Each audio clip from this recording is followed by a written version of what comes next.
ซึ่งได้นัดหมายวันเวลาที่จะดำเนินการแล้วมั่นใจว่าจะแล้วเสร็จทั้งหมดภายในสิ้นเดือนนี้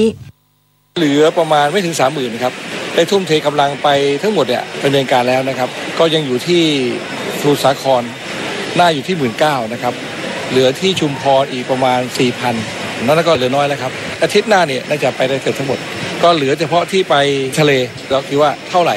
เราจะตั้งศูนย์เราที่รอกลับอะไรครับก็ทันเวลาเพราะว่าอาทิตย์หน้าน่าจะ 90% นะครับทันแน่นอนสำนักงานประกันสังคมแจ้งผู้ประกันตนสนใจเปลี่ยนสถานพยาบาลได้ภายในเดือนนี้เท่านั้นนายสุรเดชวลีอิทธิกุลเลขาธิการสำนักงานประกันสังคมกระทรวงแรงงานเปิดเผยว่าในปีนี้สำนักงานประกันสังคมเปิดโอกาสให้ผู้ประกันตนที่ต้องการเปลี่ยนสถานพยาบาลดำเนินการได้ตั้งแต่เดือนมกราคมที่ผ่านมาจนถึงวันที่ 31 มีนาคมนี้ส่วนสถานพยาบาลที่เข้าร่วมโครงการประกันสังคมทั่วประเทศขณะนี้มีอยู่237แห่งอย่างไรก็ตามเพื่อป้องกันผู้ประกันตนไม่สามารถเลือกสถานพยาบาลที่ต้องการได้เนื่องจากบางแห่งรับผู้ประกันตนเต็มจำนวนศักยภาพแล้วจึงขอให้ผู้ประกันตนตรวจสอบรายชื่อสถานพยาบาลที่ตนเองต้องการได้ที่ www.sso.go.th หรือโทรสายด่วนประกันสังคม1506ตลอด24ชั่วโมงและรีบยื่นแบบเลือกสถานพยาบาลได้ที่สำนักงานประกันสังคมทั่วประเทศเลขาธิการสำนักงานประกันสังคมกล่าวด้วยว่าการใช้สิทธิการรักษาพยาบาลในระบบประกันสังคมผู้ประกันตนมีสิทธิ์เข้ารับบริการในสถานพยาบาลที่ตนเองเลือกได้ไม่จำกัดจำนวนค่าใช้จ่ายและจำนวนครั้งที่เข้ารับบริการจนสิ้นสุดการรักษารวมทั้งมีสิทธิ์ได้รับยาที่มีมาตรฐานไม่ต่ำกว่าบัญชียาหลักแห่งชาติและไม่เรียกเก็บเงินเพิ่มแต่อย่างใดกระทรวงพาณิชย์วางแผนขับเคลื่อนเศรษฐกิจการค้าช่วงครึ่งหลังของปีนี้เน้น5เรื่องหลักทั้งการขับเคลื่อนเศรษฐกิจฐานรากและการดูแลค่าครองชีพนายสนธิรัตน์สนธิจิรวงศ์รัฐมนตรีว่าการกระทรวงพาณิชย์กล่าวถึงทิศทางการขับเคลื่อนเศรษฐกิจการค้าในช่วง9เดือนที่เหลือของปีนี้ว่าจะเน้นแผนขับเคลื่อนการทำงาน5เรื่องหลักได้แก่เศรษฐกิจฐานรากอีคอมเมิร์ซสินค้าเกษตรการส่งออกและบิ๊กดาต้าโดยได้สั่งการให้จัดทำเวิร์กช็อปในแต่ละกลุ่มเพื่อจัดทำแผนปฏิบัติการขับเคลื่อนให้การทำงานบรรลุเป้าหมายส่วนการขับเคลื่อนเศรษฐกิจฐานรากยังคงให้ความสำคัญกับการดูแลค่าครองชีพด้วยการเพิ่มรายได้และลดรายจ่ายให้ประชาชนรวมทั้งเพิ่มจำนวนรายการสินค้าและเพิ่มสินค้าชุมชนโอท็อปสินค้าเกษตรเข้ามาวางจำหน่ายเพิ่มเติมส่วนแผนพัฒนาอีคอมเมิร์ซจะเร่งผลักดันให้ผู้ประกอบการรวมถึงกลุ่มวิสาหกิจชุมชนกลุ่มสหกรณ์ใช้ประโยชน์จากการค้าออนไลน์เช่นเดียวกับยุทธศาสตร์สินค้าเกษตรจะเร่งบริหารจัดการสินค้าเกษตรแบบครบวงจรเป็นรายสินค้าภายใต้แนวคิดตลาดนำการผลิตตลอดจนการสร้างมูลค่าเพิ่มให้สินค้าเกษตรด้วยนวัตกรรมและผลักดันสินค้าเกษตรอินทรีย์ที่เป็นแนวโน้มใหม่ของโลกด้วยกระทรวงวัฒนธรรมเร่งขยายผลคัดเลือกชุมชนคุณธรรมต้นแบบพร้อมต่อยอดเป็นแหล่งท่องเที่ยวเชิงวัฒนธรรมและพัฒนาสินค้าสร้างรายได้แก่ท้องถิ่นนายกฤษยพงศ์สิริปลัดกระทรวงวัฒนธรรมเปิดเผยถึงความคืบหน้าการดำเนินโครงการชุมชนคุณธรรมน้อมนำหลักปรัชญาของเศรษฐกิจพอเพียงเพื่อสร้างคนดีสังคมดีให้เกิดชุมชนปฏิบัติตามหลักธรรมทางศาสนาและหลักปรัชญาของเศรษฐกิจพอเพียงว่าล่าสุดได้แต่งตั้งคณะทำงานติดตามและเร่งรัดขับเคลื่อนการดำเนินงานเพื่อกำกับและติดตามประเมินผลในพื้นที่ทุกจังหวัดให้เป็นไปตามแผนงานพร้อมทั้งลงพื้นที่ให้คำปรึกษาแก่ชุมชนต่างๆพัฒนาเป็นแหล่งท่องเที่ยวเชิงวัฒนธรรมซึ่งการดำเนินงานในช่วงที่ผ่านมาเกิดชุมชนคุณธรรมต้นแบบแล้ว701แห่งสำหรับในปีนี้ได้เร่งรัดให้สำนักงานวัฒนธรรมจังหวัดขยายผลดำเนินงานเพิ่มขึ้นจังหวัดละ1แห่งรวมทั้งยังให้ต่อยอดเกี่ยวกับการพัฒนาสินค้าของชุมชนเป็นของขวัญของฝากสร้างรายได้ในท้องถิ่นขอให้ลงไปในพื้นที่ไปทำงานร่วมกับพี่น้องประชาชนผู้นำชุมชนเข้าไปทำแผนพี่น้องประชาชนนั้นมีปัญหาอะไรหรือว่าสิ่งใดที่ประชาชนต้องการสิ่งแรกที่เราต้องการสืบค้นก็คือการแก้ไขปัญหาเฉพาะหน้าในชุมชนเช่นปัญหาการทะเลาะวิวาทการลักขโมยปัญหายาเสพติดหรือปัญหาเรื่องของการพนันปัญหาพื้นฐานเหล่านี้นะครับซึ่งเป็นบ่อกเกิดจากอบายมุขนะครับหรือผิดตามหลักศาสนานะครับด้านกรมการพัฒนาชุมชนร่วมกับพันธมิตรเพิ่มช่องทางการตลาดสินค้าชุมชนผ่านศูนย์สาธิตการตลาดเพื่อพัฒนาเศรษฐกิจระดับฐานรากตามนโยบายของรัฐบาลในการลดความเหลื่อมล้ำทางสังคมนายอภิชาติโตดิโลกเวชอธิบดีกรมการพัฒนาชุมชนเปิดเผยว่า กรมการพัฒนาชุมชนโดยสำนักพัฒนาทุนและองค์กรการเงินชุมชน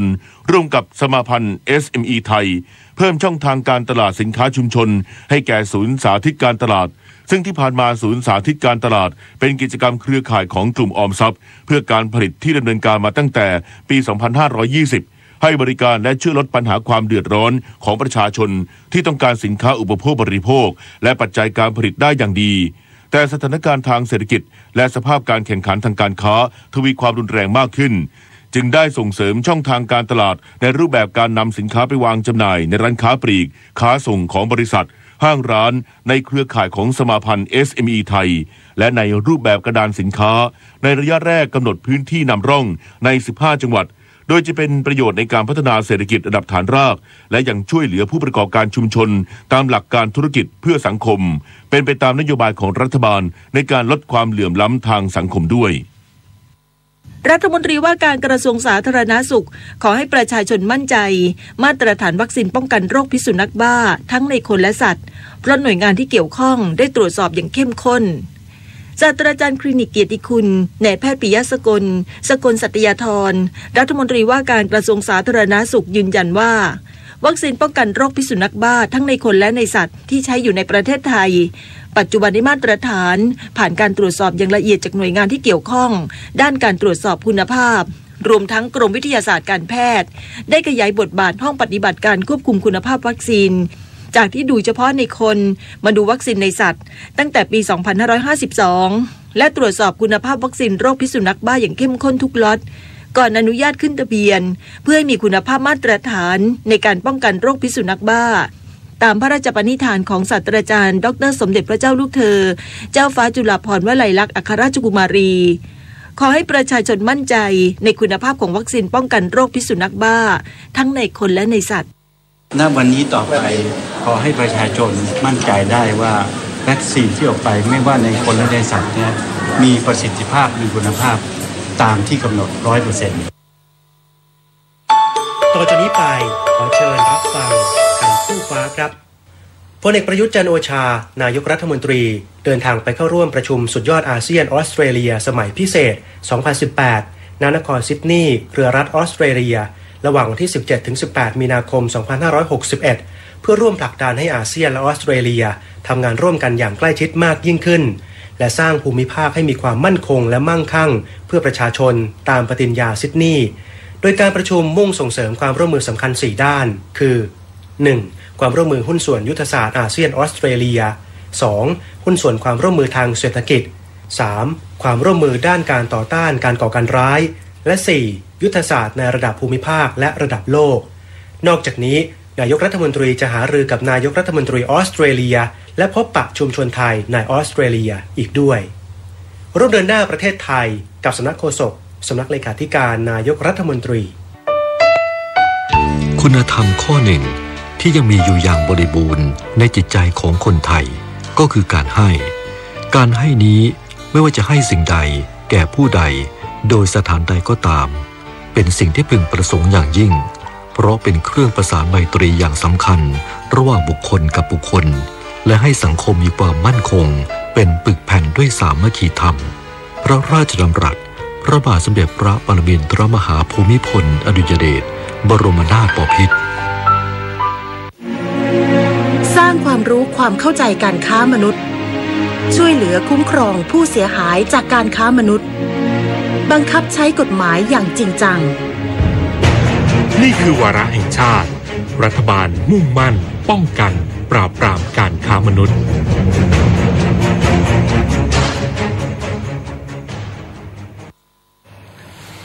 7:16 นาทีต่อไปเสนอข่าวต่างประเทศกลุ่มสิทธิมนุษยชนกล่าวว่าปฏิบัติการโจมตีทางอากาศของตุรกีไปถูกโรงพยาบาลหลักในเมืองแอฟริกาที่กลุ่มกบฏยึดครองในซีเรียทำให้พลเรือนเสียชีวิต16 คนหน่วยแพทย์ของสภาเซี่ยววงเดือนแดงซึ่งสนับสนุนโรงพยาบาลกล่าวยืนยันว่าโรงพยาบาลถูกโจมตีด้วยระเบิดแต่ไม่บอกจำนวนผู้เสียชีวิตด้านนายรามีอับเดลเราะมานผู้อำนวยการกลุ่มฮิวแมนไรท์กล่าวว่า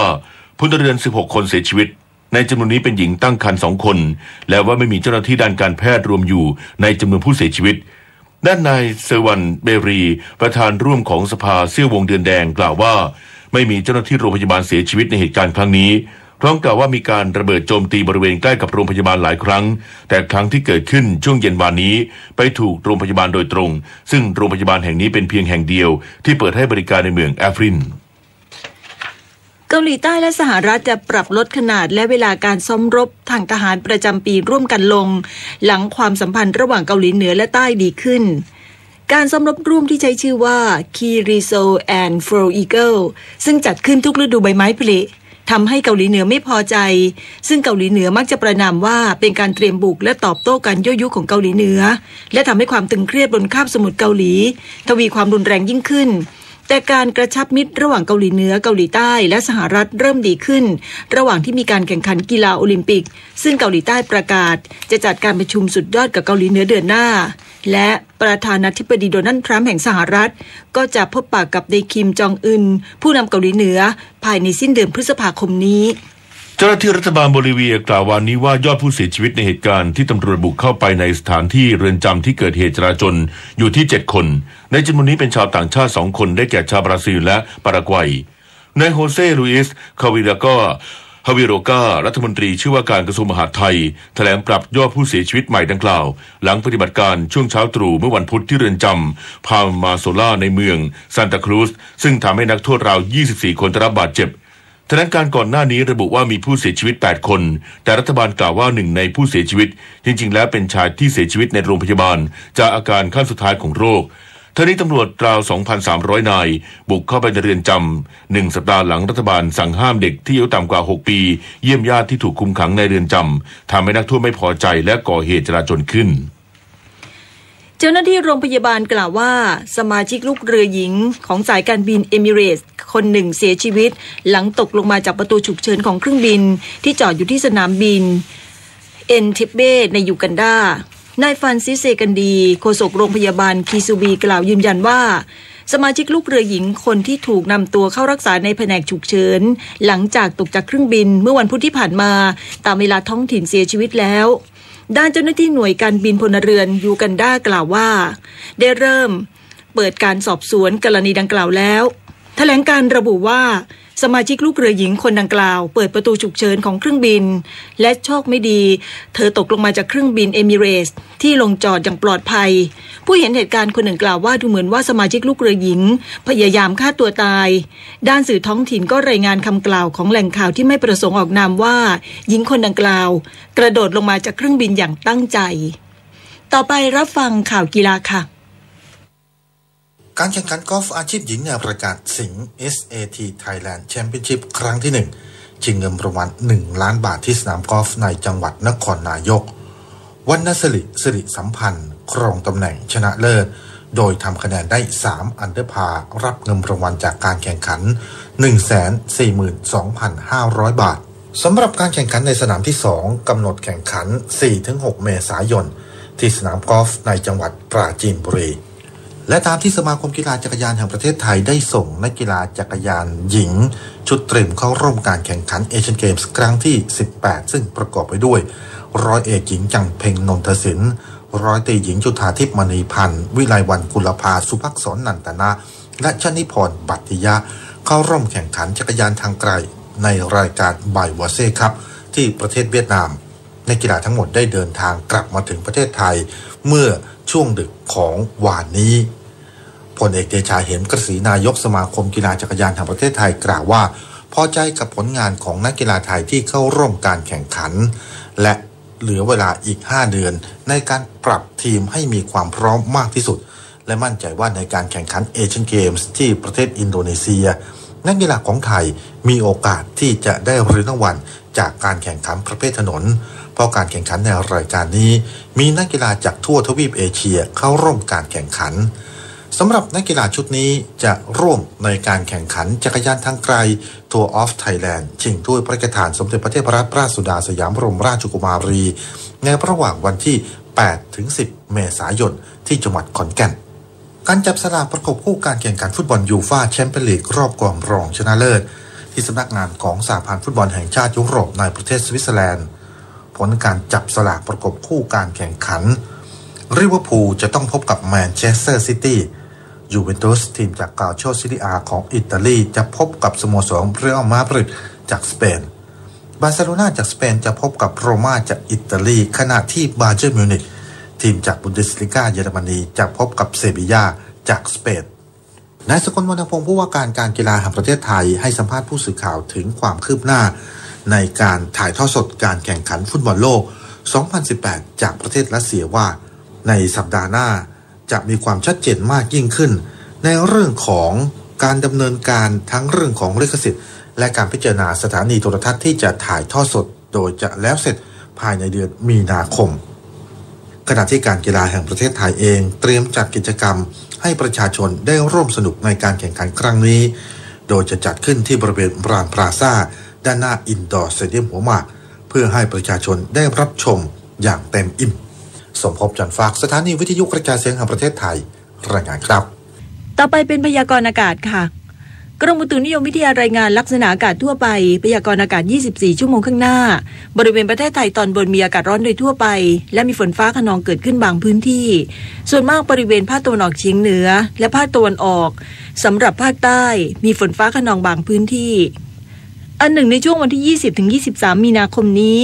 บริเวณความกดอากาศสูงจากประเทศจีนจะแผ่ลงมาปกคลุมประเทศไทยตอนบนและทะเลจีนใต้ในขณะที่ประเทศไทยมีอากาศร้อนทำให้บริเวณดังกล่าวมีพายุฤดูร้อนเกิดขึ้นโดยมีลักษณะของพายุฝนฟ้าคะนองลมกระโชกแรงฟ้าผ่ากับมีลูกเห็บตกบางพื้นที่โดยเริ่มในภาคตะวันออกเฉียงเหนือและภาคตะวันออกในวันที่20มีนาคมนี้ส่วนภาคเหนือภาคกลางรวมทั้งกรุงเทพมหานครและปริมณฑลจะได้รับผลกระทบในวันถัดไปจึงขอให้ประชาชนในบริเวณดังกล่าวระวังอันตรายจากพายุฤดูร้อนที่จะเกิดขึ้นโดยหลีกเลี่ยงการอยู่ในที่โล่งแจ้งใต้ต้นไม้ใหญ่และป้ายโฆษณาที่ไม่แข็งแรงสำหรับเกษตรกรควรเตรียมการและระวังความเสียหายที่จะเกิดต่อผลผลิตทางการเกษตรไปด้วยลักษณะสำคัญทางอุตุนิยมวิทยาหย่อมความกดอากาศต่ำเนื่องจากความร้อนปกคลุมประเทศไทยตอนบนทำให้มีอากาศร้อนโดยทั่วไปในขณะที่ลมตะวันออกเฉียงใต้พัดนำความชื้นจากทะเลจีนใต้เข้ามาปกคลุมภาคตะวันออกและภาคตะวันออกเฉียงเหนือลักษณะเช่นนี้จะทำให้บริเวณดังกล่าวมีฝนฟ้าคะนองบางพื้นที่สำหรับภาคใต้มีลมตะวันออกพัดปกคลุมทำให้ภาคใต้มีฝนฟ้าคะนองบางพื้นที่พยากรณ์อากาศตั้งแต่เช้าวันนี้จนถึงเช้าวันพรุ่งนี้ภาคเหนืออากาศร้อนกับมีฟ้าหลวในตอนกลางวันภาคตะวันออกเฉียงเหนือมีเมฆบางส่วนกับมีฝนฟ้าคะนอง10%ของพื้นที่ส่วนมากบริเวณจังหวัดมุกดาหารอำนาจเจริญยโสธรศรีสะเกษและอุบลราชธานีภาคกลางอากาศร้อนกับมีฟ้าหลวในตอนกลางวันภาคตะวันออกมีเมฆบางส่วนกับมีฝนฟ้าคะนอง10%ของพื้นที่ส่วนมากบริเวณจังหวัดระยองจันทบุรีและตราดลมตะวันออกเฉียงใต้ความเร็ว 15-30 กิโลเมตรต่อชั่วโมงทะเลมีคลื่นสูงประมาณ1เมตรภาคใต้ฝั่งตะวันออกมีเมฆบางส่วนกับมีฝนฟ้าคะนอง10%ของพื้นที่ส่วนมากบริเวณจังหวัดสงขลาปัตตานียะลาและนราธิวาสลมตะวันออกความเร็ว 15-30 กิโลเมตรต่อชั่วโมงทะเลมีคลื่นสูงประมาณ1เมตรภาคใต้ฝั่งตะวันตกมีเมฆเป็นส่วนมากกับมีฝนฟ้าคะนอง10%ของพื้นที่ส่วนมากบริเวณจังหวัดกระบี่ตรังและสตูลลมตะวันออกความเร็ว 15-30 กิโลเมตรต่อชั่วโมงทะเลมีคลื่นสูงประมาณ1เมตรกรุงเทพมหานครและปริมณฑลมีเมฆเป็นส่วนมากกับมีฝนฟ้าคะนอง10%ของพื้นที่สภาวะระดับน้ำในแม่น้ำเจ้าพระยาที่หน้ากองบัญชาการกองทัพเรือคำนวณโดยกรมอุทกศาสตร์กองทัพเรือวันนี้น้ำขึ้นเต็มที่เวลา 7:40 นาทีสูงกว่าระดับทะเลปานกลาง97เซนติเมตรและเวลา 18:50 นาทีสูงกว่าระดับทะเลปานกลาง76เซนติเมตรน้ำลงเต็มที่เวลา 1:44 นาทีต่ำกว่าระดับทะเลปานกลาง56เซนติเมตรและเวลา 13:55 นาทีสูงกว่าระดับทะเลปานกลาง3เซนติเมตรวันนี้ที่ประภาคารกาญจนาภิเษกแหลมพรหมเทพจังหวัดภูเก็ตดวงอาทิตย์ตกเวลา 18:38 นาทีกรุงเทพมหานครดวงอาทิตย์ตกเวลา 18:28 นาทีและช่วงนี้เชิญรับฟัง1นาทีกับกปทครับสภาพของรถยนต์สภาพของผิวถนนและสภาพภูมิอากาศล้วนแล้วแต่ส่งผลต่อการสึกหรอของยางได้ทั้งสิ้นนะคะอย่างเช่นระบบช่วงล่างและศูนย์ล้อถ้าหากระบบศูนย์ล้อผิดจากสเปคของรถก็จะทำให้เกิดแรงเสียดทานและลื่นถลายที่หน้ายางมากกว่าปกติ ส่วนสภาพผิวถนนหากผิวถนนยิ่งขรุขระมากเท่าไหร่ยางก็มีโอกาสสึกหรอมากขึ้นเนื่องจากต้องเสียดสีกับผิวถนนเพื่อเคลื่อนที่ไปข้างหน้าด้วยแรงที่มากกว่าและการขับขี่บนทางที่คดเคี้ยวก็จะทำให้เกิดการสึกหรอของยางเร็วขึ้นกว่าการขับรถบนทางตรงนะคะนอกจากนี้สภาพภูมิอากาศที่ร้อนมากขึ้นก็จะมีส่วนทำให้ยางนั้นสึกหรอเร็วขึ้นด้วยค่ะกรมการขนส่งทางบกเตือนรถโดยสารสาธารณะที่ปฏิเสธผู้โดยสารไม่ส่งผู้โดยสารถึงจุดหมายถือโอกาสเก็บค่าโดยสารเกินอัตราปรับสูงสุดทุกรายพบแจ้ง1584ด้วยความปรารถนาดีจากกรมประชาสัมพันธ์และกองทุนเพื่อความปลอดภัยในการใช้รถใช้ถนนกรมการขนส่งทางบกค่ะพาณิชย์ใกล้ชิดประชาชน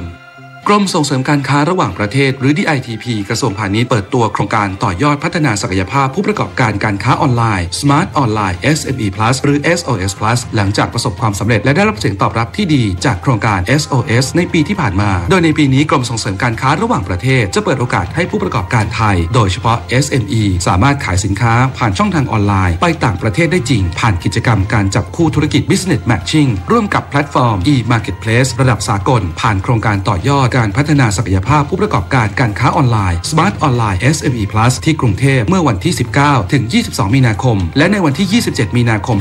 2561จะจัดที่เชียงใหม่29มีนาคม2561ที่ขอนแก่นทั้งนี้ผู้ประกอบการไทยจะได้พบกับพันธมิตรผู้แทนการค้าจาก e-Marketplace ที่มีชื่อเสียงระดับสากลอาทิ Tmall.com eBay Amazon.com เป็นต้นผู้ที่สนใจสามารถสมัครเข้าร่วมงานได้ทาง www.thaitrade.com/SOS+ สอบถามข้อมูลเพิ่มเติมได้ที่กรมส่งเสริมการค้าระหว่างประเทศหรือ DITP โทรสายตรง1169รู้รักภาษาไทยโดยความร่วมมือของสำนักงานราชบัณฑิตยสภาและกรมประชาสัมพันธ์วันนี้เสนอคำว่าสุภาษิตสุภาษิตหมายถึงคำกล่าวที่เป็นคติคำสอนให้ประพฤติหรือไม่ประพฤติอย่างใดอย่างหนึ่งเช่นสุภาษิตพระร่วงกล่าวว่าเมื่อน้อยให้เรียนวิชาให้หาศีลเมื่อใหญ่พุทธศาสนาสุภาษิตกล่าวว่าตนนั้นแหละเป็นที่พึ่งแห่งตนจงเตือนตนด้วยตนพึงรักษาความดีของตนดุจเกลือรักษาความเค็มสุภาษิตบางทีก็เรียกว่าภาษิตหมายถึงถ้อยคำหรือข้อความที่กล่าวสืบต่อกันมาช้านานแล้วมีความหมายเป็นคติเช่นอิสริยานภาษิตมีข้อความว่าจงฟังหูไว้หูคอยดูไปเชื่อน้ำใจดีกว่าอย่าเชื่อยุหมายความว่าอย่าเชื่อคนง่ายเชื่อน้ำใจคนดีกว่าเชื่อคำพูดของคนผู้มีคำถามการใช้ภาษาไทยสอบถามได้ที่ www.royn.go.th สำหรับในช่วงที่2ติดตามรับฟังการสัมภาษณ์ในจุฬาสุขมานพผู้อำนวยการสำนักงานการบินพลเรือนแห่งประเทศไทยเรื่องร่างกฎกระทรวงว่าด้วยการขอและการออกใบอนุญาตจัดตั้งสนามบินค่ะสังคมใดก็ตามถ้ามีความเอื้อเฟื้อเกื้อกูลกันด้วยความมุ่งดีมุ่งเจริญต่อกันสังคมท่านกำลังติดตามรับฟังสถานีวิทยุกระจายเสียงพระพุทธศาสนาแห่งชาติและสังคมคลื่นเพื่อการศึกษาพระพุทธศาสนาและวัฒนธรรมระบบ FM 104.5 เมกะเฮิรตซ์รายการต่อไปเป็นรายการข่าวบ้านวัดราชการดำเนินรายการโดยเกษตรเพชรสำริด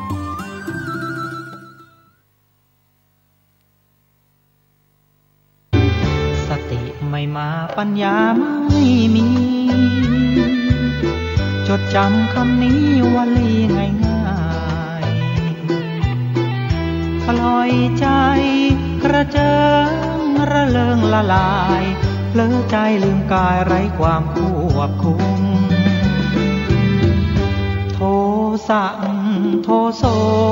โมโหโมหะกำหนดไว้นะสติคอยคุมสวัสดีครับท่านผู้ฟังที่เคารพวันนี้ผมเกษตรเพชรสำริดวิทยากรก็แบ่งปันความคิดดีๆสู่ท่านผู้ฟังนานาทัศนะหลากหลายเรื่องราวต่างๆที่คนเราเกิดมาบนโลกใบนี้อาจจะมีความคิดที่แตกต่างกันไม่เหมือนกันที่เรียกว่านานาจิตตังหรือว่านานาทัศนะมองกันคนละมุมมองคนละแง่นะครับแต่ว่าโลกใบนี้ที่เราเรียกว่ารูปโลกโลกคือที่เราได้อาศัยอยู่ นะครับแผ่นดินภูเขาต้นไม้แม่น้ำลำคลองก็ดีรวมไปถึงสัตวโลกที่มีสัตว์หมู่สัตว์อาศัยอยู่ไม่ว่าจะเป็นสัตว์4 เท้า2 เท้ามากเท้าหรือไม่มีเท้าก็แล้วแต่นะครับก็ทั้งคนทั้งมนุษย์ทั้งสัตว์เดรัจฉานครับกุ้งหอยปูปลาที่อยู่ในดินในน้ำในอากาศก็แล้วแต่นะครับสัตว์ตัวเล็กๆจนถึงใหญ่เป็นสัตว์ที่ใหญ่คือสัตว์เดรัจฉานจะเป็นช้างเป็นอะไรก็แล้วแต่ที่เราได้เห็นภาพข่าวและข่าวก็ต้องการความเป็นอิสระนะครับช้างที่อยู่ตามธรรมชาติก็ย่อมจะออกหากินในเขตป่าในเขตอุทยานแห่งชาติในเขตป่าที่มีเจ้าหน้าที่ดูแลอยู่นะครับก็ถือว่าเขาก็ต้องการความเป็นอิสระมีโขลงช้างมีครอบครัวมีพ่อแม่ลูกนะครับก็เรียกว่าชีวิตของสัตว์เดรัจฉานนั้นก็มีความเป็นอยู่คล้ายๆกันกับมนุษย์เรานี่แหละครับก็เรื่องของการผสมพันธุ์ในการขยายพืชพันธุ์ของสัตว์ไม่ว่าจะเป็นสัตว์เล็กสัตว์ใหญ่รวมไปถึงมนุษย์เราก็มีการขยายชาติพันธุ์ในชนเผ่าต่างๆไม่ว่าจะเป็นคนไทยหรือชาวต่างชาติชาวดอยชาวพื้นราบก็ตามเรื่องนี้หลายคนก็อาจจะมองข้ามเรื่องของความเป็นอิสระธรรมะอิสระ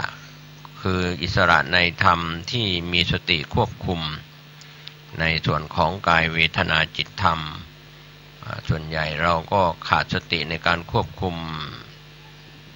ไม่ได้ใช้ความพอดีเมื่อด้วยข้ออุปมาเหมือนนิ้ว5 นิ้วนะครับศรัทธาเป็นอินทรีย์เป็นภระความเชื่อความเลื่อมใสเชื่อในคุณของพระพุทธเจ้าเชื่อในคุณของพระธรรมเชื่อในคุณของพระสงฆ์เชื่อว่าโลกนี้มีจริงโลกหน้ามีจริงนรกสวรรค์มีจริงเชื่อในกรรมและผลของกรรมเชื่อในส่วนเหล่านี้ก็จะทำให้เราก้าวเข้าไปสู่ความเห็นที่ถูกต้องตามทำนองครองธรรมหลายคนหลงผิดเข้าใจผิดไม่เชื่อก็อาจจะเป็นมิจฉาทิฏฐิเกิดความเห็นที่ผิดพลาดเช่นไม่เชื่อบุญไม่เชื่อบาปไม่เชื่อกรรมไม่เชื่อนรกไม่เชื่อสวรรค์ไม่เชื่อครับก็เชื่อแต่วิทยาศาสตร์ที่จะพิสูจน์ได้นั้นก็เป็นส่วนหนึ่งแต่ท่านผู้ฟังนะครับก็อย่าลืมทางวิทยาศาสตร์ก็มีส่วนที่พิสูจน์ได้ที่เป็นรูปธรรมแม้จะขนาดเล็กขนาดไหนกล้องจุลทรรศน์หรือกล้องต่างๆในการเข้าไปขยายไปเห็นนะครับคำสอนเรื่องของรูปที่ละเอียดมีมาในยุคพุทธกาลหรือในยุคต่างๆคู่โลกแล้วนะครับเรื่องของอวินิโพครูปที่แยกจากกันไม่ได้ไม่ว่าจะดูตัวอย่างจากดินน้ำลมไฟธาตุทั้ง4ดังนั้นการเปลี่ยนแปลงเหล่านี้เป็นธรรมชาติที่สอนมนุษย์สอนสัตว์ทั้งหลายเราจะเห็นได้ว่าเกิดเหตุเพศภัยจากน้ำท่วมภัยจากไฟป่าไฟเผาผลาญกันในช่วงฤดูแล้งที่มีการเผาป่าล่าสัตว์อะไรอย่างนี้เป็นต้นก็ถือว่าเป็นการทำลายระบบนิเวศทั้งป่าแล้วก็สัตว์ที่อาศัยอยู่ในป่า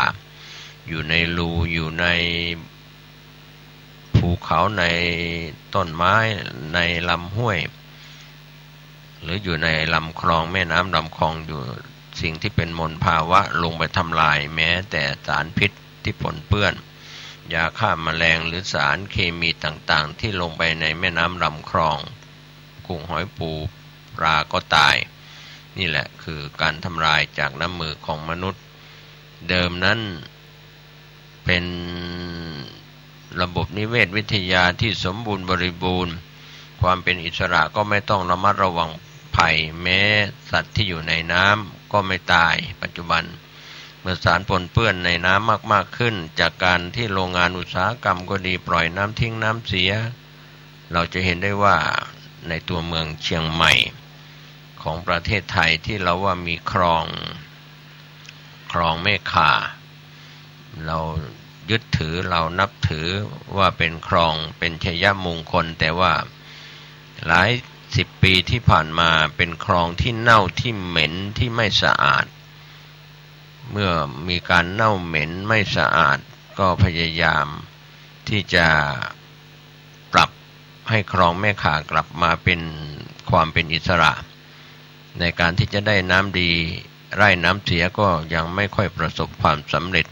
เพราะว่าพี่น้องประชาชนที่อยู่สองฝั่งคลองแม่ข่าของตัวเมืองเชียงใหม่นี่เป็นการยกตัวอย่างว่าพยายามจะแก้ไข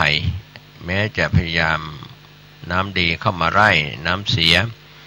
จากน้ำฝนตกก็ดีคลองชลประทานก็ตามเข้ามาไร่ก็ไม่ประสบความสำเร็จเพราะว่าไม่ได้รับความร่วมมือจากผู้อยู่อาศัยของพี่น้องประชาชนที่อยู่สองฝั่งคลองแม่ข่าทิ้งของเสียน้ำเน่าเสีย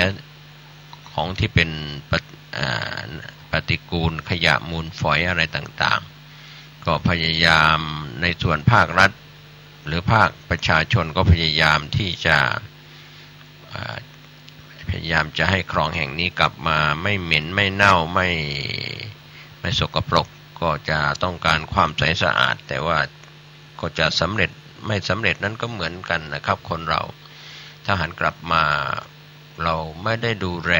กลับมาดูตัวเราเองเนี่ยครับตัวท่านผู้ฟังเองทุกเพศทุกวัยนะครับถ้าไม่มีการอาบน้ำชำระร่างกายทำความสะอาดแค่ส่วนตัวเสื้อผ้าเครื่องนุ่งห่มไม่ซักไม่ทำความสะอาดหรืออาคารบ้านเรือนก็สกปรกเช่นเดียวกันมีภาวะที่เป็นมลทินไม่สะอาดดังนั้นความสะอาดนั้นเป็นสิ่งที่ทำให้สะอาดหูสะอาดกายสะอาดใจสุขอนามัยก็เกิดก็ดีทั้งหมดดังนั้นความสกปรกนั้นก็เป็นสิ่งที่ของคู่กันกับความสะอาดเมื่อไม่สามารถจะช่วยกันรักษาความสะอาดได้ที่อยู่อาศัยก็เป็นที่อยู่อาศัยเป็นสลัมเป็นกลุ่มชนที่ทิ้งขยะไม่เป็นที่เป็นทางไม่เป็นระเบียบความสะอาดไม่เกิดขึ้นก็เป็นแหล่งเพาะเชื้อโรคต่างๆทั้งคนและสัตว์อยู่ร่วมกันอย่างไม่สะอาดนะครับบางบ้านบางอาคารบ้านเรือนนะครับท่านผู้ฟังที่ชอบเลี้ยงสัตว์ไม่ว่าจะเป็นสุนัขแมวก็นำสิ่งที่เป็นปฏิกูลไม่ว่าจะเป็นมูลเป็นฉี่หรืออะไรก็แล้วแต่แล้วก็โรคที่มากับสัตว์เลี้ยงก็มีค่าใช้จ่ายเพิ่มขึ้นจากการดูแลสัตว์เลี้ยงไม่ว่าจะเป็นหมาเป็นแมวเป็น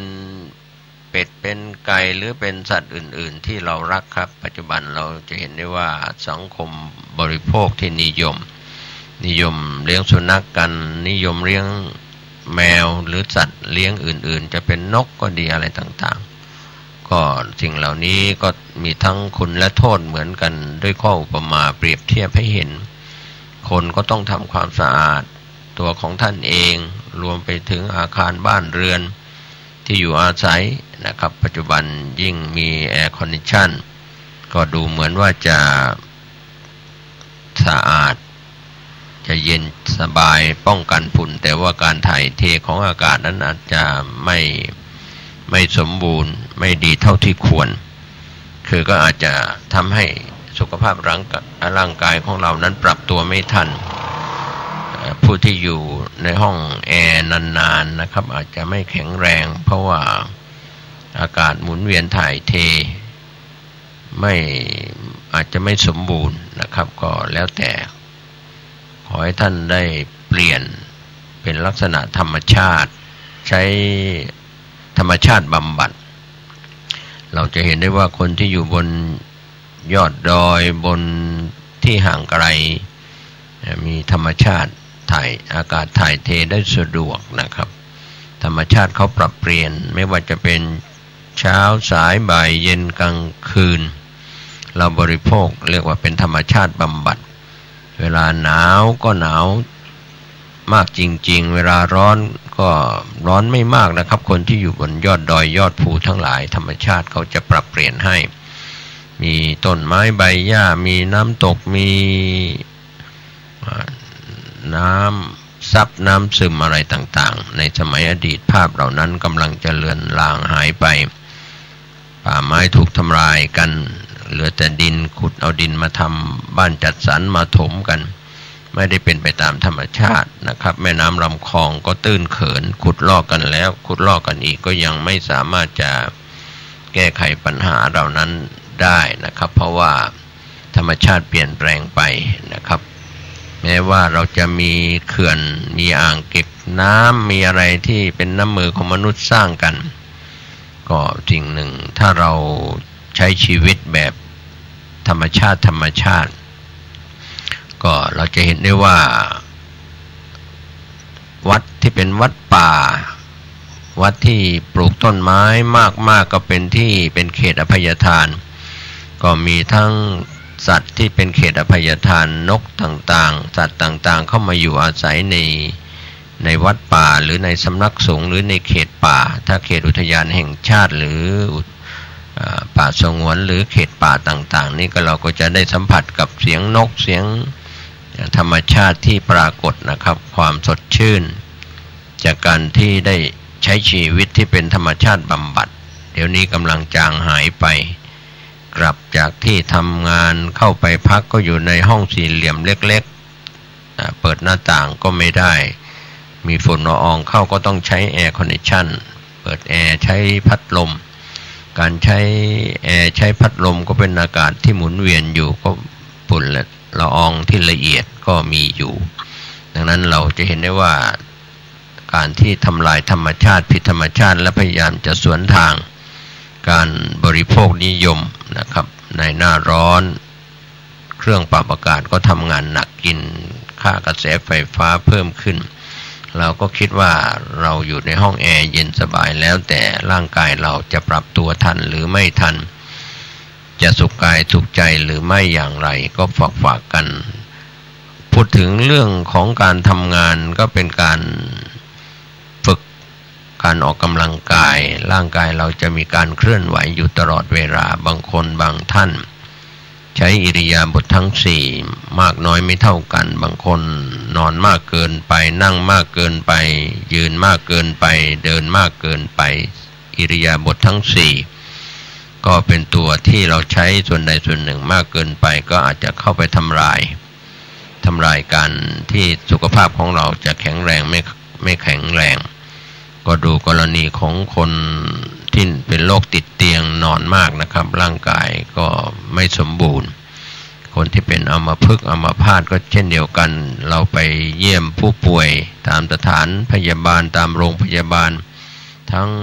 โรงพยาบาลสถานพยาบาลของรัฐหรือเอกชนก็ตามแล้วเราจะเห็น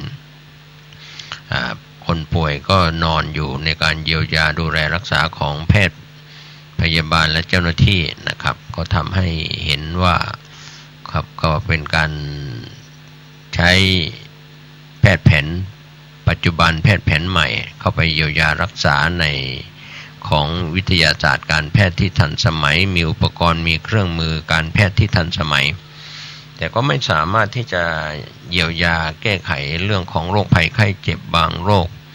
รักษาก็ตายไม่รักษาก็ตายบางโรคก็รักษาหายบ้างไม่หายบ้างบางโรคก็ไม่ต้องรักษาใช้ธรรมชาติบำบัดก็เรียกว่ามีการกินดื่มอาหารที่ปลอดจากสารพิษเครื่องดื่มที่ปลอดจากสารพิษท่านผู้ฟังครับที่เราแบ่งปันชวนท่านคิดอยู่เสมอบางคนนี่อยู่ได้ด้วยย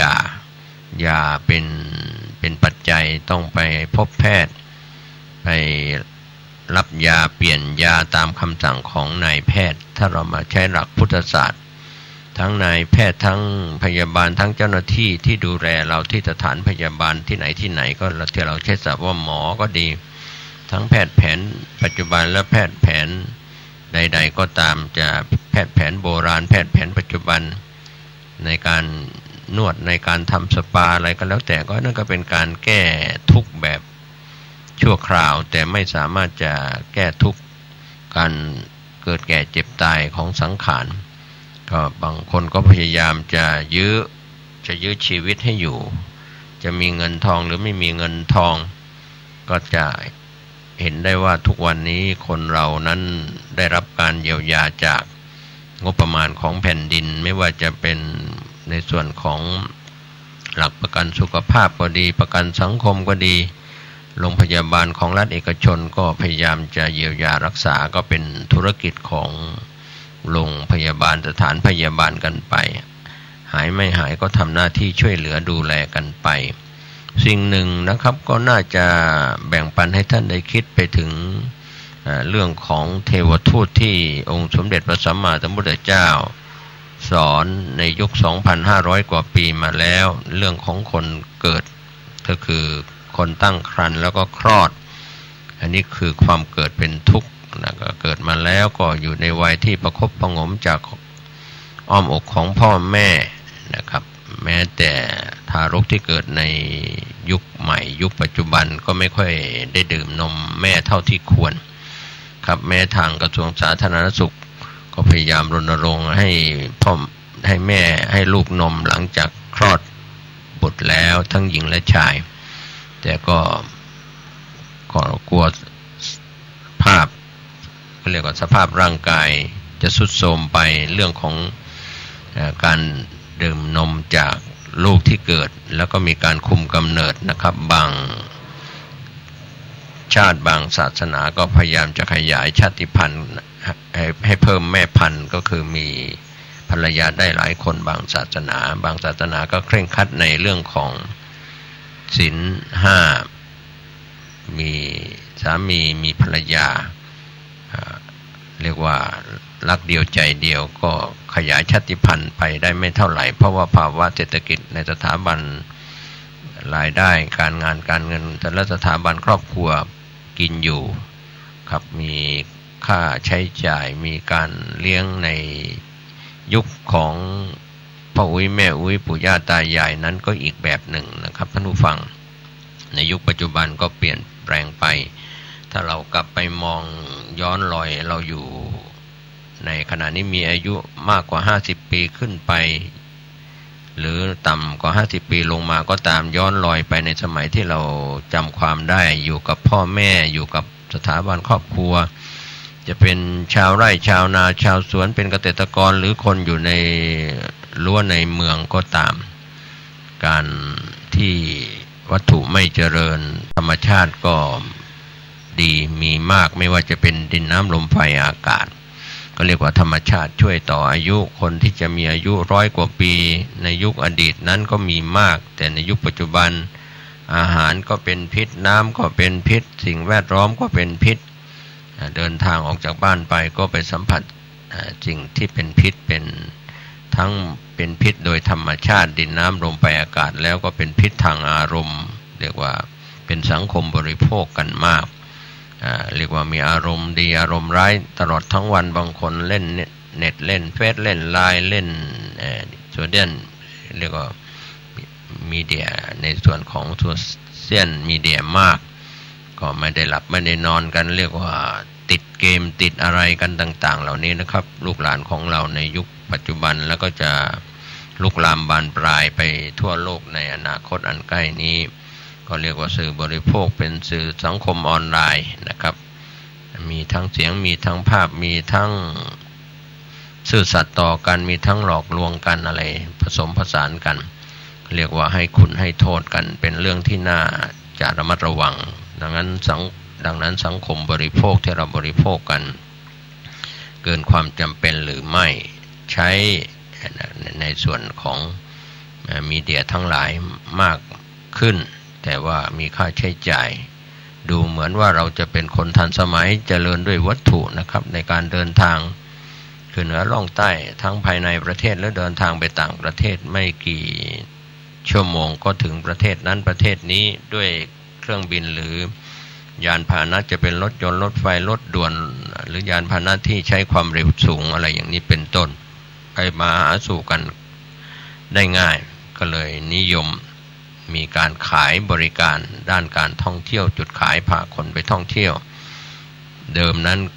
ไม่เคยไปท่องเที่ยวที่ไหนไกลๆรุ่นพ่อแม่ปู่ย่าตายายพ่อวิมอุ้ยในสมัยอดีตย้อนไป50 ปีขึ้นไป ไปก็ยากลำบากเส้นทางคมนาคมก็ไปยากไปลำบากทั้งรถไฟเครื่องบินก็มีน้อยมีเที่ยวบินน้อยหรือรถยนต์ส่วนบุคคลก็มีน้อยแต่ปัจจุบันนั้นยิ่งสร้างถนนมากเท่าไหร่รถยนต์ก็เพิ่มมาบริษัทผู้ผลิตรถยนต์ก็นำรถยนต์มาขายมาจำหน่ายทั้งรถจักรยานยนต์รถยนต์ที่นั่งส่วนบุคคลปิกอัพหรือรถบรรทุกต่างๆก็เรียกว่าเต็มถนนหนทางกันไปหมดในการใช้รถใช้ถนนก็ต้องระมัดระวังเพราะว่ามีปริมาณรถที่เคยมีน้อยก็เพิ่มมากขึ้นอันตรายก็เกิดขึ้นมากโดยเฉพาะในปัจจุบันถ้าเราเข้าออกไปในตัวเมืองอยู่บ่อยๆในชุมชนในย่านตัวเมืองที่แออัดก็กรมการขนส่งทางบกก็อาจจะไม่ได้ตรวจคุณภาพรถในการต่อใบอนุญาตเรียกว่าต่อสภาพรถที่ไม่สมบูรณ์ทั้งตรอ.ก็ดีทั้งขนส่งก็ตามรถควันดำยังมีให้เห็นนะครับทั้งรถยนต์รถจักรยานยนต์รถบรรทุกนะครับผ่านการตรวจสภาพรถมาได้อย่างไรควันดำผู้ที่ใช้รถใช้ถนนร่วมกันในเส้นทางต่างๆก็ดมควันพิษควันดำซึ่งชี้ให้เห็นถึงเจ้าหน้าที่ของรัฐหละหลวมไม่ได้เข้มแข็งไม่ได้ปฏิบัติตามแม้แต่เจ้าของรถผู้ใช้รถก็ถือว่าไม่มีใครมาควบคุมการกระทำความผิดของตนก็ที่เราน่าตกใจนะครับเมื่อถนนหนทางมีสภาพคล่องขึ้นการใช้รถใช้ถนนก็เพิ่มปริมาณขึ้นดีลเลอร์ที่ขายรถก็จำหน่ายขายดีก็เมื่อปริมาณของรถท่อไอเสียควันรถต่างๆอุบัติเหตุต่างๆก็เป็นที่น่าสังเวชในช่วงเทศกาลสำคัญส่งท้ายปีเก่าต้อนรับปีใหม่เทศกาลสงกรานต์เทศกาลตรุษจีนเทศกาลลอยกระทงเทศกาลท่องเที่ยวของคนไทยหรือชาวต่างประเทศที่เดินทางเข้ามาเที่ยวในประเทศไทยนี่ก็จะมีปริมาณการใช้รถเพิ่มมากขึ้นนะครับทำให้ปัญหาต่างๆตามมาก็ในเรื่องเหล่านี้นะครับเราแบ่งปันให้ท่านได้คิดพิจารณากันว่าไม่ค่อยจะอิสระไปไหนก็ต้องได้สภาพอากาศไม่ได้เป็นธรรมชาติบำบัดบางคนบางท่านที่เป็นราษฎรที่อยู่ในที่ห่างไกลชนบทนั้นกลับได้ธรรมชาติบำบัดที่ดีอากาศที่ดี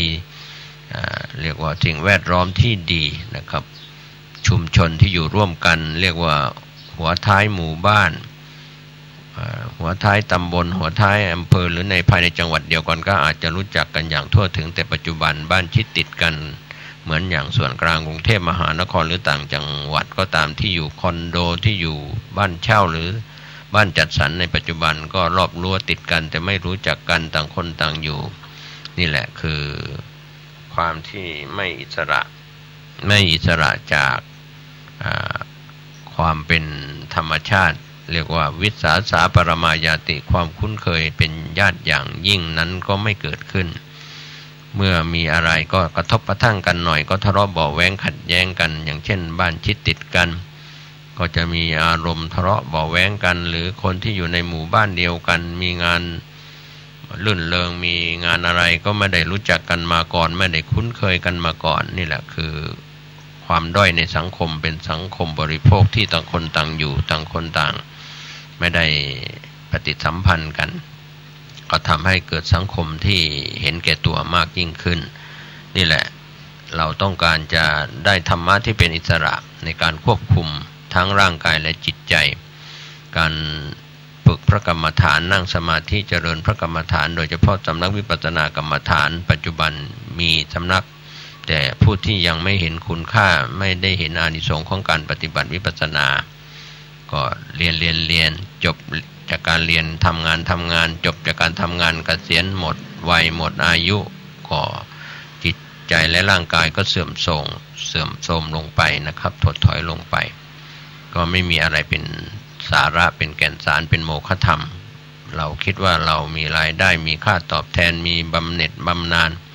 กินใช้หมดไปเป็นโมฆะธรรมว่างเปล่าไม่มีอะไรเป็นแก่นเป็นสารดังนั้นวันนี้ก็ฝากเรื่องของธรรมะอิสระที่เราจะต้องมีศีลมีสมาธิมีปัญญาด้วยการปฏิบัติพระกรรมฐานไม่ใช่ ไปศึกษาแล้วเราจะมีศีลมีสมาธิมีปัญญามีใบประกาศรับรองจบการศึกษาปริญญาตรีโทเอกหรือดุษฎีบัณฑิตก็ตามการศึกษาในสถานศึกษาเพื่อการประกอบอาชีพแต่ไม่ใช่ทางที่เราจะได้สุขภาพกายสุขภาพจิตใจที่ดีด้วยธรรมะอิสระนะครับก็ขอให้เราคบค้าสมาคมกับกัลยาณมิตรที่ดีมิตรชั่วก็พาตัวเสื่อมลงไปมิตรดีก็พาให้เจริญในสังคมของชาวพุทธหรือสังคมของคนมีศีลมีธรรมวันนี้ก็แบ่งปันเรื่องของธรรมะอิสระให้ท่านได้คิดได้พิจารณากันว่าเราจะได้ความเป็นอิสระไม่เป็นทาสใครไม่มีใครมาจิกหัวใช้แบบข้าราชการก็เรียกว่าตั้งแต่ทำงานจนเกษียณอายุราชการก็ยังเป็นข้าทาสเป็นเรียกว่าไม่เป็นอิสระจะทำอะไรด้วยความคิดของตนเองไม่มีครับวันนี้ผมเกษตรเพชรสำริดวิทยากรก็ขอบคุณในท่านผู้ฟังที่ได้ร่วมกันพิจารณาแบ่งปันความคิดดีๆเรียกว่าคิดบวกก็จะได้สิ่งที่เป็นมิ่งมงคลสุขกายสุขใจโดยทั่วหน้ากันสวัสดีครับสวัสดีครับท่านผู้ฟังที่เคารพการแบ่งปันความคิดดีๆวันนี้ผมเกษตรเพชรสำริดวิทยากรก็ได้นำเรื่องราวต่างๆสู่ท่านผู้ฟังครับก็ถือว่าการแบ่งปันความคิดดีๆกันวันนี้ก็เป็นส่วนหนึ่งของธรรมสาระต่างๆนะครับในโลกใบนี้ย่อมมีการเปลี่ยนแปลงโดยธรรมชาตินะครับธรรมชาติสอนเราพระอาทิตย์ขึ้นทางทิศตะวันออกเช้าสายบ่ายเย็นและค่ำตกไป12ชั่วโมงกลางคืนก็มีพระจันทร์ขึ้นอีก12ชั่วโมงนะครับพระจันทร์ก็ขึ้นแล้วก็คล้อยบ่ายตกไปนะครับเป็นธรรมชาติแม้เดือนดาวดวงเดือนทั้งหลาย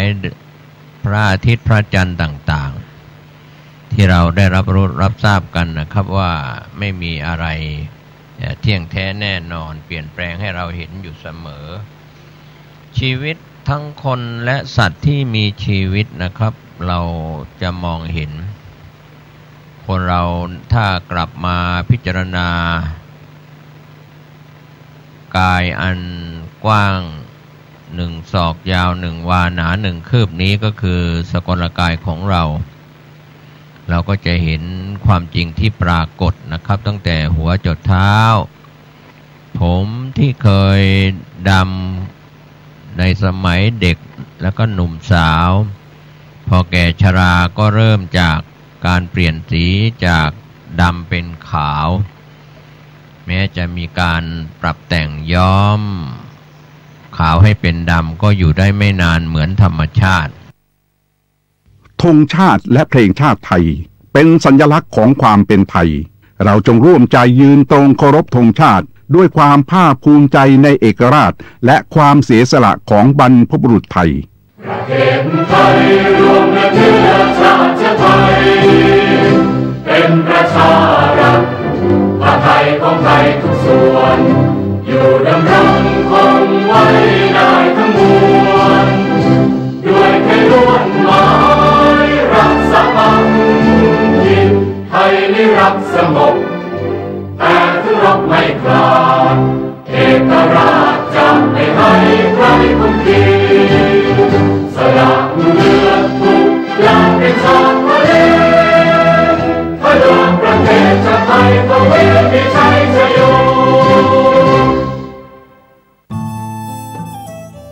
ท่านกำลังติดตามรับฟังสถานีวิทยุกระจายเสียงพระพุทธศาสนาแห่งชาติและสังคม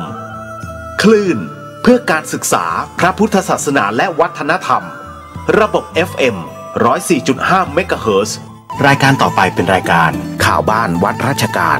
ดำเนินรายการโดยเกษตรเพชรสำริด100 ปีในสมัยพุทธกาลนะครับท่านผู้ฟังในสมัยพุทธกาลนั้นมนุษย์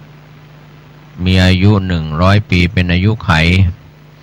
ก็เป็นการบังเกิดขึ้นของพระโพธิสัตว์ ที่มาตรัสรู้นะครับเป็นพระโพธิสัตว์เป็นพระมหาโพธิสัตว์ที่จะได้บังเกิดขึ้นในการเวลาการพิจารณาปัญจวิโรกนะต่างๆพิจารณาโรคที่จะถ้ามนุษย์ในสมัยนั้นมีอายุต่ำกว่า100 ปีพระโพธิสัตว์ก็จะไม่มาบังเกิดหรือเกิน100,000 ปีก็ไม่มาบังเกิดเพราะว่ามนุษย์ที่มีอายุไขต่ำกว่า100 ปีอย่างเช่นปัจจุบันนั้นมีอายุ75 ปีเป็นอายุไข100 ปีลดลงไป1 ปี100 ปีลดลงไป1 ปีก็ทำให้คือคนขาดศีลไม่นับถือศีลไม่ปฏิบัติตามศีล 5ไม่ฆ่าสัตว์ไม่ลักทรัพย์ไม่เสพกามที่ผิดไม่กล่าวคำเท็จไม่ดื่มสุราเมรัยศีล 5นี้เป็นพื้นฐานของความเป็นมนุษย์แต่คนเราก้าวล่วงในศีล 5ข้อใดข้อหนึ่งไม่ว่าจะเป็นฆ่าสัตว์เป็นอาจินสัตว์เล็กสัตว์ใหญ่มนุษย์หรือสัตว์เดรัจฉานฆ่าเป็นอาจินก็ทำให้อายุสั้นลงผิดศีลข้อที่2ฉ้อโกงลักเล็กขโมยน้อยถือเอาทรัพย์สินของคนอื่นด้วยการฉ้อโกงกันจะเป็นเรื่องราวที่ฉ้อโกงกันแบบไหนด้วยตัวอักษรตัวหนังสือในกลอุบายต่างๆที่ฉ้อโกงกันนะครับท่านผู้ฟังดังนั้นถ้าเรามาพิจารณาถึงการถือเอาทรัพย์ของผู้อื่นโดยที่เขาไม่ได้อนุญาตให้นี่นะครับก็จะทำให้เราเสียความรู้สึกก็เราทรัพย์ใครก็หวงแหนไม่ว่าจะเป็นของใครนะครับท่านผู้ฟังอันนี้ก็เป็นเรื่องธรรมดาการถือเอาทรัพย์หรือว่าฉ้อโกงทรัพย์ของผู้อื่นนั้นก็เป็นเรื่องที่ทำให้เมื่อเจ้าของเขาไม่อนุญาตแล้วก็เป็นปัญหาครับปัญหาที่ตามมาจากการไม่อนุญาตนี่นะครับก็ถือเอาทรัพย์ของผู้อื่นโดยที่ไม่ได้รับอนุญาตการที่เราถือเอาทรัพย์สินของบุคคลอื่นๆที่ไม่ได้รับอนุญาตก็ทำให้เกิดการจองเวรการหวงแหนการจองเวรการฉ้อโกงกันนะครับโกงกันไม่ว่าจะโกงด้วยตาช่างโกงกันด้วยลุกล้ำเขตแดนเรื่องของที่ดินนะครับหรือโกงกันในเรื่องของทรัพย์ที่มีการเคลื่อนที่ได้แล้วก็ทรัพย์ที่เคลื่อนที่ไม่ได้ก็แล้วแต่นะครับวิธีโกงกลโกงในปัจจุบันหรือในอดีตก็แล้วแต่นะครับก็ถือว่าได้ทรัพย์ที่เขาหวงแหนของคนอื่นได้มาเป็นของตนโดยที่เขาไม่ได้อนุญาตไม่ได้ยินยอมนี่แหละก็ทำให้ผิดศีลข้อที่2ส่วนการผิดศีลข้อที่3ก็เป็นเรื่องของคู่ครองชายหญิงนะครับสามีก็เป็นที่รักของภรรยาภรรยาก็เป็นที่รักของสามีเป็นชายหญิงที่ยอมเรียกว่าเป็นที่รักทั้งสองฝ่ายดังนั้นถ้ามีคนอื่นมาแย่งชิงเรียกว่ามาเล่นชู้สู่ชายสู่หญิงหญิงนั้นมีเจ้าของชายนั้นก็ไปเกี่ยวข้องหญิงที่มีเจ้าของนั้นก็ถือว่าผิดศีลชายไปผิดกับหญิงที่มีเจ้าของหญิงไปผิดกับชายที่มีเจ้าของแล้วก็ผิดด้วยกันทั้งคู่นะครับก็ถือว่าเป็นการผิดศีลข้อที่3ทำให้เกิดการจองเวรกันทะเลาะเบาะแว้งกันนะครับหวงแหนกันแล้วยังอาฆาตกันเราจะเห็นได้ว่าความหึงหวงเพราะความรักในหญิงในชายในคู่ครองของใครก็ตามเนี่ยนะครับก็เกิดเป็นข่าวฆ่ากันตายตบตีทะเลาะเบาะแว้งกันเรื่องของการผิดศีลข้อที่3ก็ไปจบลงที่ความตายบางคนก็ ตายทั้งคู่ฆ่าตัวตายฆ่าคนรักที่มีชู้ฆ่าทั้งชู้ฆ่าทั้งคนรักจะเป็นหญิงเป็นชายก็ตามการผิดศีลข้อที่3นั้นก็ไปก้าวล่วงในการเสพกามที่ผิดในคู่ครองก็เป็นปัญหาของสังคมมาโดยตลอดทุกยุคทุกสมัยก็ข้อที่4นั้นก็ทำให้เราเป็นคนไม่ซื่อไม่ตรงคดในข้องอในกระดูกก็คือการพูดด้วยวาจาการเขียนตัวหนังสือการใช้ไอทีในปัจจุบันในอดีตก็เป็นจดหมายเป็นโทรเลขโทรศัพท์หรืออะไรก็แล้วแต่อักษรที่มีอักษรหรือใช้คำพูดด้วยปากโกหกหลอกลวงกันซึ่งหน้าหลอกลวงกันลับหลังนะครับการทำให้ผิดศีลข้อที่4ด้วยการมุสาวาทนั้นก็ทำให้คนเราขาดความเชื่อถือกันไม่นับถือไม่เคารพไม่นับถือกันทุกวันนี้เรียกว่าปากปราศัยน้ำใจเชือดคอก็เพราะว่าปากและพูดดีแต่ว่าจิตใจ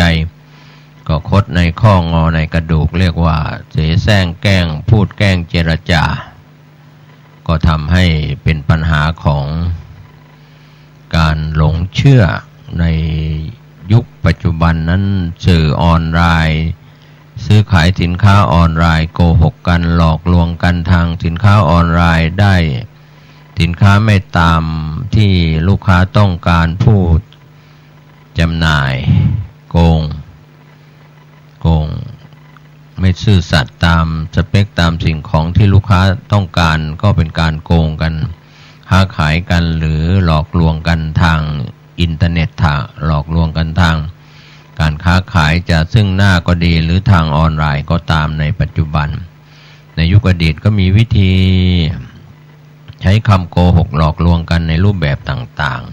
ๆแม้ว่าในปัจจุบันนั้นจะมีการทำสัญญาจะกู้ยืมเงินหรือจะซื้อขายจะทำธุรกิจใดๆก็ใช้กระดาษแต่ว่ากระดาษนั้นก็ไม่สามารถจะสร้างบรรทัดฐานก็ทำให้เกิดการช่อโกงการหลอกลวงกันนะครับเป็นปัญหาของสังคมมาโดยตลอดฉะนั้นเราจะไม่อยากพูดถึงว่านักการเมืองเป็นโกหกหน้าตายก็เวลาปราศัยหาเสียงตะเวนหาเสียงก็หลอกลวงประชาชนซึ่งหน้าว่าถ้าตัวเองได้เป็นผู้แทนในระดับต่างๆก็ว่าจะทำอย่างนั้นจะทำอย่างนี้พอตัวเองเข้าไปแล้วก็ทำไม่ได้ตามที่พูดไว้นี่แหละโกหกหลอกลวงซึ่งหน้าดังนั้นการเมืองที่เป็นประชาธิปไตยที่แท้จริงนั้นก็มียากนะครับเพราะว่าประชาชนนั้นเป็นคนที่มีกิเลสมีจิตใจความโลภความโกรธความหลงเข้าครอบงำแล้วจะหาประชาธิปไตยเต็มใบที่ไหน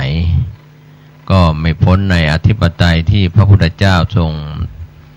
สอนไว้ก็คือธรรมาธิปไตยมีธรรมะเป็นใหญ่ความถูกต้องรู้ดีรู้ชั่วสวิชชาโนภวังโหติผู้รู้ดีเป็นผู้เจริญจะพูดจะปราศัยจะรับปากรับคำอะไรไว้ก็อยู่ในกรอบของศีลห้าเป็นฐานไม่หลอกลวงกันซื่อตรงต่อตนเองซื่อตรงต่อคนรอบข้างซื่อตรงต่อลูกค้าดังนั้นก็เป็นที่ไว้เนื้อเชื่อใจเป็นที่เคารพนับถือทั้งมนุษย์และอมนุษย์ทั้งหลายเขาเรียกว่าเป็นที่เคารพนับถือหย่ำเกรงเคารพเพราะว่าด้วยอำนาจของศีลคุณสมาธิคุณปัญญาคุณดังนั้นเราก็คงไม่แปลกอะไรถ้าเร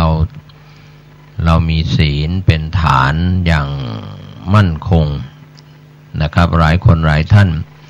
อาจจะทำผิดศีลทุศีลกันอยู่ในปัจจุบันหรือทำมาแล้วในอดีต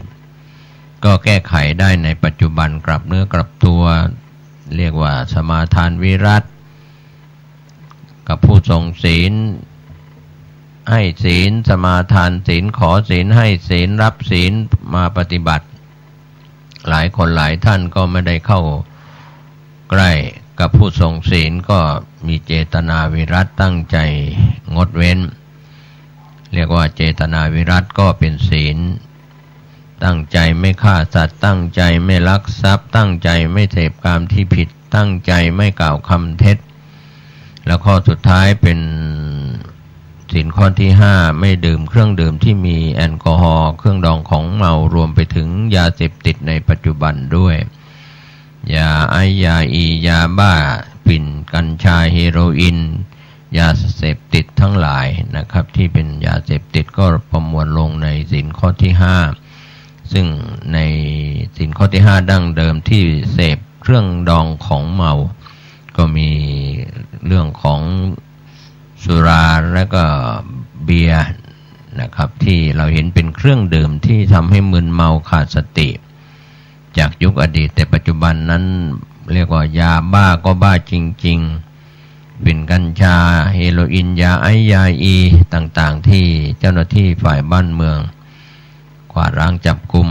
เป็นผู้ต้องหายาเสพติดค้ายาเสพติดผลิตยาเสพติดเสพยาเสพติดก็ทำให้อยู่ในข้อศีลข้อที่5นี้ด้วยนะครับก็เป็นเรื่องที่เราก็มีความกังวลกันมากนะครับเรื่องของปัญหายาเสพติดของบ้านเมืองแล้วก็ไม่ใช่ประเทศไทยทุกๆประเทศทั่วโลกนะครับท่านผู้ฟังปัญหายาเสพติดที่ระบาดบรรดาพ่อแม่ผู้ปกครองก็มีความห่วงใยบุตรหลานของเรานะครับซึ่งเป็นวัยรุ่นหรือเป็นเยาวชนก็อยากลองไม่เคยเสพก็อยากเสพไม่อยากลองไม่เคยลองก็มีเพื่อนชักชวนให้เสพให้ลองนะครับลูกหลานเราที่เป็นเยาวชนชายหญิงก็เพื่อนพาไปก็อย่าได้ห่างไกลจากสายตาของผู้เป็นพ่อแม่ผู้ปกครองหรือญาติพี่น้องญาติสนิทมิตรสหายบางคนพ่อแม่ไม่มีญาติพี่น้องไม่มีอยู่กับใครที่อาศัยที่เป็นผู้ปกครองเรารักเขาดูแลเขาอยู่ในการปกครองก็ต้องระมัดระวังเรื่องของปัญหายาเสพติดและเครื่องดื่มนะครับเครื่องดื่มนี่พาไปสู่ความหายนะเป็นอบายมุขอย่างแท้จริงไม่ว่าจะเป็นปากทางแห่งความเสื่อมจากการดื่มสุราเที่ยวกลางคืนอบายมุขปากทางทั้งหลายนะครับการพนันบ่อนการพนันบ่อนการพนันที่เกิดขึ้นเนี่ยเป็นสิ่งที่เป็นความเสื่อมเสียทรัพย์เสียผิดทั้งกฎหมายนะครับก็เจ้าหน้าที่ของรัฐที่คอร์รัปชันรู้เห็นเป็นใจไม่ว่าจะเป็นฝ่ายปกครองฝ่ายทหารตำรวจฝ่ายใดๆก็ตามที่ปัจจุบันนั้นไม่ได้เป็นบ่อนที่อยู่กับที่เป็นบ่อนวิ่งก็คือเคลื่อนย้ายไปเล่นการพนันกันไม่ว่าจะเป็นชนไก่แข่งม้าหรือการพนันเล่นไพ่ไฮโลถั่วโปอะไรต่างๆกับการพนันแฝงมาในทุกรูปแบบนะครับแม้แต่หวยใต้ดินที่เราใช้ศัพท์ว่าหวยก็ผิดกฎหมายถ้าใช้ศัพท์ว่าสลากกินแบ่งรัฐบาลก็เป็นการพนันที่ถูกกฎหมายก็เป็นสลากกินแบ่งรัฐบาลไปนะครับก็เป็นการได้การเสียเป็นปากทางของอบายมุขทั้งนั้นนะครับไม่ว่าจะได้เท่าไหร่เสียไปเท่าไหร่การที่เสียไปก็อยากได้คืนได้มาก็เหิมเกริมอยากได้มากขึ้นก็เลยมีได้มีเสียอยู่ตลอดนะครับท่านผู้ฟังในส่วนของการเล่นการพนันในรูปแบบต่างๆซึ่งปัจจุบันในหลายประเทศก็มีบ่อนคาสิโนเปิดให้เล่นกันมีได้มีเสียกันมากๆนะครับแต่ว่าที่อยู่ในท้องถิ่นต่างๆแม้ตามกาดตามลีในปัจจุบันก็ยังมีการเล่นการพนันในรูปแบบของพ่อค้าแม่ค้านะครับหวยใต้ดินหวยฉลากกินแบ่งรัฐบาลหรือบ่อนต่างๆก็มีอย่างเงี้ยมายาวนานนะครับไม่ใช่เพิ่งมาเกิดในยุคนี้ก็เจ้าหน้าที่ของรัฐที่เป็นฝ่ายปกครองฝ่ายทหารตำรวจหรือฝ่ายองค์กรปกครองส่วนท้องถิ่นจะรู้เห็นเป็นใจหรือ ไม่รู้เห็นเป็นใจจะคอร์รัปชันหรือไม่คอร์รัปชันก็คนก็ยังกินยังเล่นการพนันกินดื่มเครื่องดื่มแอลกอฮอล์ก็ยังมีอยู่แม้แต่เราจะเก็บภาษีบาปจากโรงงานผลิตเบียร์ผลิตเหล้าได้ภาษีมากๆก็จริงแต่ปลายทางเราไปรณรงค์โครงการหมู่บ้านรักษาศีล 5ให้เขางดดื่มเครื่องดื่มแอลกอฮอล์ก็เรียกว่าหัวมากินหางก็โดนกินจากหัวเพราะว่าอะไรตราบใดยังมีโรงงานยาสูบเรื่องของการงดสูบบุหรี่ก็ไม่มีการนำเข้าบุหรี่จากต่างประเทศแม้จะไม่ได้ผิดกฎหมายก็จริงแต่ว่าเป็นโทษต่อสุขภาพนะครับคนที่สูบบุหรี่ส่วนสุราเบียร์ทั้งที่สุราเถื่อนเบียร์เถื่อนหรือนำเข้าจากต่างประเทศก็ตามมีโรงงานผลิตในประเทศหรือผลิตจากต่างประเทศก็ไม่หมดไม่สิ้นนะครับเราจะมีการเข้มงวดกวดขันในเรื่องของการดื่มสุราหรือว่าเบียร์เครื่องดองของเมาหรือกำจัดพื้นที่ในการสูบบุหรี่นะครับก็ไม่สามารถจะแก้ไขปัญหาสังคมได้เพราะว่าเป็นปัญหาของสังคมเพราะตราบใดยังมีโรงงานผลิตสุราโรงงานผลิตเบียร์โรงงานยาสูบกำลังมีปัญหาเรื่องของกองทุนที่จะใช้จ่ายครับอย่างไรก็ตามก็โรงงานยาสูบก็ผลิตยาสูบไปให้เขาสูบก็ไปทำลายสุขภาพปอดร่างกายเครื่องดื่มก็เช่นเดียวกันก็เรียกว่าหัวไปกินหางก็กินตัวเองนะครับทำลายตัวเองเราจะเห็นได้ว่าในปัจจุบันนั้นใช้เงินส่วนหนึ่งไปรณรงค์ไม่ให้เขาสูบบุหรี่ไม่ให้เขาดื่มสุราแล้วก็เครื่องดื่มที่มีแอลกอฮอล์ก็ไม่สามารถจะแก้ไขได้งานบุญก็เป็นงานบาปถ้ามีการดื่มเครื่องดื่มแอลกอฮอล์ก็เป็นเรื่องที่เป็นวัฏฏะวนแก้ไขได้โดยยากแต่ว่าพยายามรณรงค์กันนะครับอย่างโครงการหมู่บ้านรักษาศีล 5ก็มีพระเถระครูบาอาจารย์เป็นผู้นำก็จริงแต่ว่าก็คนที่ยอมก็ปฏิบัติตามคนที่ไม่ปฏิบัติตามก็ทุศีลกันไปฆ่าสัตว์รักทรัพย์เสพกามที่ผิดกล่าวคำเท็จดื่มสุราเมรัยปัจจุบันเนี่ยเป็นที่น่าอดสูใจนะครับผู้ดำเนินรายการก็ทำหน้าที่สื่ออยู่ก็ไม่อยากจะเห็นข่าวที่เป็นเรื่องราวที่เกี่ยวกับคนทำผิดศีลกันในรอบวันจากพี่น้องสื่อมวลชนทุกแขนงสาขาทั้งส่วนกลางและท้องถิ่นก็จะรายงานข่าวคนทำผิดศีลกันส่วนใหญ่ฆ่ากันบ้างทะเลาะเบาะแว้งกันโกงกันบ้างฉกชิงวิ่งราวบ้างหลากหลายเรื่องราวก็ปวดเสียนเวียนหัวสำหรับเจ้าหน้าที่ของรัฐที่เป็นเจ้าหน้าที่ฝ่ายตำรวจฝ่ายปกครองฝ่ายบ้านเมืองนะครับก็กฎหมายแก้กันแล้วแก้กันอีกครับก็คงแก้กิเลสของคนภายในใจของคนไม่ได้กรอบมีรั้วก็พังรั้วคือไม่ปฏิบัติตามกฎหมายเข้าไปอยู่กันในเรือนจำในที่ต้องขังซึ่งสถานที่เหล่านั้นอันไม่พึงประสงค์ไม่พึงที่จะเข้าไปอยู่แต่ว่าคนทำผิดแล้วถูกศาลตัดสินพิพากษาแล้วจำคุกตามโทษเบาโทษหนักก็แล้วแต่นะครับก็ถือว่าเป็นการกักกันแต่บางคนพ้นจากโทษออกมาแล้วแม้ว่าหลายเรือนจำหลายทันตสถานของหญิงก็พยายามฝึกอาชีพให้เขามีอาชีพในขณะต้องขังต้องโทษกลับออกมาคืน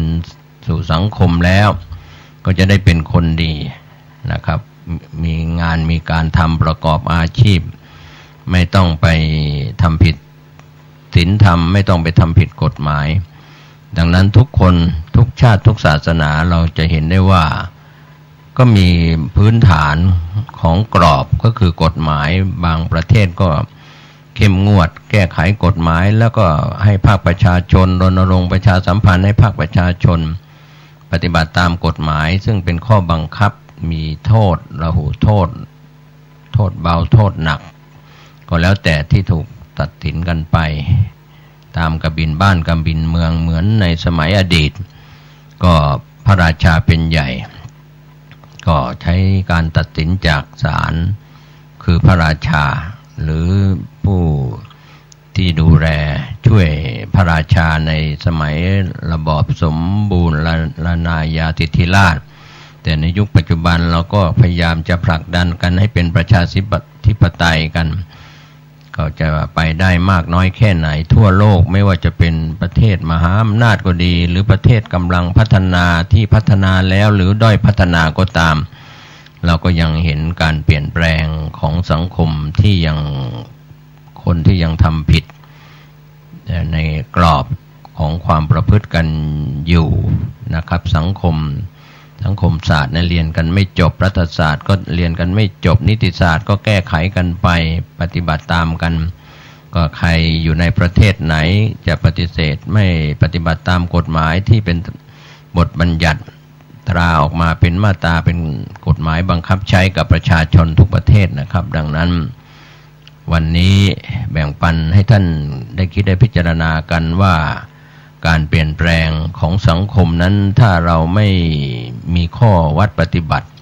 คือความประพฤตินั้นเป็นส่วนของจรณะถ้าได้ข้อประพฤติที่ดีก็คือศีลกับสมาธิเป็นข้อประพฤติส่วนวิชานั้นก็คือการศึกษาเป็นวิชาบางคนเรียนรู้แต่ว่าความประพฤติมีความรู้สูงความประพฤติไม่ดีบางคนมีความประพฤติดีมีความรู้สูงหรือบางคนมี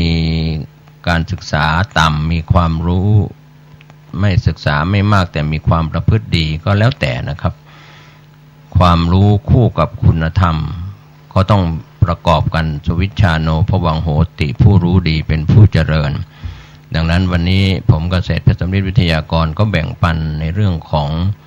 สวิชชาโนภวังโหติผู้รู้ดีเป็นผู้เจริญแล้วก็คือจะต้องมีจรณะเรียกว่าวิชาจรณะสัมปันโนถ้าบุคคลใดมีความพร้อมทั้งการประพฤติได้พูดได้ทำได้ก็เป็นนักการเมืองที่ดีได้เป็นประชาธิปไตยในประเทศนั้นได้แต่ว่าพูดได้ทำไม่ได้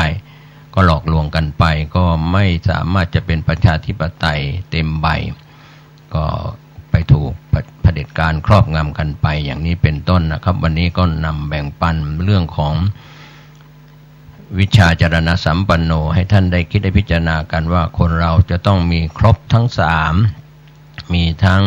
วิชาความรู้จรณะความประพฤติก็คือศีลกับสมาธิประกอบพร้อมกันไปก็จะสุขกายสุขใจวันนี้และวันหน้าแก้ไขตนเองวันนี้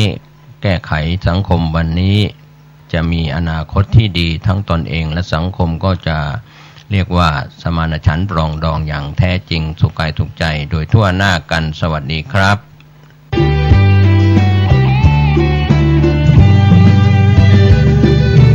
สวัสดีครับท่าน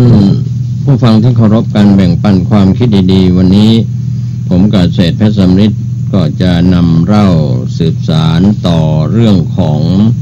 สิ่งที่เราได้แบ่งปันให้ท่านได้คิดได้พิจารณาในส่วนก็เป็นเรื่องราวที่เราได้รับรู้รับทราบกันแล้วว่าการบำเพ็ญบุญของพระโพธิสัตว์คือพระสุเมธดาบทนั้นในยุคอดีตนะครับก็เป็นส่วนที่นำเล่าให้ท่านได้รับรู้รับทราบไปบ้างแล้วนะครับก็ในส่วนมาถึงพระชาติสุดท้ายที่เป็นพระเวสสันดรที่ผมเกษตรเพชรสำริดได้แบ่งปันให้ท่านได้คิดได้พิจารณากันจนถึงเล่าเรื่องถึงมาเสวยพระชาติเป็นพระเวสสันดรแล้วก็ถูกเนรเทศนะครับชาวสีพีก็ไม่พอใจในการทำที่แสดงออกของพระเวสสันดรที่พากันไปร้องทุกข์ขอให้พระเจ้าสนชัยเนรเทศพระเวสสันดรออกไปจากแคว้นสีพีโดยพระเจ้าสนชัยนั้นจำเป็นต้องปฏิบัติตามความเห็นของชาวเมืองก่อนที่จะออกจากแคว้นสีพีนะครับท่านผู้ฟังนะครับพระเวสสันดรก็ได้ทรงบำเพ็ญสัตตกะมหาท านบริจาคของ7อย่างมีบริจาคช้างม้ารถสตรีโคนมทาสทาสีอย่างละ700แล้วก็ตรัสกับพระนางมัตสีว่าที่พึ่งของสัตว์ทั้งปวงไม่มีสิ่งใดประเสริฐกว่าการให้ทานดังนั้นพระเวสสันดรทรงบริจาคทานอยู่จนถึงเวลาเย็นจึงเสด็จกลับพระราชนิเวศในวันรุ่งขึ้นพระเวสสันดรถวายบังคมลาพระชนกชลนีประทับยืนบนรถพระที่นั่งอำรามหาชนทรงประทานโอวาทว่าพวกท่านอย่าประมาทจงทำบุญให้ทานรับสั่งให้พระนางมัตสีดูแลพระโอรสและพระธิดาแต่ทุกพระองค์ก็ขอตามเสด็จไปด้วยพระเวสสันดรพระนางมัตสีพระโอรสพระธิดาจึงพากันเดินทางออกจากพระนครระหว่างทางก็มีพราหมณ์4 คนมารับมหาทานไม่ทันได้ติดตามไปทูลขอม้าที่เทียมรถพระเวสสันดรก็ทรงบริจาคให้ไปขณะนั้นก็มีพราหมณ์อีกคนหนึ่งเข้ามาทูลขอรถพระที่นั่งพระองค์ทรงลงจากราชรถพร้อมด้วยพระนางมัตสีพระโอรสพระธิดาแล้วก็มอบรถให้พราหมณ์นั้นต่อไปอีกพระเวสสันดรเสด็จพระดำเนินต่อไปด้วยพระบาท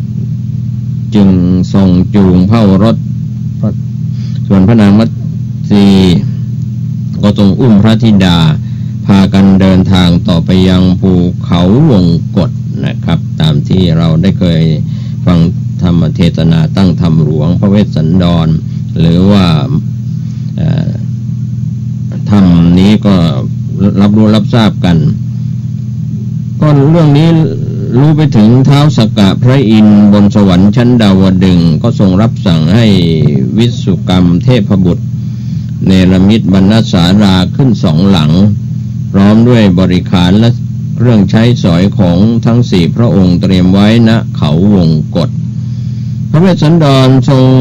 ถือเพศเป็นดาบทพระนางมัตสีทรงถือเพศเป็นดาบสินีคือเป็นดาบทผู้หญิงทรงให้พระโอรสพระธิดาเป็นดาบทกุมารและกุมารีทุกพระองค์ประทับอยู่ณบรรณศาลานั้นเป็นเวลานานถึง7 เดือนนะครับก็เป็นเรื่องเล่าที่มีความเกี่ยวข้องกับพระโพธิสัตว์ต่อมาพราหมณ์ชูชกชาวเมืองกาลิงคะ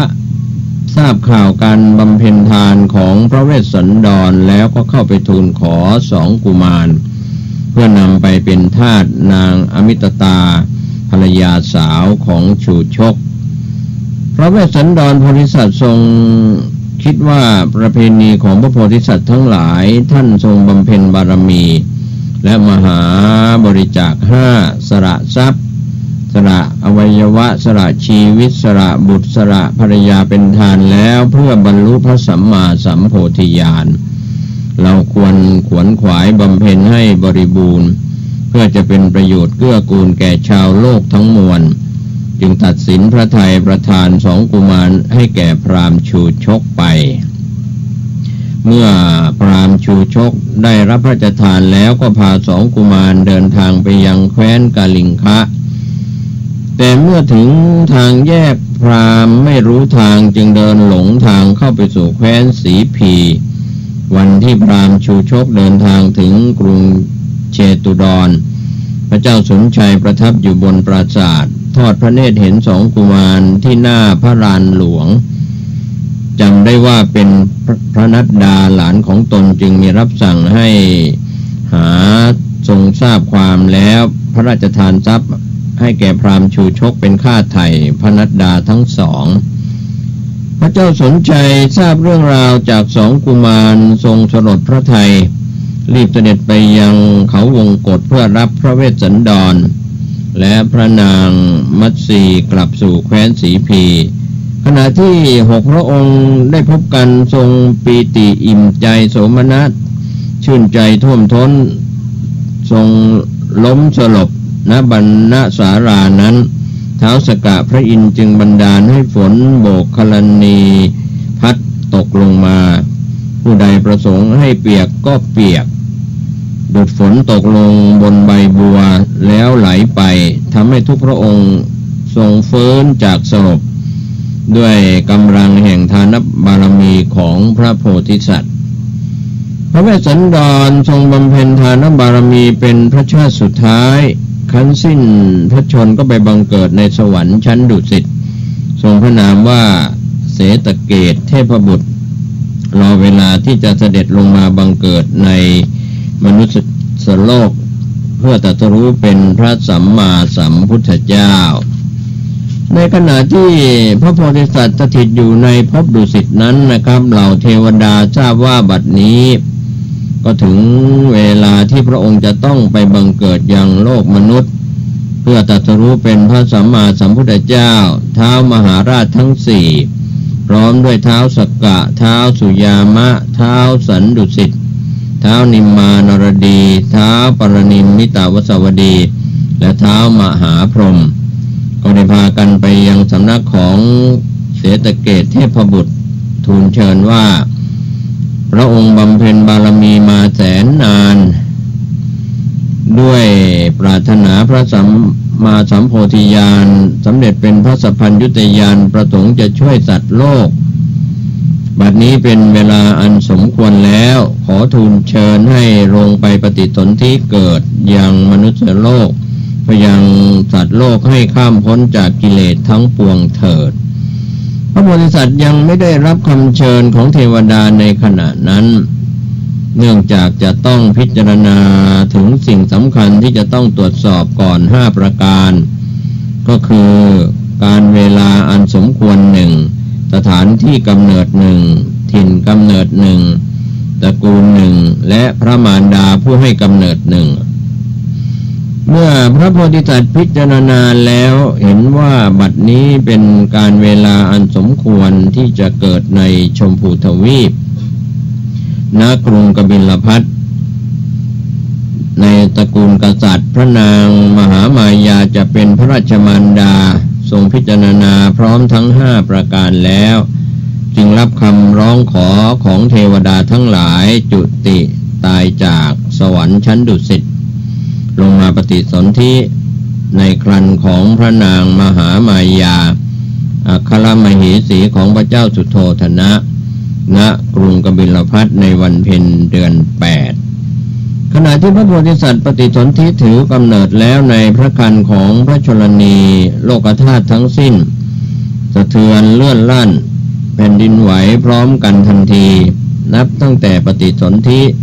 เทวบุตร4องค์ถือพระครรภ์ถวายการอารักขาพระโพธิสัตว์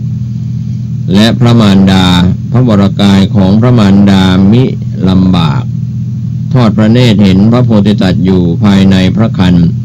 ประดุจเห็นเส้นด้ายสีเหลืองที่ร้อยไว้ในแก้วมณีอันใสอย่างไรก็อย่างนั้นนะครับพระนางมหามายาทรงพระครรภ์ครบ10 เดือนก็มีพระประสงค์จะเสด็จไปคลอดที่เทวทหนคร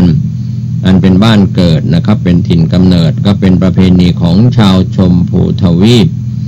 พระเจ้าสุโธทนะรับสั่งให้เจ้าพนักงานตกแต่งทางจากกรุงกบิลพัสดุจนถึงเทวทหนครให้ราบเรียบให้พระนางประทับในวอทองส่งพระนางไปพร้อมด้วยข้าราชบริพารจำนวนมากระหว่างทางเสด็จผ่านอุทยานชื่อรุมพินีขณะนั้นต้นสาละกำลังออกดอกบานสะพรั่งหมู่พมรและก็มวลวิหกนานาชนิดส่งเสียงร้องอยู่ด้วยความไพเราะในระหว่างกิ่งระหว่างดอกทั้งหลายอันเป็นที่รื่นรมพระนางทอดพระเนตรเห็นดังนั้นประสงค์จะเข้าไปชมความงามใกล้ๆเสด็จลงจากวอทองประทับยืนเหนี่ยวกิ่งสาละลงมาเมื่อพระนางประสงค์กิ่งใดกิ่งนั้นก็จะน้อมลงมาจนถึงพระหัตถ์ขณะนั้นพระนางรู้สึกปั่นป่วนในพระครรภ์เหล่าข้าราชบริพารจึงกั้นพระวิสูตรให้พระนางแล้วก็หลีกไปพระนางประสูติพระโอรสขณะที่ประทับยืนจับกิ่งสาระอยู่เช่นนั้น ท้าวมหาพรหมรับพระโพธิสัตว์ด้วยข่ายทองท้าวมหาราชทั้งสี่พระองค์รับพระโพธิสัตว์จากพระหัตถ์ของท้าวมหาพรหมด้วยเครื่องราชอันเป็นมงคลต่อมาพวกข้าราชบริพารที่ตามเสด็จก็นำเบาะผ้าเนื้อดีรับจากพระหัตถ์ท้าวมหาราชทั้งสี่แล้วก็ทูลเชิญพระนางมหามายาแล้วก็พระโอรสเสด็จกลับกรุงกบิลพัสในวันนั้นการที่พระโพธิสัตว์ประสูติณลุมพินีวันนั้นก็มีสิ่งสำคัญบังเกิดขึ้นพร้อมกัน7อย่างนะครับท่านผู้ฟังก็มีพระนางยโสธรามีเจ้าชายอานนท์มีนายชนะการุทายเยมาศม้ากันทกะต้นมหาโพธิพฤกษ์แล้วก็ขุมทรัพย์ทั้ง4ขุมนะครับก็เกิดขึ้นพร้อมกันนะครับชื่อว่าสหชาติทั้ง7ของพระโพธิสัตว์ชนชาวนครทั้งสองก็คือกบิลพัสและเทวทหานั้นได้อัญเชิญพระโพธิสัตว์และพระมารดากลับไปยังกรุงกบิลพัสในวันนั้นแล้วหมู่ทวยเทพในชั้นดาวดึงส์ก็ร่าเริงยินดีว่าพระราชโอรสของพระเจ้าสุโธทนะอุบัติแล้วพระราชกุมารนี้จะประทับนั่งณควงโพธิพฤกษ์แล้วก็จะได้ตรัสรู้เป็นพระพุทธเจ้าครั้งนั้นกาลเทวินดาบทเป็นผู้คุ้นเคยกับพระเจ้าสุโธทนะกระทำภัตกิจฉันอาหารเสร็จแล้วก็ขึ้นไปยังดาวดึงส์พิภพเพื่อพักกลางวันก็ได้ทราบข่าวจากเทพชั้นดาวดึงส์ว่าพระราชโอรสของพระเจ้าสุโธทนะประสูติแล้วเหล่าเทพเทวดาเป่าประกาศอีกว่าพระโอรสพระองค์นั้นจะได้ตรัสรู้เป็นพระพุทธเจ้าทรงประกาศพระธรรมจักรแก่ชาวโลกกาลเทวินดาบทจึงลงจากเทวโลกเข้าไปยังพระราชนิเวศทูลพระเจ้าสุโธทนะว่ามหาบพิตรอาตมาภาพทราบข่าวว่าพระโอรสของพระองค์ประสูติแล้วอาตมาภาพใครเห็นพระราชบุตรนั้นพระเจ้าสุโธทนะจึงรับสั่งให้นำพระโอรสมาเพื่อให้นมัสการพระดาบทแต่พระดาบทของซึ่งให้นมัสการพระดาบทแต่พระบาทของพระโพธิสัตว์กลับไปประดิษฐานบนชฎาของดาบทในเวลานั้นกาลเทวินเห็นพระลักษณะของพระโอรสแล้วก็ทราบด้วยอนาคตังสยานญาณในอนาคตว่าปัญญาที่อย่างรู้อนาคตว่าพระราชโอรสนี้จะเป็นอัจฉริยบุรุษจะได้ตรัสรู้เป็นพระพุทธเจ้าอย่างไม่ต้องสงสัยพระดาบทจึงลุกจากอาสนะประคองอัญชลีถวายบังคมพระโอรสด้วยความปีติพระราชาเห็นพระดาบทกระทำดังนั้นแล้วก็ทรงไหว้ตามด้วยความอัศจรรย์พระทัยยิ่งนักฝ่ายพระนางมหามายาหลังจากประสูติโอรสได้เพียง7 วันก็สิ้นพระชนม์เป็นธรรมดาของพระมารดาพระโพธิสัตว์ไปอุบัติในสวรรค์ชั้นดุสิตพระนามว่ามายาเทพบุตรพระราชาทรงมอบให้พระนางประชาบดีโคตมีพระน้านางอภิบาลต่อจากพระนางสิริมหามายาหลังจากสวรรคตไปแล้ววันที่5หลังจากประสูติบรรดาพระประยุรญาติทั้งหลายดำริว่าจะเฉลิมพระนามพระโอรสเชิญพราหมณ์108 คนมาบริโภคอาหารในพระราชนิเวศแล้วเลือกพราหมณ์บัณฑิต8 คนให้ทำนายพระลักษณะพราหมณ์7 คนพยากรณ์เป็น2 ในว่าพระโอรสนี้เมื่อเจริญวัยแล้วถ้าเป็นคฤหัสถ์จะได้เป็นพระเจ้าจักรพรรดิถ้าออกบวชจะได้ตรัสรู้เป็นพระพุทธเจ้าส่วนพราหมณ์ที่ชื่อโกณทัญญะซึ่งมีอายุน้อยกว่าทุกคนพยากรณ์ในเดียวว่าพระโอรสนี้จะได้ตรัสรู้เป็นพระพุทธเจ้าแน่นอนพระราชาก็ตรัสถามว่าก็บุตรของเราเห็นอะไรจึงจะออกบวชพราหมณ์โกณทัญญะกราบทูลว่าจะเห็นนิมิต4 อย่างคือคนแก่ คนเจ็บคนตายและก็นักบวชพระเจ้าสุโธทนะตรัสว่าเราต้องการให้โอรสของเราเป็นพระเจ้าจักรพรรดิไม่ต้องการให้เป็นพระพุทธเจ้าจากนั้น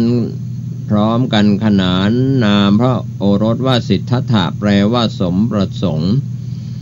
พราหมณ์เหล่านั้นเมื่อกลับถึงเรือนต่างก็พากันเรียกบุตรของตนมาสั่งว่าพวกเราแก่แล้วคงจะไม่ได้ทันได้เห็นพระราชบุตรของพระเจ้าสุโธทนะทรงบรรลุพระสัมมาสัมโพธิญาณฉะนั้นในอนาคตเมื่อพระราชกุมารนี้ทรงผนวดตรัสรู้เป็นพระพุทธเจ้าแล้วพวกเจ้าพึงบวชในศาสนาของพระองค์เถิดพราหมณ์ทั้ง7 คนดำรงอยู่ตราบเท่าอายุขัยต่างก็สิ้นชีวิตไปเหลืออยู่แต่โกณฑัญญพราหมณ์ที่มีอายุน้อยที่สุดเมื่อเจ้าชายสิทธัตถะเจริญวัยมีพระชน16 พรรษาทรงสำเร็จการศึกษาศิลปวิทยาต่างๆแล้วก็พระเจ้าสุโธทนะสร้างปราสาท3 หลังให้เป็นที่ประทับของพระโอรสเปลี่ยนไปตามฤดูทรงสถาปนาไว้ในตำหนักในส่วนทั้ง3 ฤดูแล้วก็ยังแต่งตั้งไว้ในตำแหน่งรัชทายาททรงอภิเษกพระนางยโสธราธิดาของพระเจ้าสุปพุทธะแห่งกรุงเทวทหะเป็นอัครชายานะครับก็เป็นส่วนที่เรานำเล่าให้เห็นความต่อเนื่องโดยย่อๆนะครับหลายคนหลายท่านได้ศึกษาหรือได้ทำความเข้าใจมาแล้วจากอดีตจนถึงปัจจุบันก็เป็นการนำเล่าต่อเนื่องให้ท่านได้เกิดความปีติต่อมาวันหนึ่งเจ้าชายสิทธัตถะมีพระประสงค์จะเสด็จประพาสอุทยานสารถีก็จัดเตรียมรถพระที่นั่งเทียมม้าสินทบอันเป็นมงคล4 ตัวเสด็จไปสู่พระราชอุทยานเทวดาทั้งหลายดำริกันว่าการเวลาที่จะตรัสรู้ของเจ้าชายสิทธัตถะใกล้เข้ามาแล้วพวกเราจะแสดงนิมิตแก่พระองค์จึงแปลงกายเป็นคนแก่มีผมงอกฟันหักหลังโกงกายค้อมลงแล้วก็เดินถือไม้เท้างกเงื่อนอยู่ข้างทางที่เสด็จเจ้าชายไม่เคยเห็นจึงตรัสถามสารถีก็ตอบกราบทูลว่ามนุษย์ทุกคนที่เกิดมาแล้วต้องประสบกับความแก่เช่นนี้เจ้าชายสดับคำของสารถีแล้วก็สลดพระทัยรับสั่งให้กลับพระราชวังวันรุ่งขึ้นเจ้าชายสิทธัตถะมีพระประสงค์จะประพาสอุทยานอีกครั้งนี้เทวดาก็แสดงนิมิตแปลงตนเป็นคนเจ็บนอนร้องครวญครางอยู่เจ้าชายตัดถามสารถีก็ได้รับคำตอบว่ามนุษย์ที่เกิดมาทุกคนต้องประสบกับความเจ็บป่วยเช่นนี้ทรงทราบแล้วสลดพระทัยรับสั่งให้กลับพระราชวังวันที่3เทวดาแสดงนิมิตให้เห็นคนตายบรรดาญาติหามมาบนแคร่เดินร้องไห้มาในระหว่างทางก็ตรัสถามสารถีทราบว่ามนุษย์ทุกคนเกิดมาแล้วก็ต้องตายสดับคำของสารถีแล้วพระโพธิสัตว์ก็ทรงเห็นโทษในการเกิดของสัตว์ทั้งหลายยิ่งมีความสลดพระทัยบังเกิดความเบื่อหน่ายมากขึ้นทุกทีจึงรับสั่งให้กลับพระราชวังวันที่4พระโพธิสัตว์เสด็จออกประพาสอุทยานอีกครั้งนี้ทอดพระเนตรเห็นนักบวชที่เทวดาเนรมิตนุ่งห่มเรียบร้อยด้วยกิริยาที่สำรวมทรงพอพระทัยยิ่งตรัสถามสารถีแม้ไม่รู้จักนักบวชเพราะพระพุทธเจ้ายังไม่อุบัติก็จริงอยู่แต่ก็ทูลตอบด้วยอำนาจของเทวดาเจ้าชายสิทธัตถะเมื่อทราบว่าผู้นี้เป็นนักบวชออกบวชเพื่อแสวงหาความหลุดพ้นจากกองทุกข์พระองค์จึงมีความพอพระทัยยิ่งในการบรรพชาเสด็จประพาสอยู่ในอุทยานจนเวลาเย็นจึงกลับพระราชวังก็ในเรื่องราวต่างๆเหล่านี้นะครับในขณะที่เจ้าชายสิทธัตถะกำลังเสด็จกลับพระเจ้าสุโธทนะ ผู้เป็นบิดาทรงทราบว่าพระนางยโสธราประสูติพระโอรสก็เสด็จมาแสดงความยินดีจึงรับสั่งว่าหลานจงชื่อราหุลระหว่างที่เจ้าชายสิทธัตถะเสด็จนำในส่วนที่เสด็จไปยังปราสาทก็สดับคำอุทานของเจ้าหญิงกีสาโคตมีซึ่งประทับอยู่ณปราสาทอีกหลังหนึ่งว่าบุรุษที่มีความสง่างามเช่นนี้เป็นบุตรของมารดาใดมารดานั้นก็ดับร้อนได้เป็นบุตรของบิดาใดบิดานั้นก็ดับร้อนได้เป็นสามีของสตรีใดสตรีนั้นก็ดับร้อนได้เจ้าชายทรงดำริว่าเจ้าหญิงองค์นี้ให้คติเตือนใจเราเป็นอย่างดีในวันนี้เราจะต้องออกบวชเพื่อแสวงหาความดับให้จงได้นะครับก็ครั้นถึงปราสาททรงบรรทมบนพระแท่นสายญาติเหล่าสตรีนักฟ้อนรำขับร้องพากันมาแวดล้อมขับร้องบรรเลงเจ้าชายสิทธัตถะทรงมีพระทัยเบื่อหน่ายในกามทั้งหลายไม่ทรงสนพระทัยครู่เดียวก็เข้าสู่นิทราตื่นบรรทมในตอนดึกประทับนั่งขัดสมาธิบนพระแท่นทอดพระเนตรเห็นอาการต่างๆของเหล่าสตรีในขณะนั้นก็ยิ่งบังเกิดความเบื่อหน่ายสุดประมาณทรงพระดำริว่าเราจะออกมาหาพิเนศกรมจึงลุกจากพระแท่นบรรทมเสด็จไปหานายชนะซึ่งนอนเฝ้าประตูรับสั่งให้เตรียมม้ากันทกะซึ่งเป็นม้าทรงพร้อมที่จะออกเดินทางทันทีพระองค์ทรงดำริว่าก่อนไปควรจะไปดูราหุลก่อนแต่กลับคิดได้ว่าหากทำเช่นนั้นจะเป็นสิ่งขัดขวางมิให้ได้ออกบวชรอไว้เมื่อตรัสรู้ก่อนจึงจะกลับมาเยี่ยมพระโอรสและพระนางยโสธราในภายหลังแล้วจึงเสด็จออกจากปราสาทไปเจ้าชายสิทธัตถะเสด็จเข้าไปใกล้ม้าแล้วก็ตรัสว่ากันทกะวันนี้เจ้าจงพาเราข้ามฝั่งเราอาศัยเจ้าได้เป็นพระพุทธเจ้าแล้วจะช่วยสัตว์โลกพร้อมทั้งเทวโลกให้ข้ามฝั่งด้วยจากนั้นเสด็จขึ้นประทับบนหลังม้าโปรดให้นายชนะนั่งเบื้องหลังถึงประตูเมืองในเวลาเที่ยงคืนเทวดาที่รักษาประตูบันดาลให้ประตูเมืองเปิดเจ้าชายสิทธัตถะเสด็จออกจากพระนครไปโดยไม่มีผู้ใดรู้เห็นในวันนั้นก็เป็นเรื่องราวที่นำเล่านะครับเรื่องของการบังเกิดขึ้นของพระโพธิสัตว์จากสวรรค์ลงมาสู่เมืองมนุษย์และได้ประสูติการเป็นสิทธัตถะราชกุมารก็ถือว่าเป็นบุญของชาวโลกนะทั้งมนุษย์โลกเทวโลกพรหมโลกนะครับในทุกแดนโลกธาตุท่านผู้ฟังซึ่งได้เคยศึกษาพุทธประวัติก็ดีได้เคยฟังเทศมหาชาติก็ตามก็ย่อมจะรู้ย่อมจะเข้าใจในเรื่องราวต่างๆที่มีอยู่นะครับก็ถือว่าเป็นการบำเพ็ญบุญบารมีจนได้ออกทรงผนวดแล้วก็จะได้นำเล่าเรื่องราวต่างๆคราวหน้าวันนี้เวลาของรายการหมดลงผมเกษตรเพชรสำริดวิทยากรก็จะได้นำเสนอเรื่องราวดี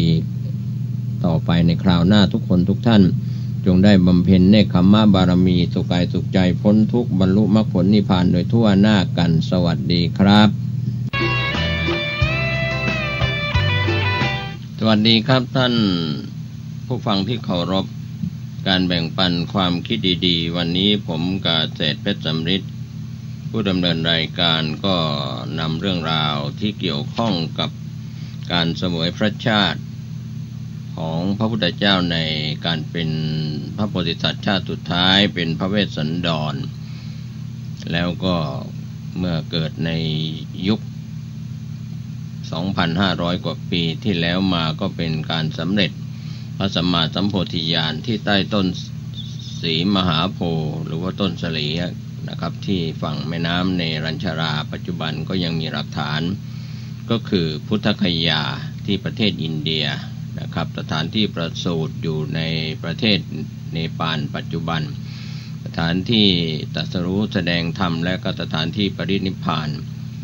ก็อยู่ในประเทศอินเดียนะครับก็ผู้แสวงบุญที่เป็นคนไทยและชาวโลกทั่วโลกก็เดินทางไปยังเนปาลอินเดียนะครับนอกจากนั้นก็ไปแสวงบุญในส่วนการกระจายเรื่องของพระพุทธศาสนาในประเทศต่างๆที่มีอยู่ในปัจจุบันไม่ว่าจะเป็นเมียนมาหรือพม่าศรีลังกาประเทศที่มีพระพุทธศาสนาไทยลาวกัมพูชาเวียดนามจีนหรือในส่วนของประเทศที่ยอมรับนับถือพระพุทธศาสนาในสายมหายานอีกหลายประเทศครับก็แม้แต่ประเทศภูฏานก็ยังมีดินแดนที่เป็นที่ยอมรับพระพุทธศาสนาส่วนทิเบตนั้นแผนที่ของทิเบตก็หายเข้าไปอยู่ในจีนแล้วหลังจากเสียดินแดนขึ้นกับสาธารณรัฐประชาชนจีนนะครับองค์ดาไลลามะก็ลี้ภัยอยู่ในต่างแดนก็ถือว่าเป็นพุทธจะเป็นมหายานหรือเถรวาทก็ตามนะครับก็เป็นการสืบสารงานอายุพระพุทธศาสนาคำว่าตัวศาสนามีอยู่3อย่างก็คือปริยัติศาสนาคำสอนในพระธรรมพระวินัยหรือว่าพระไตรปิฎกอัตถกถาฎีกานุฎีกาต่างๆ 84,000 พระธรรมขันธ์นะครับก็ท่านผู้ฟังก็คงได้ศึกษากันบ้างนะครับฟังเทศฟังธรรมปัจจุบันสื่อสารทันสมัยฟังธรรมทางวิทยุกระจายเสียงฟังธรรมทางทีวีทั้งดาวเทียมดิจิตอลรวมไปถึงโลกออนไลน์ฟังธรรมกันตามสถานีวิทยุกระจายเสียงที่เป็นคลื่น AM และ FM นะครับก็แล้วแต่นะครับมีเสียงออกมามีภาพประกอบรวมไปถึงภาพการบรรยายธรรมสอนธรรมทั้งฝ่ายพระภิกษุสามเณรอุบาสกบาสิกานะครับแต่ว่าในช่วงหลายปีที่ผ่านมาไม่กี่ปีที่ผ่านมาก็มีเพศหญิงที่นุ่งเหลืองห่มเหลืองก็อุปโลกกันว่าเป็นภิกษุณีไปบวชกันจากต่างประเทศเข้ามาแล้วก็ขยายไปในหลายพื้นที่ก็เรื่องนี้ก็เป็นส่วนกฎมหาเถรสมาคมในการเป็นพระอุปัชฌาย์จะบวชคำว่าภิกษุณีได้หรือไม่ได้ในกฎมหาเถรสมาคมนะครับก็เป็นเรื่องราวนะครับที่เราก็คงไม่พูดถึงกันเพราะปัจจุบันนั้นจะมีพระอุปัชฌาย์ที่ได้รับการอบรมสอบผ่านการเป็นพระอุปัชฌาย์ในประเทศไทยส่วนในต่างแดนจะเป็นฝ่ายมหายานเถรวาทบวชได้ไม่ได้อย่างไรเราก็คงไม่ได้ไปสาวหาต้นตอที่ไปที่มานะครับก็ถือว่าไม่ได้มีการปิดกันในเรื่องของความเสมอภาคระหว่างชายและหญิงปิดกันว่าเรื่องของชายและหญิงนั้นมีโอกาสภาคระหว่างได้มีการปิดกันว่าเรื่องของชายและหญิงนั้นมีโอกาสภาคกันระหว่างได้ปิดกันว่าเรื่องของชายและหญิงนั้นมีโอกาสภาคกัน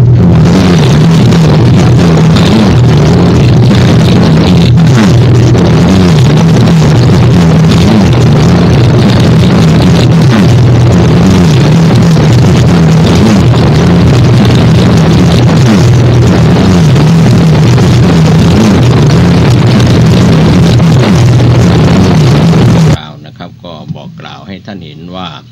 ก็ไม่ได้มีการกีดกันนะครับในยุคพุทธกาลที่พระพุทธองค์ทรงประชุมสงฆ์แล้วก็บัญญัติพระวินัยไว้ทั้ง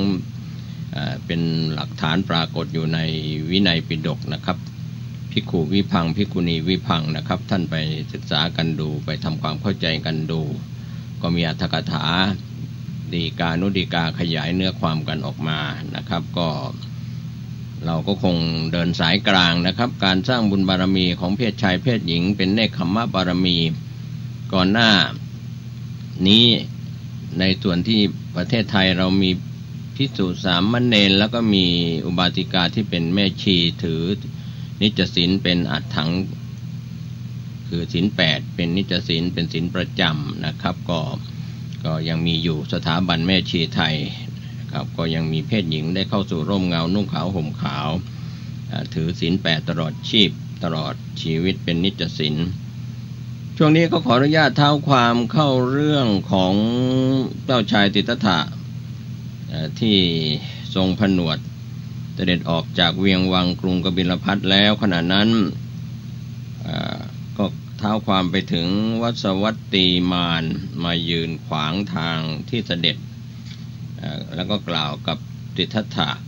ว่านับแต่นี้7 วันสมบัติจักรพรรดิจะปรากฏแก่ท่านแล้วท่านจงกลับไปเสวยสมบัติจักรพรรดิเถิดเจ้าชาย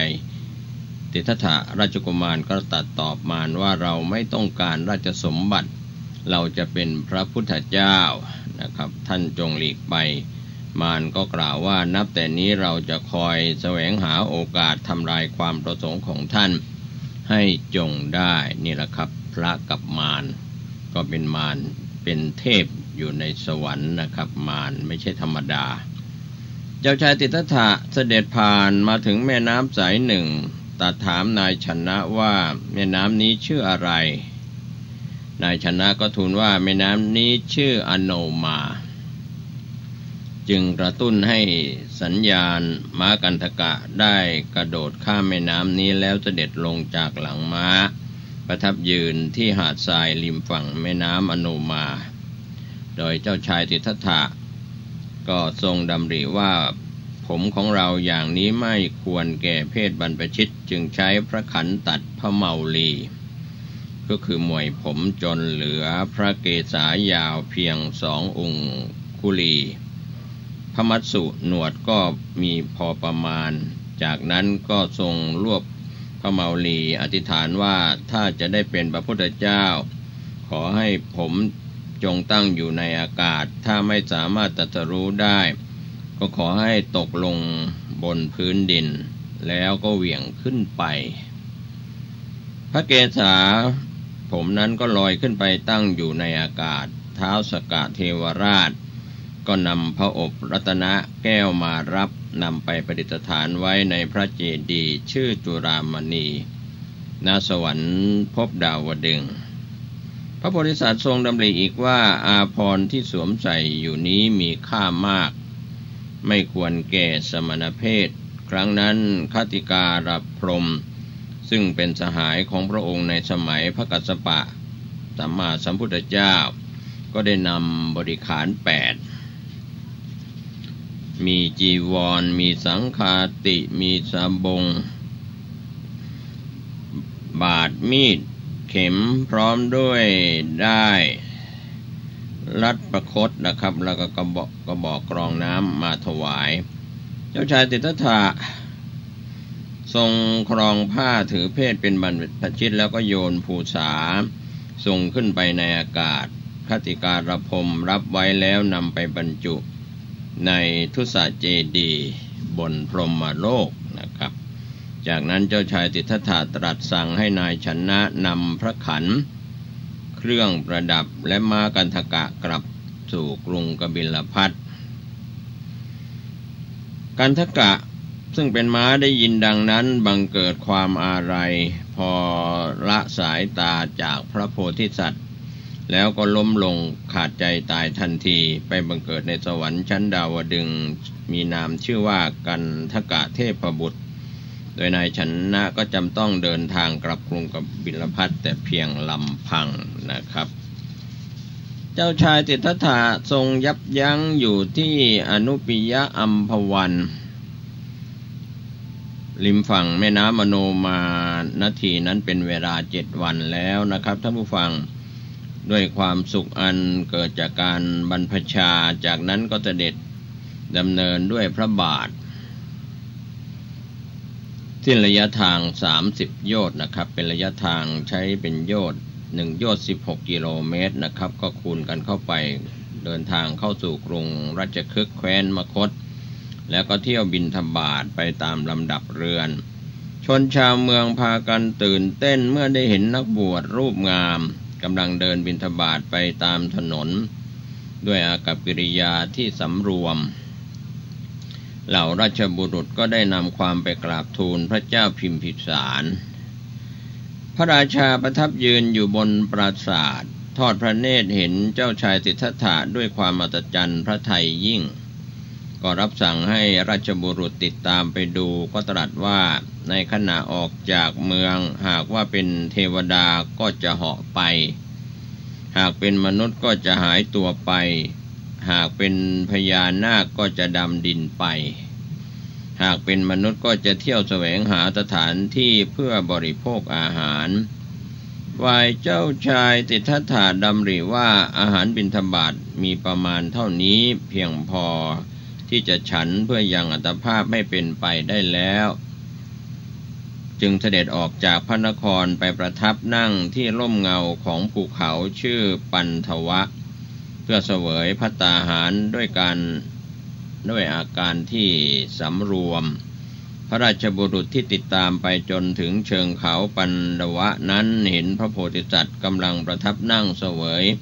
ภัตตาหารจึงนำความกลับไปกราบทูลพระราชาพระเจ้าพิมพิสารก็เมื่อทราบแล้วก็รีบเสด็จออกไปทันทีปฏิสันถานต้อนรับทักทายกันพอสมควรกับพระโพธิสัตว์พระราชาก็ตรัสถามถึงนามและตระกูลของพระโพธิสัตว์ก็ทรงทราบว่าพระองค์คือเจ้าชายสิทธัตถะแห่งกรุงกบิลพัส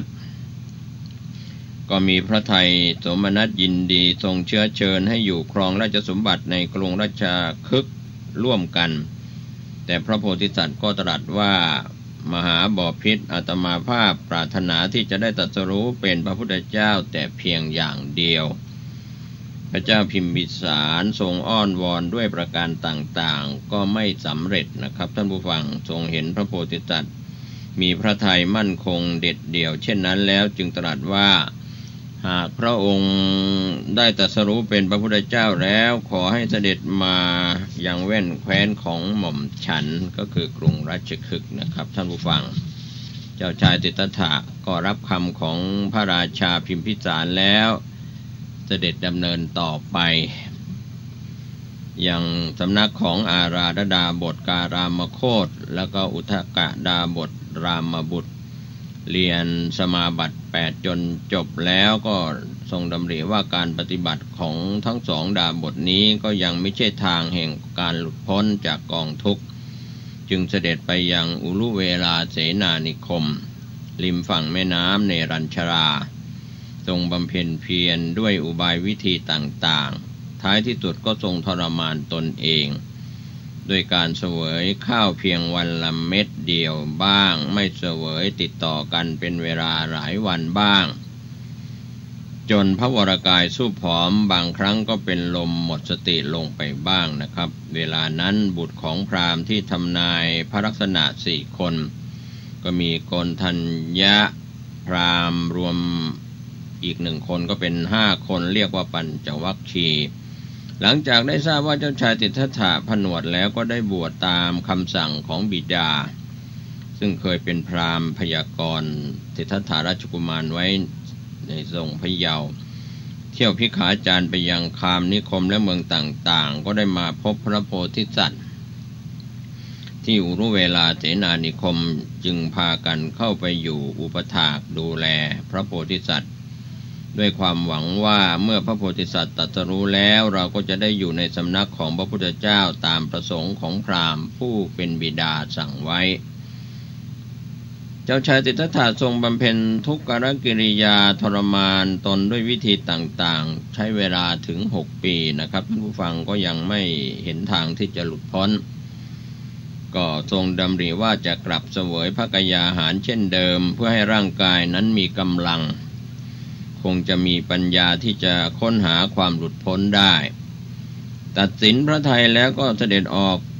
รับบิณฑบาตดังที่เคยปฏิบัติมาหลังจากได้เสวยพระกยาหารแล้วพระวรกายก็กลับมีพระชวีวันผุดผ่องใสดุจทองเช่นเดิมเหล่าปัญจวัคคีย์ทั้ง5เห็นดังนั้นแล้วก็คิดว่าพระโพธิสัตว์นี้แม้จะทำทุกขกิริยาอยู่นานถึง6 ปีก็ยังไม่อาจตรัสรู้ได้แต่บัดนี้กลับมาบริโภคอาหารอีกจะตรัสรู้ได้อย่างไรพระโพธิสัตว์นี้คลายจากความเพียรเวียนกลับมาเป็นผู้มากๆเสียแล้ว ไม่มีประโยชน์ที่พวกเราจะอุปถากอีกต่อไปจึงพากันละทิ้งพระโพธิสัตว์ให้อยู่แต่ตามลำพังพระองค์เดียว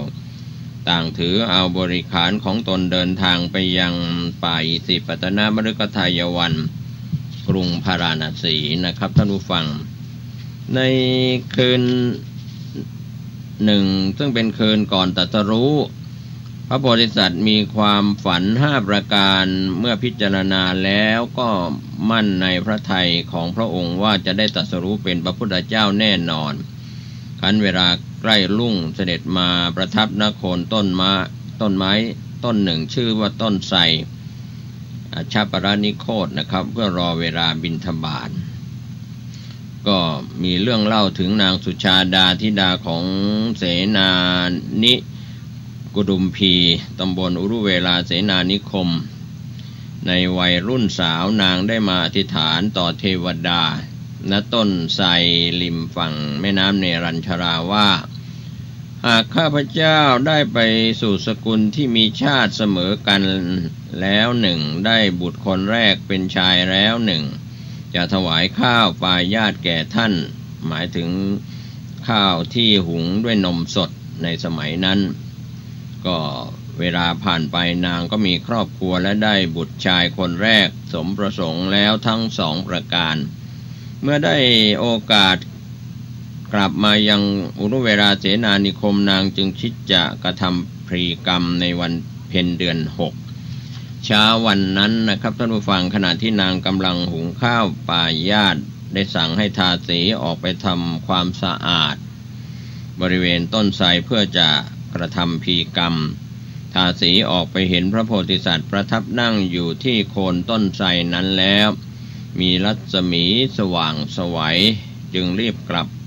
ไปบอกนางสุชาดา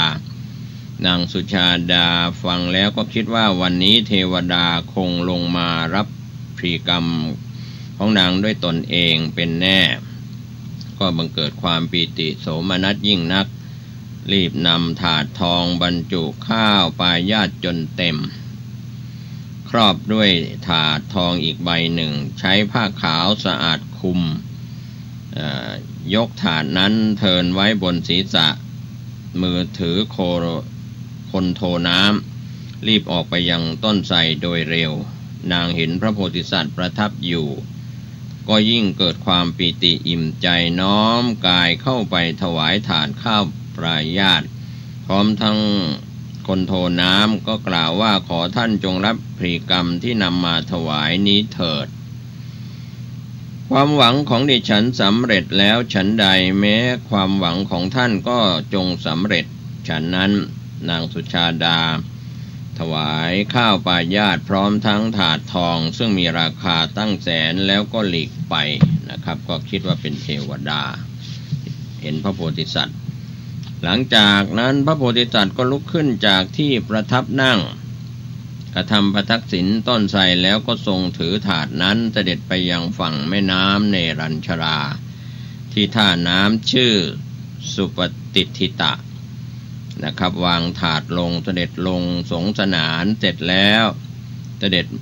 ไปประทับที่โคนต้นไม้ต้นหนึ่งก็ทรงแบ่งข้าวปายาตออกเป็น49ก้อนหนึ่งมีประมาณเท่า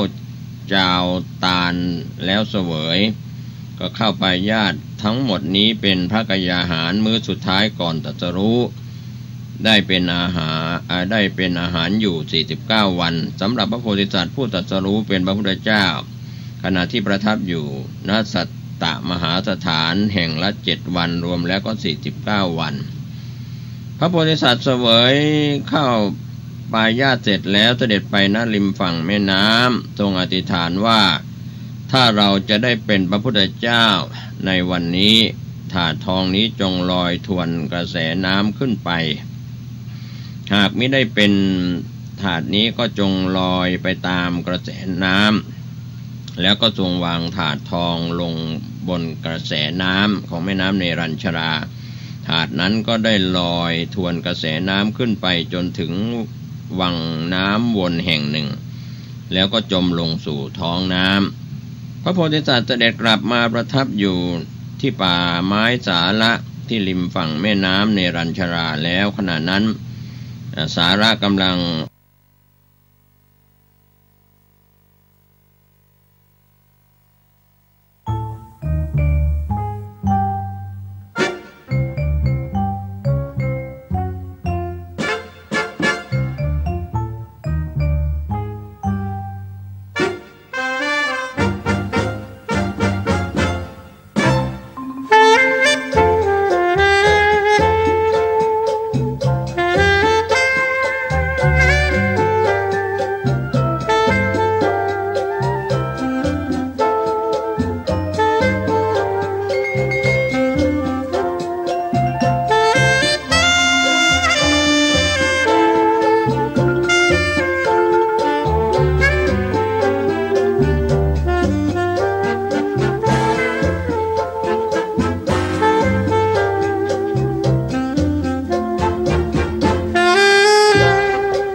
แสงไฟ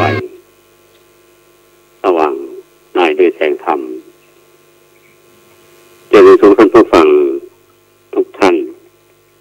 วันนี้ก็ปะกับอาตมาภาพพระครูโกสิทธิ์ปาริยตยาภรณ์เจ้าคณะตำบลสุเทพเจ้าวาดวัดป่าแดงมหาวิหารรายการวันนี้นำเสนอรายการต้มโพรายการนี้ท่านผู้ฟังที่เขาฟังอยู่เป็นประจำเมื่อก่อนเขาก็ออกอากาศทางสถานีวิทยุทางอากาศ013เชียงใหม่ทาง AM และ FM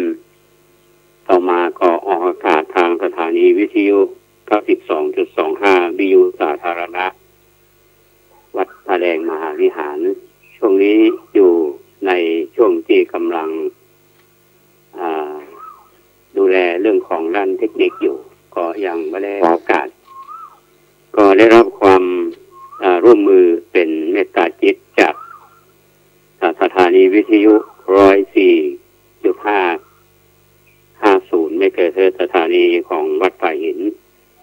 โดยเมตตาของท่านผู้อำนวยการสถานีวิทยุคือท่านพระครูสมุวิสุวัฒน์วรกิจโจก็คือเวลาอาตมาภาพได้มาพบปะกับพี่น้องท่านสาธุชนที่เคยรับฟังรายการร่มโพแต่ท่านก็ถามว่าหายไปไหนแล้วลักษณะนั้นก็ที่จริงก็ไม่ได้หายไปไหนก็ยังอยู่ตามปกติก็ยังทำหน้าที่ อย่างน้อยเขาก็ปะกันวันเรียกว่าสัก2 วัน1ภายใน1 อาทิตย์แต่ว่าท่านก็มาฟังในคลื่นนี้104.5 เมกะเฮิรตซ์กองทุนพระเจ้าสิริโลกธาตุกองทุนเพื่อการเผยแพร่ธรรมส่งเสริมการศึกษาและงานเผยแพร่ก็ยังได้ทำหน้าที่อยู่ก็เชื่อเหลือเกินว่าพี่น้องท่านสาธุชนท่านผู้ฟังที่รับฟังรายการนี้สถานีวิทยุคลื่นนี้เป็นคลื่นที่รับใช้พี่น้องประชาชนมาตลอดอันนี้คือความเรียกว่าจุดยืนของการทำงานของวัดป่าหินอยู่โดยเฉพาะท่านพระครูปริยัติยานุศักดิ์เป็นหัวใจของนักเผยแพร่ถึงแม้ว่าท่านจะไปอยู่ในประเทศไทยท่านอยู่ที่ประเทศอินเดียจะไปงานคณะสงฆ์งานการใดๆก็ตามแต่มาได้ละทิ้งหน้าที่ของนักเผยแพร่อันนี้ต้องเชิดชูบูชาท่านได้ยินเสียงอยู่ที่ไหนและโดยเฉพาะสถานีวิทยุแห่งนี้ที่เอื้อประโยชน์แก่ทางคณะสงฆ์อย่างยิ่งคณะสงฆ์จังหวัดเชียงใหม่อาตมายังบอกว่าต้องเพิ่งใบบุญของวัดป่าหินโดยเฉพาะคณะทำงานท่านผู้อำนวยการสถานีซึ่งเสียสละ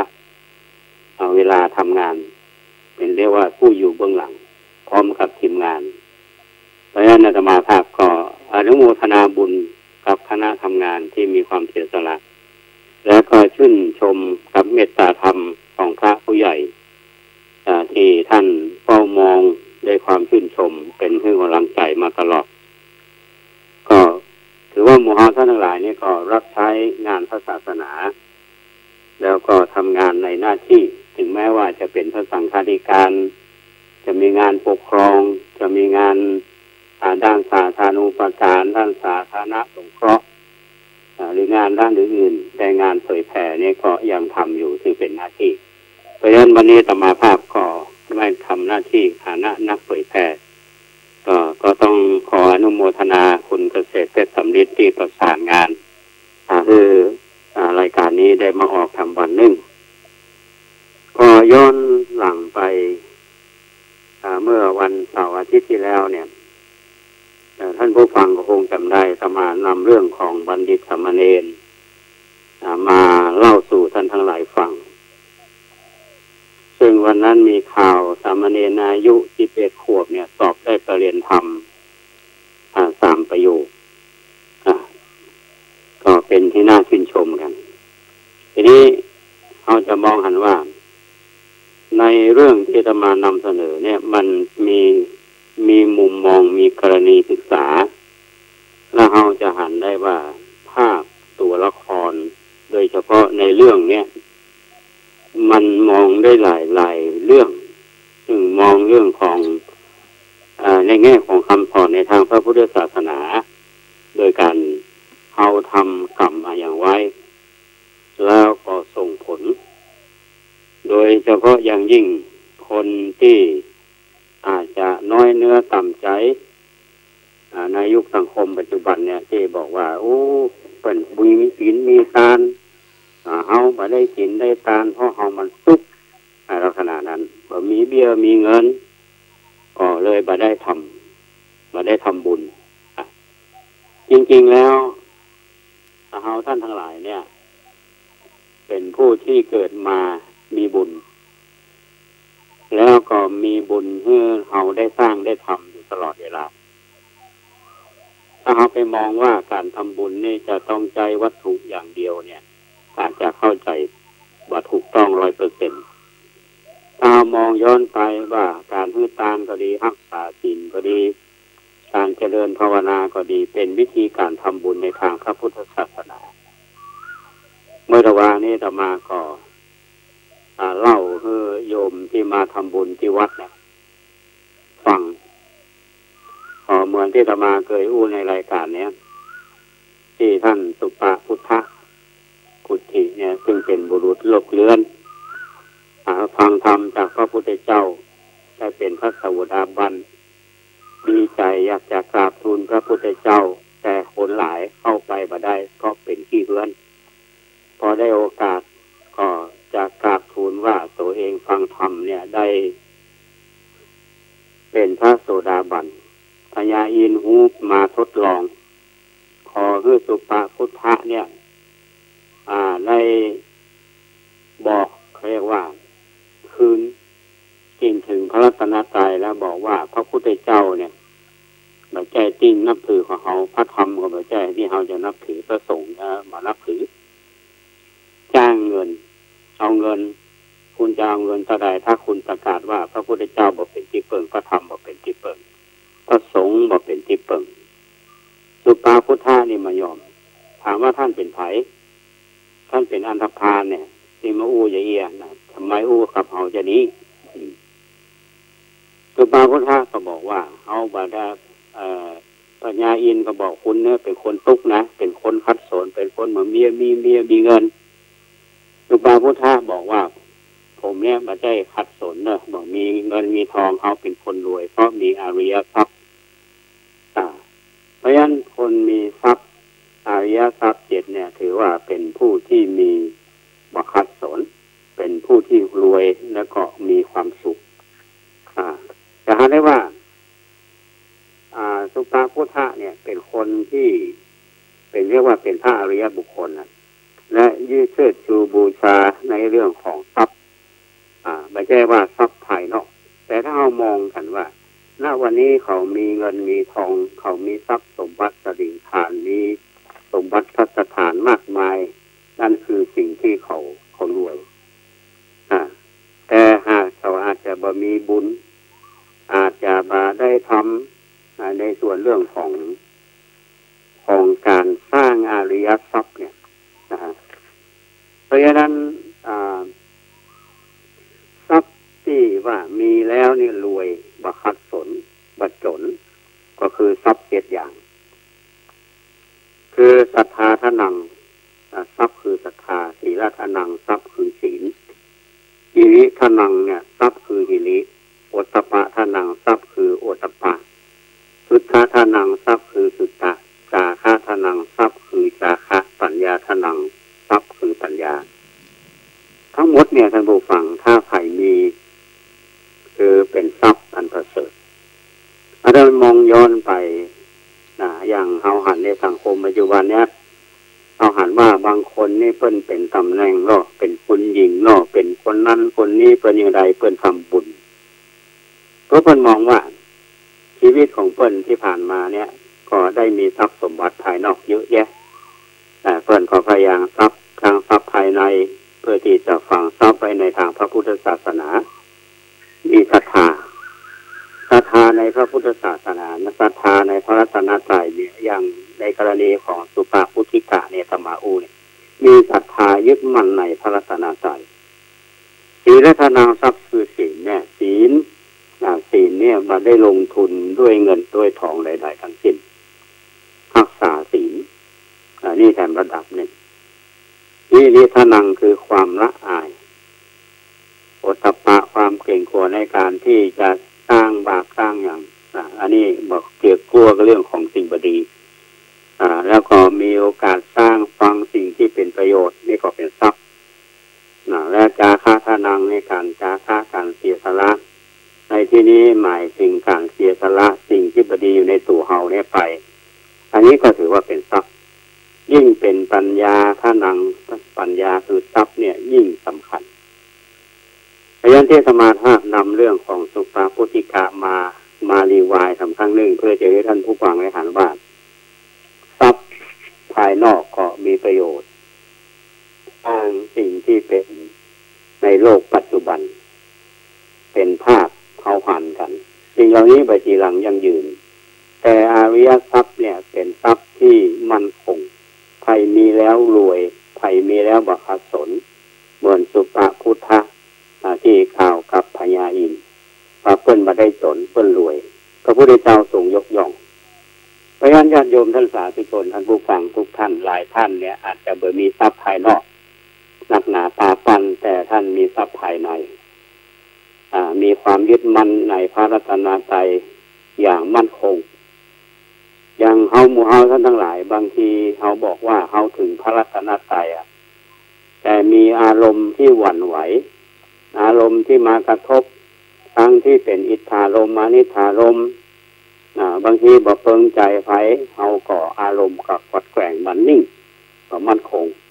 ยิ่งเฮาได้ข่าวพระในเชิงลบนี่เฮายิ่งหวั่นไหวเฮารู้จักแยกแยะข่าวบดีทุเจ้าตนเดียวเนี่ยเมาไปถึงเก่งเข้ามาได้ท่านพอทุเจ้าตนใดนี่ก็บดีไปกับโมเนี่ยเมื่อโยมหลายท่านเนี่ยที่มาหูจักบอกว่าอย่าได้โอ้ไปไหนข่าวทุเจ้ามีก็ข่าวที่บดีพระเจ้าบอกให้เข้าวัดเราไปเดี๋ยวนี้ยกมือไหว้ทุเจ้าตนใดก็บอกมั่นใจอันนี้แสดงว่าบ่มั่นคงเนาะพระที่ประพฤติผิดพระวินัยก็ดีอย่างเราเนี้ยมันเป็นปุถุชนหรอกมันยังบ่เข้าถึงธรรมอย่าไปคิดว่าทุเจ้านี่เป็นแกนของศาสนาเขาต้องเข้าใจแล้วแยกแยะถ้าเขายึดมั่นอยู่ในพระรัตนตรัยเนี่ยเข้าใจมั่นคงเนี่ยจะเอาความรู้สึกไปวัดก็ไม่ได้เอาไปทุเจ้าวัดนั้นวัดนี้เขามาหันแล้วเขาบอกเปิงใจเนี่ยเมาโมดเมาตึงเข่งเนี่ยแต่มาว่าก็ดีเพราะฉะนั้นต้องใจสติปัญญาใจปัญญาพิจารณารู้จักแยกแยะใจหลักของโยนิโสมนสิการที่พระพุทธเจ้าท่านสอนเอาไว้ด้วยหลักเหตุหลักผลอันนี้ขอฝากท่านผู้ฟังไว้ในช่วงของตนรายการวันนี้แต่ท่านอาจจะมาวันนี้มันธรรมเณรบัณฑิตไปไหนมันลืมท่านผู้ฟังท่านผู้ฟังลองย้อนไปวันนั้นอาตมาภาพเล่าเรื่องของสามเณรบัณฑิตเนี่ยสามเณรบัณฑิตยังบ่เกิดหรอกยังบ่เกิดที่โยงมาถึงเรื่องว่าข้าเจ้าทุกข์หรอผมทุกข์หรอบ่มีเบี้ยมีเงินจะสร้างจะแปลงยังก็บ่มีก็มาน้อยอกสาน้อยเนื้อต่ำใจคือวันนั้นเนี่ยอาตมาเล่าเรื่องของมหาทุกขตะถ้าว่าทุกขตะนี่ถือว่ายากนะนะโมทุกข์นั่นแหละอันนี้มหาทุกขตะครับเรียกว่าเป็นยากยกกำลังยกกำลังสองมายกกำลังสองอย่างไรเพิ่นทำบุญเนาะเพิ่นทำบุญกันตอนเนี้ยคิดอย่างที่ว่าเฮามันทุกข์มันโจรหรอกคนที่มาเชิญชวนเพิ่นก็แง่คิดว่าที่เฮาทุกข์เฮาโจรเนี่ยเพราะว่าเฮามาได้ทำบุญก้าเฮาก็ไว้ที่ว่าเขาจะต้องมีเบี้ยมีเงินอย่างนักหนาจะมีชวนคนที่ไปชวนทำบุญนี่คือว่าเขาสามารถทำได้ไปรับจ้างรับบ่ายได้เข้ามาถึงผัวถึงเมียไปรับจ้างได้เข้ามาเพื่อที่จะถวายที่เจ้าที่โยมเพิ่นมาชวนถวายพระกินาศพตะลงเนี่ยตุ๊กตานี่เพิ่นลืมใส่บัญชีไว้ลืมใส่บัญชีไว้ถึงเวลาเนี่ยเมื่อมีความพร้อมคือได้เข้าที่ไปรับจ้างมาครับก็ไปซอกเก็บผักริมแม่น้ำชาวประมงได้ยินเสียงเขาไปเก็บผักห้องเพลงไปโดยมีความสุขไปช่วยห้อยป่าตะเพียนจนหมดละเสร็จแล้วป่าจนหมดละแล้วก็ชาวประมงนี่มกป่าตะเพียนเอาไว้ก็แบ่งขึ้นไปส่วนหนึ่งก็เอาไปถวายพระส่วนหนึ่งเอาไว้กินเพราะฉะนั้นป่าตะเพียนเนี่ยมันจะเชื่อมโยงมาถึงเรื่องราวของสามเณรบัณฑิตเพราะฉะนั้นตุ๊กตาเนี่ยได้ใส่บาตรของพระพุทธเจ้าท่านผู้ฟังบ่มีในบัญชีพระพุทธเจ้าประทานบาตรคือพญาอินทร์ช่วยมาพญาอินทร์ก็อาสามาเป็นพ่อครูคือมหาตุ๊กตาเนี่ยมหาตุ๊กตาเนี่ยก็ได้ใส่บาตรหมู่เต้าพญาเสนาทั้งหลายคนที่เรียกว่าคนร่ำคนรวยทั้งหลายเนี่ยต้องการรับบาตรพระพุทธเจ้าแต่ว่ามหาตุ๊กตาเนี่ยได้รับบาตรจากพระพุทธเจ้าก็ประทานบาตรพระพุทธเจ้านี่พอพญาอินทร์มีอาหารอยู่ในบาตรแล้วพอเปิดกินตลบอบอวนไปทั่วกรุงสาวัตถีคนก็หันเหตุการณ์ทึ่งและต่อมาสิ่งที่ดีๆก็เกิดขึ้นกับมหาตุ๊กตาหลังจากที่พระพุทธเจ้าได้รับบาตรบ้านก็เต็มไปด้วยแก้ว7 ประการ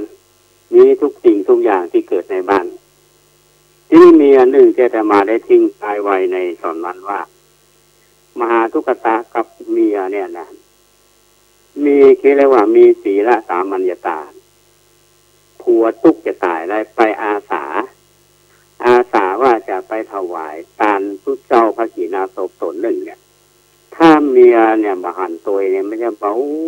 เกณฑ์มาแย่งด่าผัวตุกจะตายตุกเข้าดินเข้าหญ้ายังไปอาสาที่จะไปทานพุทธเจ้าครับพุทธเจ้ามันอยู่วัดมันเยอะหยังเนี่ยขนาดนั้นนะอันนี้ก็มาหันตัวปรากฏว่าเมียหันตัวเพราะว่าอย่างเพราะว่ามาเกิดว่าเฮาไม่ได้ทำบุญก้า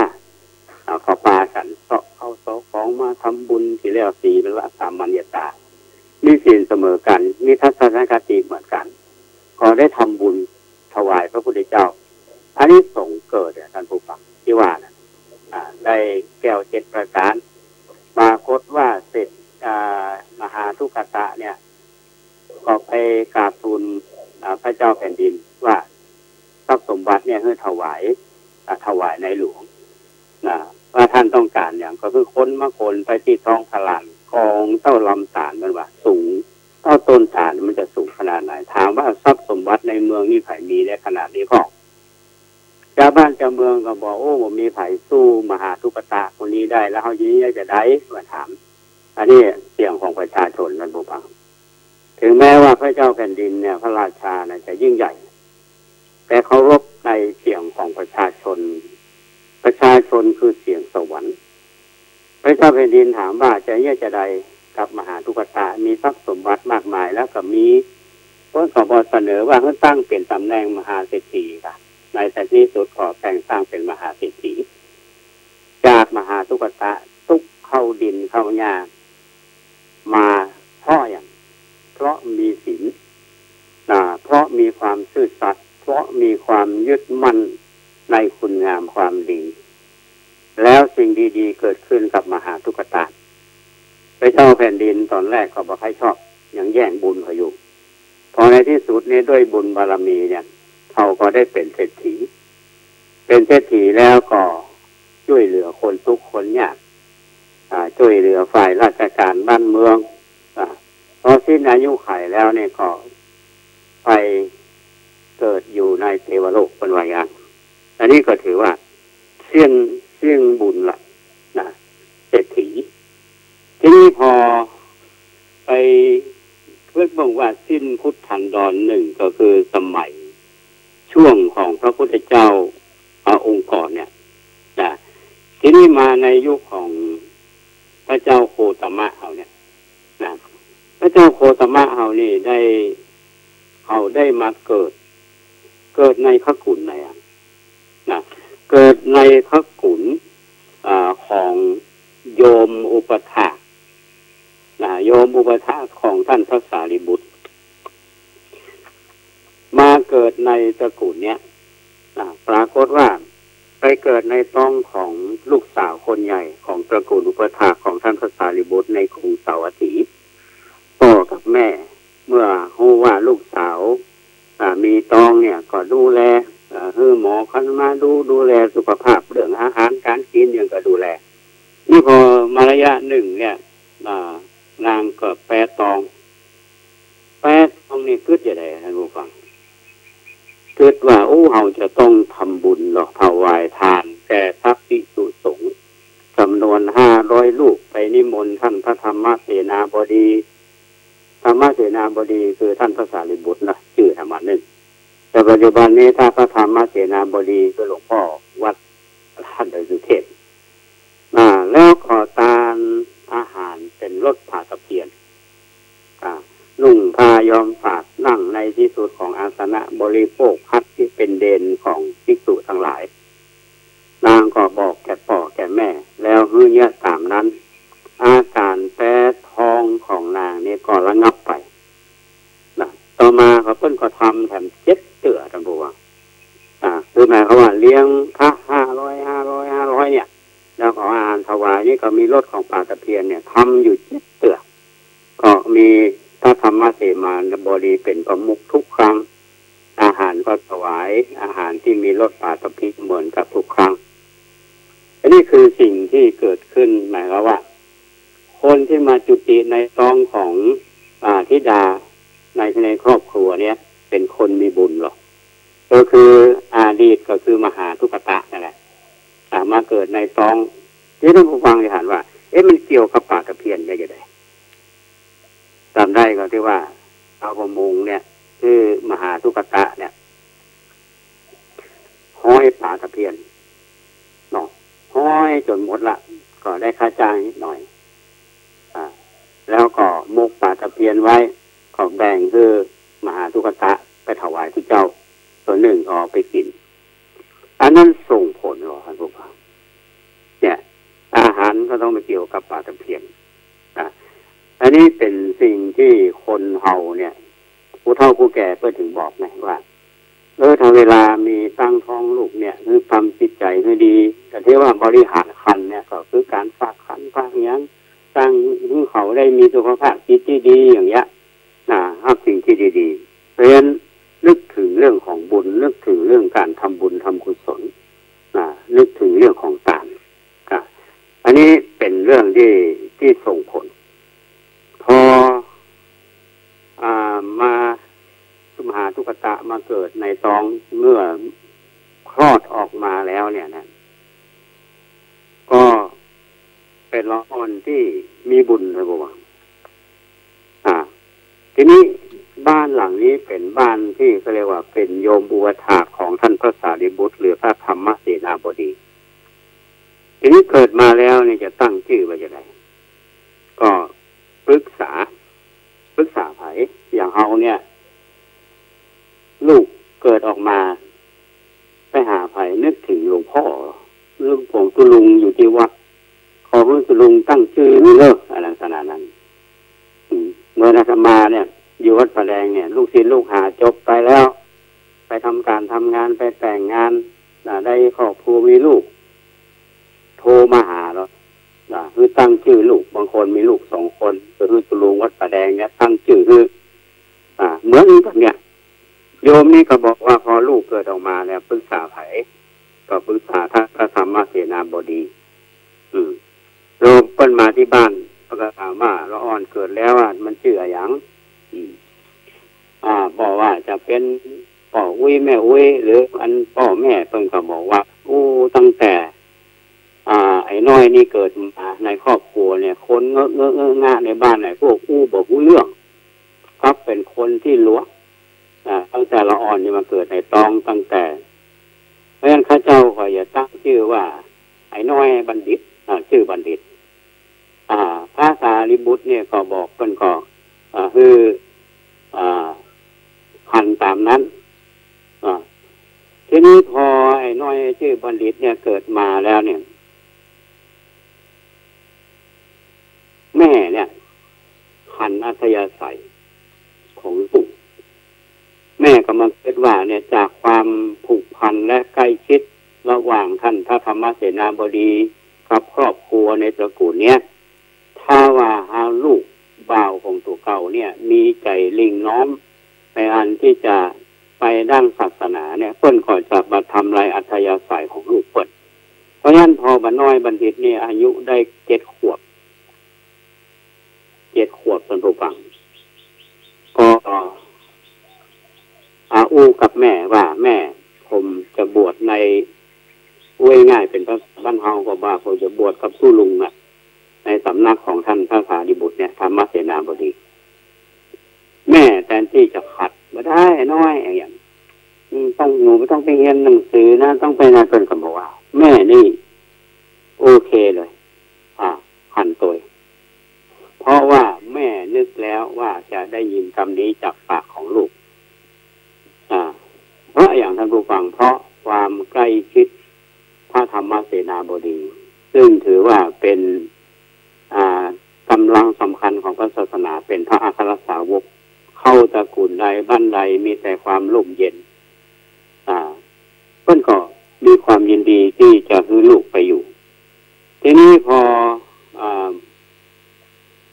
จะบวชเนี่ยเพิ่นก็มีการปรึกษาหารือกันเนาะมีการเหมือนกับทำขวัญทำขวัญแล้วก็พาลูกเนี่ยไปหาท่านพระสารีบุตรแล้วก็บวช ใช่มันม่วนเนอะมันยากเพิ่นว่ายิ่งละอ่อนน้อยอายุ7 ขวบนี่จะมาอยู่เนี่ยบ้านเฮาก็บอกว่าปลุกลุกปลุกนั่ง7 ขี้7 เหี่ยวเนี่ยมาได้มันเป็นการอยู่ยากโดยเฉพาะอารอน7 ขวบเนี่ยจะไปงูอย่างท่านบอกว่ามันบุกนะอยู่ยากเนอะทีนี้ละอ่อนคนนี้อายุ7 ขวบละอ่อนคือคำมั่นกับท่านพระสารีบุตรว่าผมจะตั้งใจที่จะอยู่ในโอวาทของหลวงพ่อว่าเถอะทีนี้ในที่สุดเนี่ยเมื่อมีคำตั้งใจลักษณะอย่างนั้นแล้วเนี่ยท่านพระสารีบุตรก็บวชหนูน้อยบัณฑิตเนี่ยต้นก็พอขนผมเสร็จแล้วก็เรียบร้อยก็บอกจะปัญจกะกรรมฐานแล้วก็คือบวชพ่อกับแม่เนี่ยอยู่กับลูกในวิหารเนี่ย7 วันนะบวชอาตมามองว่าเนี่ยพ่อแม่นี่ฮักลูกหรอนี่ลูกน้อยอายุ7 ขวบเนี่ยกำลังหน้าฮักอยู่ดูแลลูก7 วันในวัดครบ7 วันเมื่อครบ7 วันแล้วก็ถวายทานถวายทานแก่พระเจ้าประสงค์มีพระพุทธเจ้าเป็นประธานด้วยรถป่าตะเพียนอันนี้เกี่ยวกับป่าตะเพียนนะท่านผู้ว่าในวันที่7เนี่ยถึงติ๊กบ้านพ่อกับแม่เดี๋ยวท่านผู้ฟังลองนึกดูนะที่ท่านพระสารีบุตรเนี่ยบอกจากปัญจกรรมฐานเนี่ยซึ่งวันเนี้ยนะซึ่งวันเนี้ยพระเจ้าที่เป็นพระอุปัชฌาย์เนี่ยเพิ่นก็บวชสามเณรเนี่ยเพิ่นก็บอกจากปัญจกรรมฐานว่า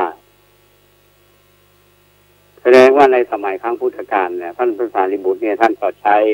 กรรมฐานเนี่ยมาปัจจุบันเนี่ยพระเถระที่เป็นพระอุปัชฌาย์ท่านก็ชื่อเป็นกรรมฐานลักษณะเนี่ยนะในวันที่8เนี่ยเมื่อพ่อแม่ไปแล้วเนี่ยก็เป็นหน้าที่ของท่านพระสารีบุตรที่จะต้องดูแลสามเณรกิจวัตรอันหนึ่งนั่นก็คือพระเถระเนี่ยจะต้องพาสามเณรเนี่ยไปออกบิณฑบาตกิจวัตรออกไปบิณฑบาตเพิ่นก็พาสามเณรเนี่ยไปกับปกติจะต้องไปกับหมู่ทุเจ้าแต่ว่าในเตื้อนี้ท่านว่านำสามเณรไปกับหมู่ทุเจ้าก็ด้วยเหตุว่าเขาจะมองว่าละอ่อนบวชใหม่เนี่ยอายุ7 ขวบผ้าห่มผ้าก็มาเรียบร้อยลักษณะนั้นนะอาจจะมองบางทีอาจจะถือบาตรถืออย่างไปก็เหมือนเท่าหานะเนนบวชภาคฤดูร้อนเนี่ยไปบิณฑบาตฝ่าบาตรตรงคงเพ่งเนี่ยอันนี้ก็จะฝึกพระเอนที่จะต้องฝึกก่อนเกิดไปแสดงอย่างบาใครเลี่ยมใสอันนี้ประกาศหนึ่งแถมอันหนึ่งสามเณรเนี่ยจะต้องมีวัดปฏิบัติในวิหารต้องดูแลพระเถระที่เหลืออยู่เนี่ยอย่างคือสามเณรเนี่ยจะต้องดูว่าผู้เจ้าเนี่ยเพิ่นออกบิณฑบาตมาสถานที่จะต้องนั่งตรงไหนปูอาสนะน้ำใช้น้ำฉันไว้คือเรียบร้อยก่อนต่อเมื่อปิกมาแล้วเนี่ยก็จะต้องได้ฉันลักษณะนั้นเมื่อเวลาผู้เจ้าเข้าไปในบ้านบริในวิหารเนี่ยถ้าหากว่าวิหารมันมาเรียบร้อยถ้าคนอื่นมาหันเพื่อเห็นว่าผู้เจ้าอย่างมานอนอย่างมุ้งกระต่ายลักษณะนั้นมาเรียบร้อยต้องก็จะทำนี้หรือว่าคนที่เป็นฝ่ายตรงกันข้ามกับพระเจ้าประสงค์มาหันมาเรียบร้อยเนี่ยเหมือนขโยมหลายท่านที่มีทัศนคติบ่ค่อยดีกับวัดไปวัดใดเนี่ยสิ่งดีๆเนี่ยจะมองหันแต่สิ่งที่บดี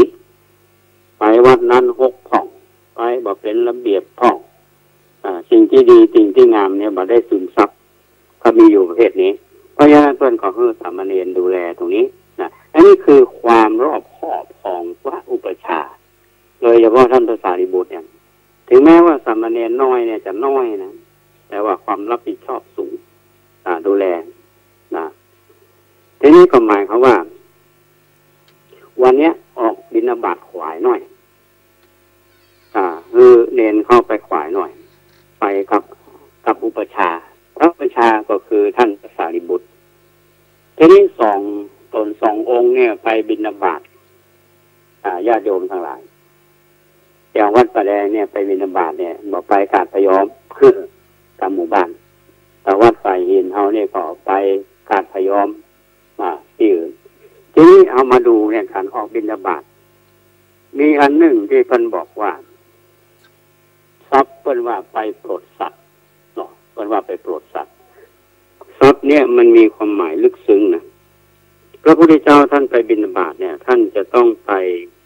แสดงธรรมคือคนได้ใส่บาตรแล้วก็แสดงธรรมได้บรรลุมรรคผลอันนี้เขาเรียกว่าไปโปรดสัตว์ปัจจุบันนี้เราไม่แน่ใจว่าไผ่โปรดไผ่สัตว์โปรดหรือโปรดสัตว์หูเนาะ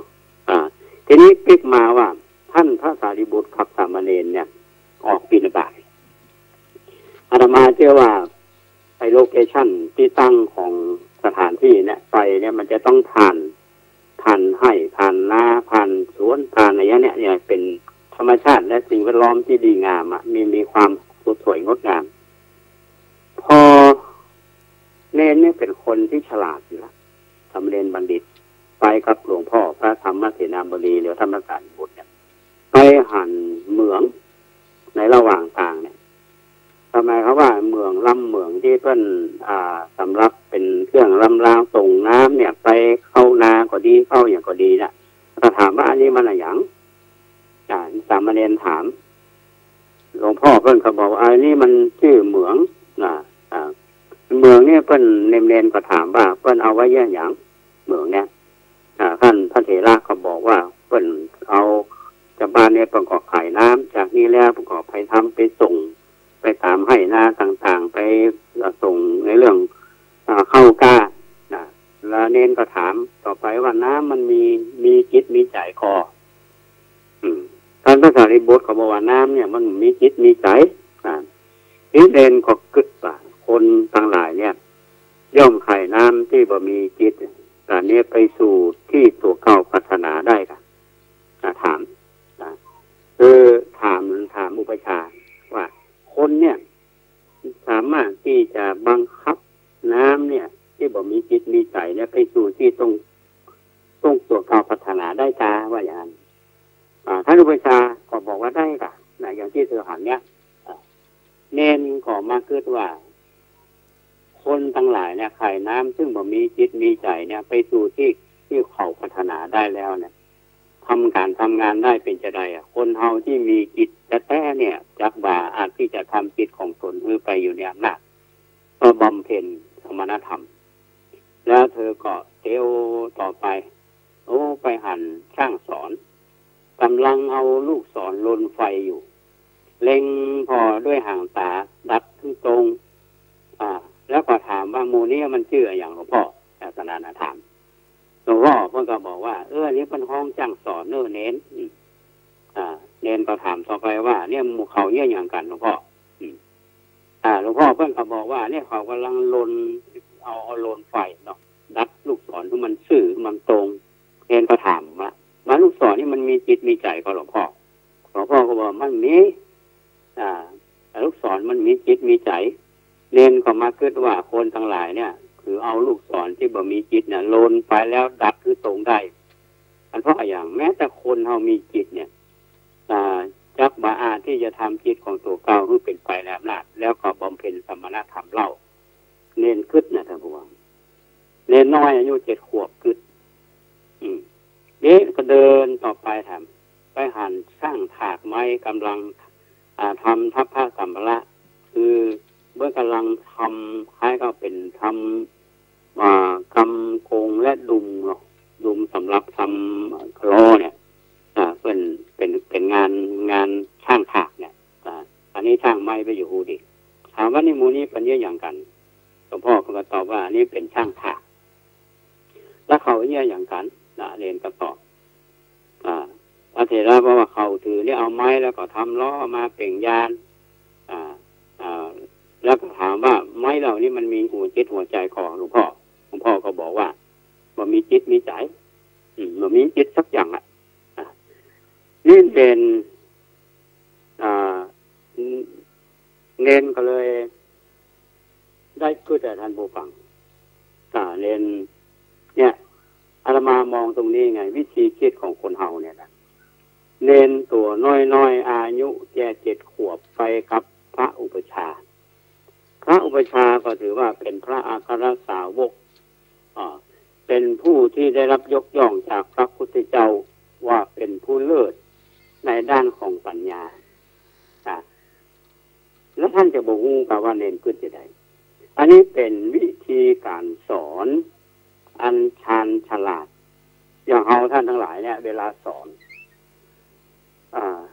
ทุกวันนี้เขามีสื่อเทคโนโลยี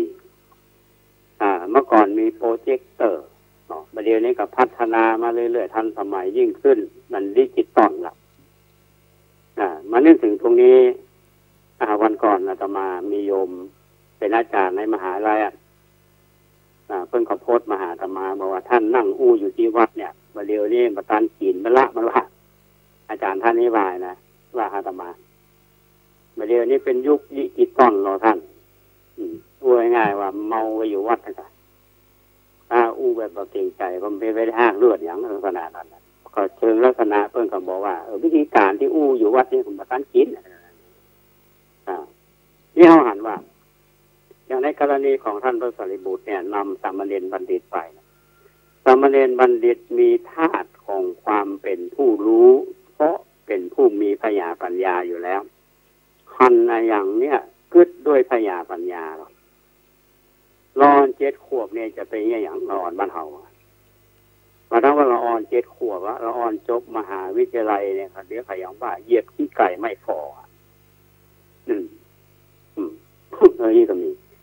สามเณรบัณฑิตเนี่ยเป็นคนที่มีปัญญาไปหันเพื่อน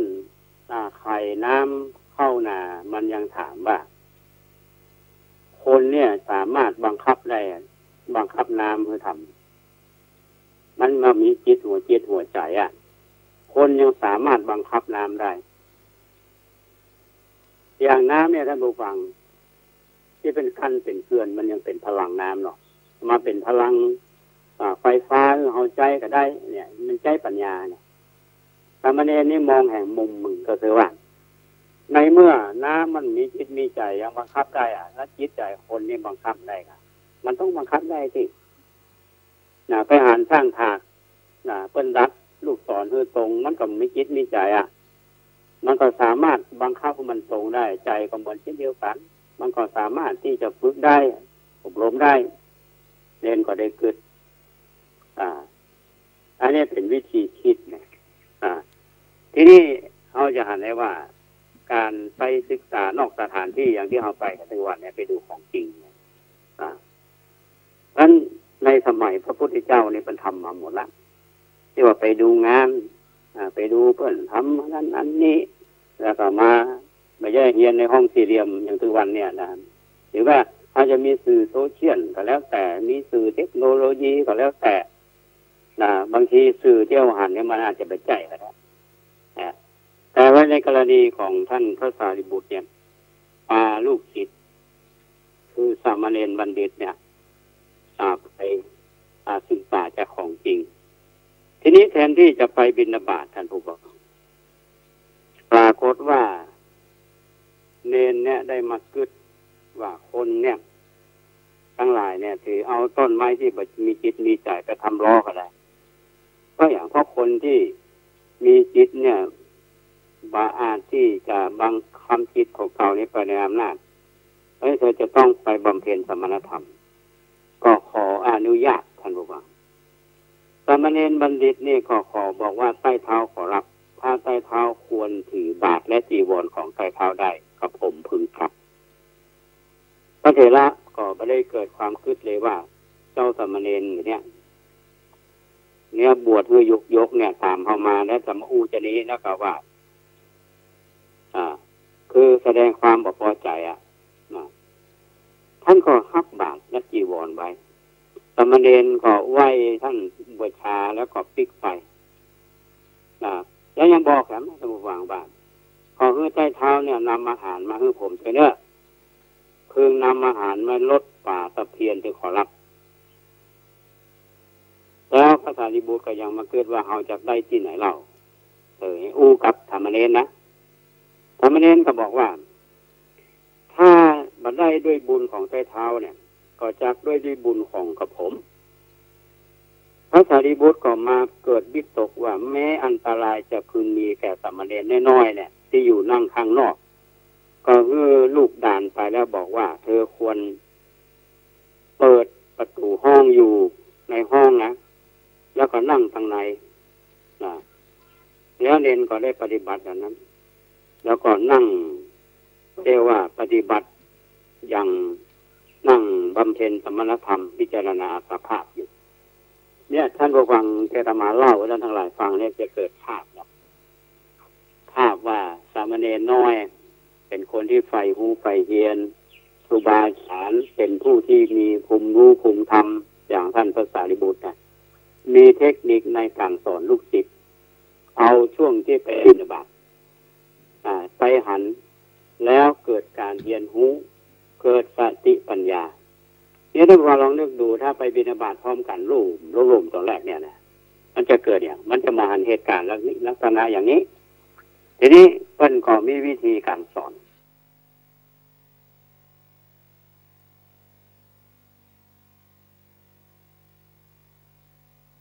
บำเพ็ญสมณธรรมนะ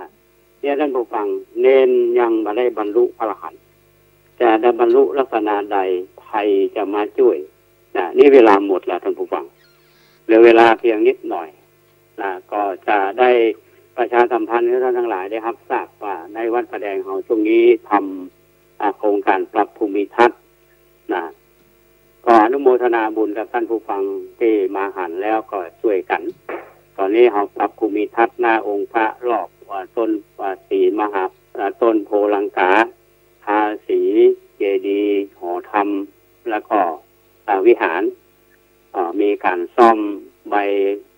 เปลี่ยนใบราคาซาวตั๋วจ่อฟ้า6ตั๋วเนาะก็กำลังดำเนินการอยู่วันก่อนมีอาจารย์จากมหาลัยเมโจอดีตหัวหน้าภาควิชาภูมิทัศน์และอนุรักษ์สิ่งแวดล้อมเพิ่นมาเป็นที่ปรึกษาแต่เขาก็จะด้วยใจการทำลักษณะเนี้ยนี่ก็ต้องขออนุโมทนากับทุกท่านใดที่จะมีส่วนในการที่จะร่วมการทำบุญก็ขอเชิญได้ที่วัดประแดงมหาวิหารโทรหาสมาภาพได้08188156900818815690ก็จะได้ร่วมบุญกันช่วงต่อไปวันต่อไปจะได้อนุโมทนากับท่านที่ทำบุญวันนี้เวลาเที่ยงแล้วท่านผู้ฟังขอบคุณท่านผู้มีการสถานีท่านพระครูสมุวิศวัตรวรกิจโจอนุโมทนากับคุณเกษตรเพชรสำริดช่วยประสานงานอนุโมทนาบุญกับท่านผู้ฟังทุกท่านที่รับฟังรายการนี้ด้วยดีเสมอมาอาตมาภาพพระครูโคสิทธิ์ปริยัติพรนำรายการนี้จากท่านผู้ฟังไปก่อนขอความสุขสวัสดีจงบังเกิดมีแก่ท่านผู้ฟังทุกท่านขอเจริญพร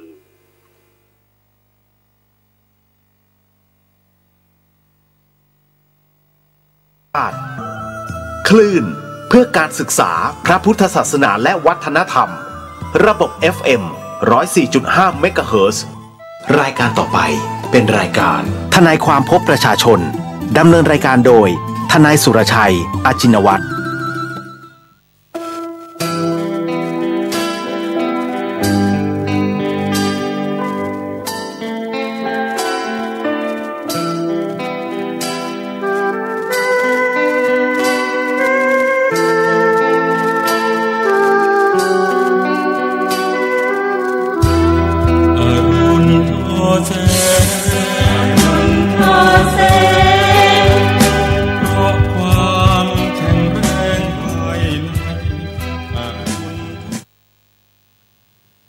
สวัสดีครับพบกับผมทนายสุรชัยจินวัฒน์นะครับรายการทนายความพบประชาชนทางวิทยุพระพุทธศาสนาแห่งชาติและวัฒนธรรม วัดฝายหินนะครับ FM 104.5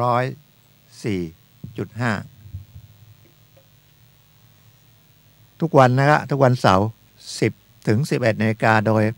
ประมาณนะครับหมอกควันยังเยอะนะผมก็ดูว่าเป็นหมอกแต่มันน่าจะเป็นควันจากการเผาป่าอากาศก็ยังหนาวนะครับผมออกบ้านวันนี้ออกมา8 โมงนะครับก็มาถึงวัดเช้าหน่อยก็มีคนมาทำบุญเยอะนะวัดฝายหินก็เป็นรายการกฎหมายง่ายๆนะครับทาง Facebook ก็ได้นะครับทาง YouTube ก็ได้หรือทางไลน์กลุ่มไลน์สมาชิกวัดฝายหินพิมพ์วัดฝายหินก็เข้าได้นะก็แอปสมาพันธ์วิทยุศาสนาพระพุทธศาสนาอาเซียนนะครับก็ฟังได้ทั่วโลกเป็นรายการกฎหมายง่ายๆนะครับก็เดือนนี้เดือนมีนานะผู้มีรายได้ของรับจ้างเงินเดือนเงินค่าจ้าง40วงเล็บ1วงเล็บ2นี่ก็ต้องยื่นปงด.ภาษีเงินได้บุคคลธรรมดาภายใน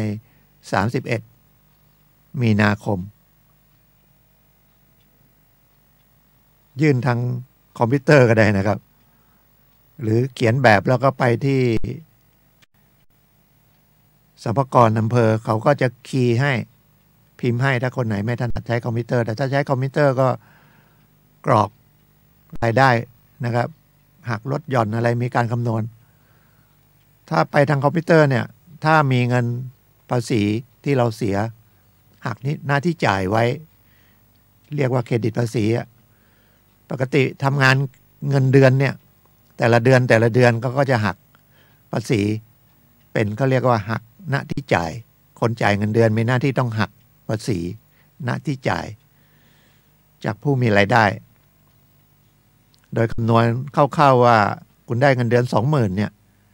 นะครับปีนึงก็ต้องมี 240,000 หักลดหย่อนหักอะไรแล้วก็หักภาษีไว้แต่เมื่อถึงสิ้นปีก็ต้องไปยื่นภาษีนะครับอย่าหลงลืมนะหักไปแล้วเนี่ยมีเวลาตั้งแต่มกราคมกุมภาพันธ์มีนาตั้งแต่สิ้นธันวาก็คือเป็นมกราคมกุมภาพันธ์มีนา3 เดือนเนี่ยแต่ส่วนใหญ่ก็จะไปยื่นกันเนี่ยช่วงมีนาเนี่ยนะครับภาษีเราบุคคลธรรมดามันก็มีเรทใครมีเงินเดือนเยอะก็เสียเยอะก็ทางหลักเศรษฐศาสตร์ก็ใช้ว่าใครมีความสามารถสูงมีรายได้สูงก็ควรจะแบ่งนะครับไปช่วยคนที่มีรายได้น้อยโลกจะได้อยู่ได้ก็เก็บภาษีสูงหน่อยนะครับแต่คนที่มีรายได้น้อยหรือ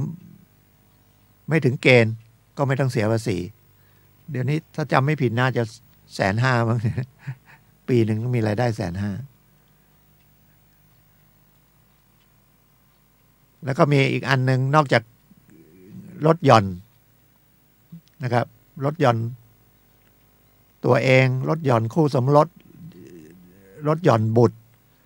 ลดหย่อนบิดามารดานะครับที่เราเลี้ยงดูแล้วยังมีเงินบริจาค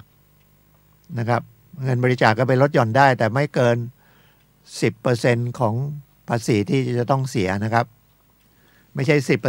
10% จากที่ไม่ได้ไปทำบุญนี่เช่นทำบุญที่วัดบริจาคเงินนะครับแล้วก็มีใบอนุโมทนาบัตรไม่ใช่หักได้หมดนะบริจาค10,000หักได้10,000ไม่ใช่คุณต้องไปคำนวณภาษีก่อนว่ามีรายได้เท่าไหร่หักลดหย่อนเท่าไหร่หักค่าใช้จ่ายเท่าไหร่หักลดหย่อนเท่าไหร่เหลือสุทธิสมมติว่าต้องเสียภาษี10,000ลดหย่อนนั่นก็หักได้แค่ 10% นะครับไม่เกิน 10% ก็1,000 บาทคุณจะไปบริจาค 2,000 3,000 หรือ 10,000 ก็เสียได้แค่นั้นนะครับเงินที่ไป บริจาคแล้วลดหย่อนได้ก็คือสนับสนุนให้คนบริจาคเพราะการบริจาคก็เป็นเรื่องของความดีแล้วก็เมื่อเป็นความดีก็มาลดหย่อนภาษีให้เป็นการตอบแทนนะครับมีวัดนะครับวัดต้องมีหลักฐานก็คือใบอนุโมทนาบัตรวัดนี่ต้องเป็นวัดไม่ใช่สำนักสงฆ์นะต้องเป็นวัดที่ได้พระราชทานวิสงครามสีมาแล้ว2โรงพยาบาลบริจาคโรงพยาบาลได้ใบเสร็จมาต้องมีหลักฐานการบริจาคโรงพยาบาลโรงเรียนหรือสภากาชาดไทยนะครับแต่ถ้าเป็นนิติบุคคลก็ดูด้วยว่าจะมีสิทธิ์ได้ลดหย่อนในเรื่องของเงินบริจาคไหมจะดูที่ไหนก็ดูที่แบบคำแนะนำในการเสียภาษีพงด.เงินได้บุคคลธรรมดาจะมีขึ้นทะเบียนกรมสรรพากรจะให้ไม่ใช่นิติบุคคลอะไรก็ได้นะครับแต่สภากาชาดไทยเนี่ยได้นะครับนิติบุคคลไม่ใช่ทุกที่ได้นะครับ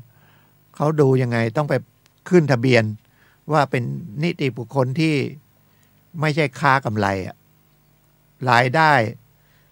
ไม่ใช่มาจากเป็นมูลนิธิแล้วก็ไปทำขายสินค้านะครับมันต้องได้จากเงินบริจาคแล้วได้จากดอกเบี้ยเงินฝากของเงินบริจาคนั้น 90% ถึงจะแล้วก็ไปแจ้งที่กรมสรรพากรจะตรวจสอบบัญชี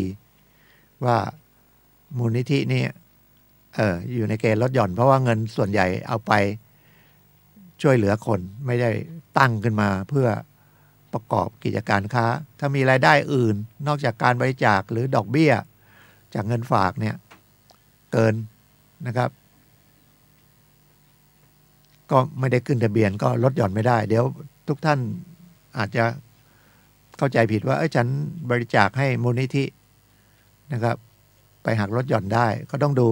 แต่ส่วนใหญ่ถ้าเป็นมูลนิธิที่หักลดหย่อนได้เขาก็จะตีในใบเสร็จนะครับว่าเป็นเลขทะเบียนเท่าไหร่ยกไป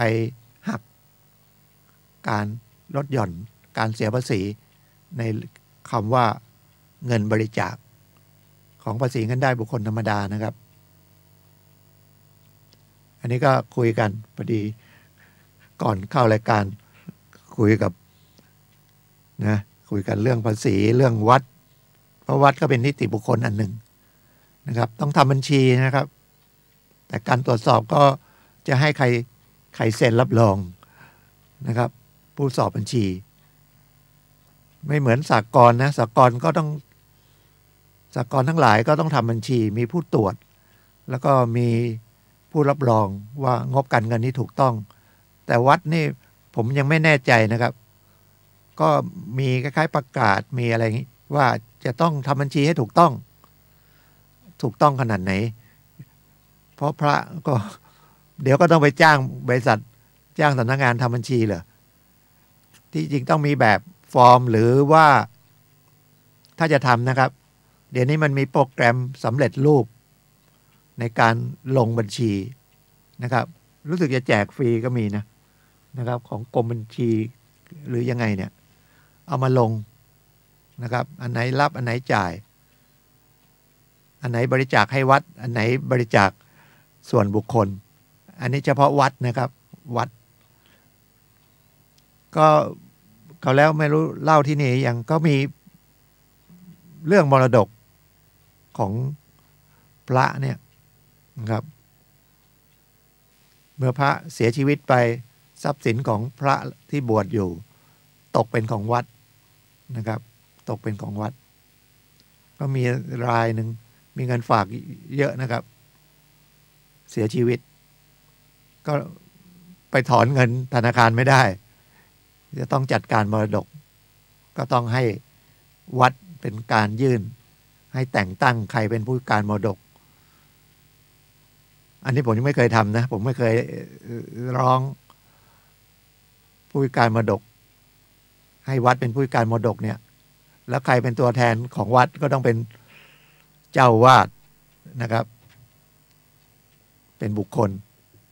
แทนนิติบุคคลก็คือวัดแล้วก็จะได้ไปถอนเงินได้อันนี้ก็เป็นความรู้เล็กๆน้อยๆนะครับเรื่องภาษีมันมีหักหน้าที่จ่ายเยอะนะครับปกติเราไม่ค่อยทราบแต่ถ้าไม่เราจ่ายเงินแล้วเราไม่ได้หักหน้าที่จ่ายไว้นะครับเราต้องรับผิดชอบถ้าคนที่เขารับเงินแล้วเขาไม่ได้ไปเสียภาษีเช่นเงินนักแสดงอย่างเงี้ยหรือเราไปรับรางวัลอย่างเงี้ยนะครับไปแข่งขันเนี่ยนะครับไปร้องเพลงทางทีวีอย่างเงี้ยได้รางวัลเขาก็ต้องหักเพราะว่าเงินรางวัลก็เป็นรายได้ประเภทหนึ่งก็ต้องไปดูในมาตรา40ว่ามันมีตั้ง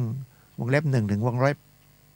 8นะครับ1 2ก็เงินจากเงินเดือนเงินจากค่าจ้าง8ก็อื่นๆหรือ5เนี่ยน่าจะเป็นพวกค่าเช่าบ้านนะครับถ้าไม่ทำบัญชีก็ขอเหมาได้นะครับแต่มันจะมีเกณฑ์อยู่บางคนก็เหมาได้ 60-70% แล้วแต่ประเภทรายได้นะครับเพราะว่าถ้าทำบัญชี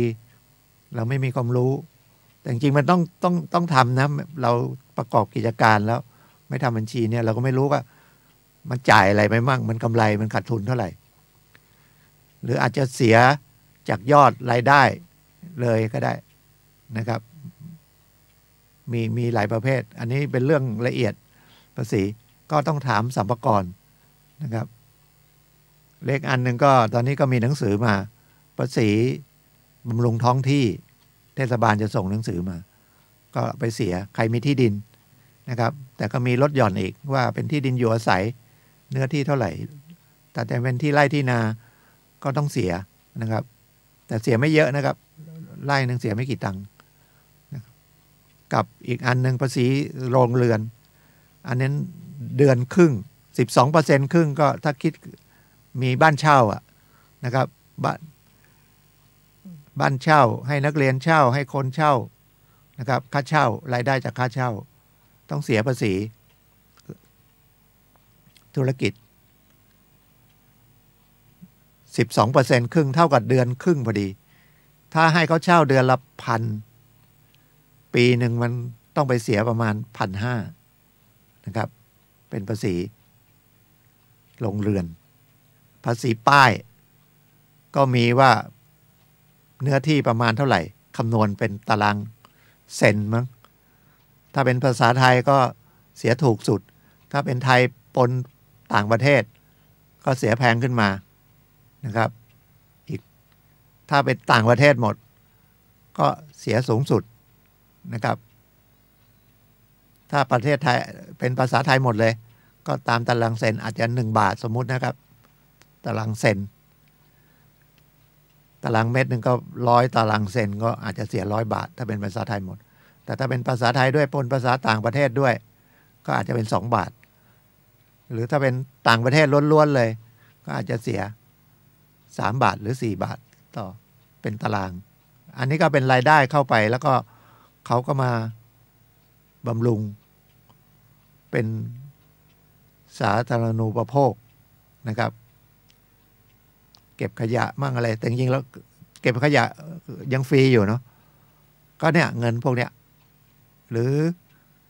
เป็นงบอะไรแล้วแต่ที่ประเภทเทศบาลหรืออบต.ที่จะนำภาษีนี้ไปได้หรือเราไปโอนที่เนี่ย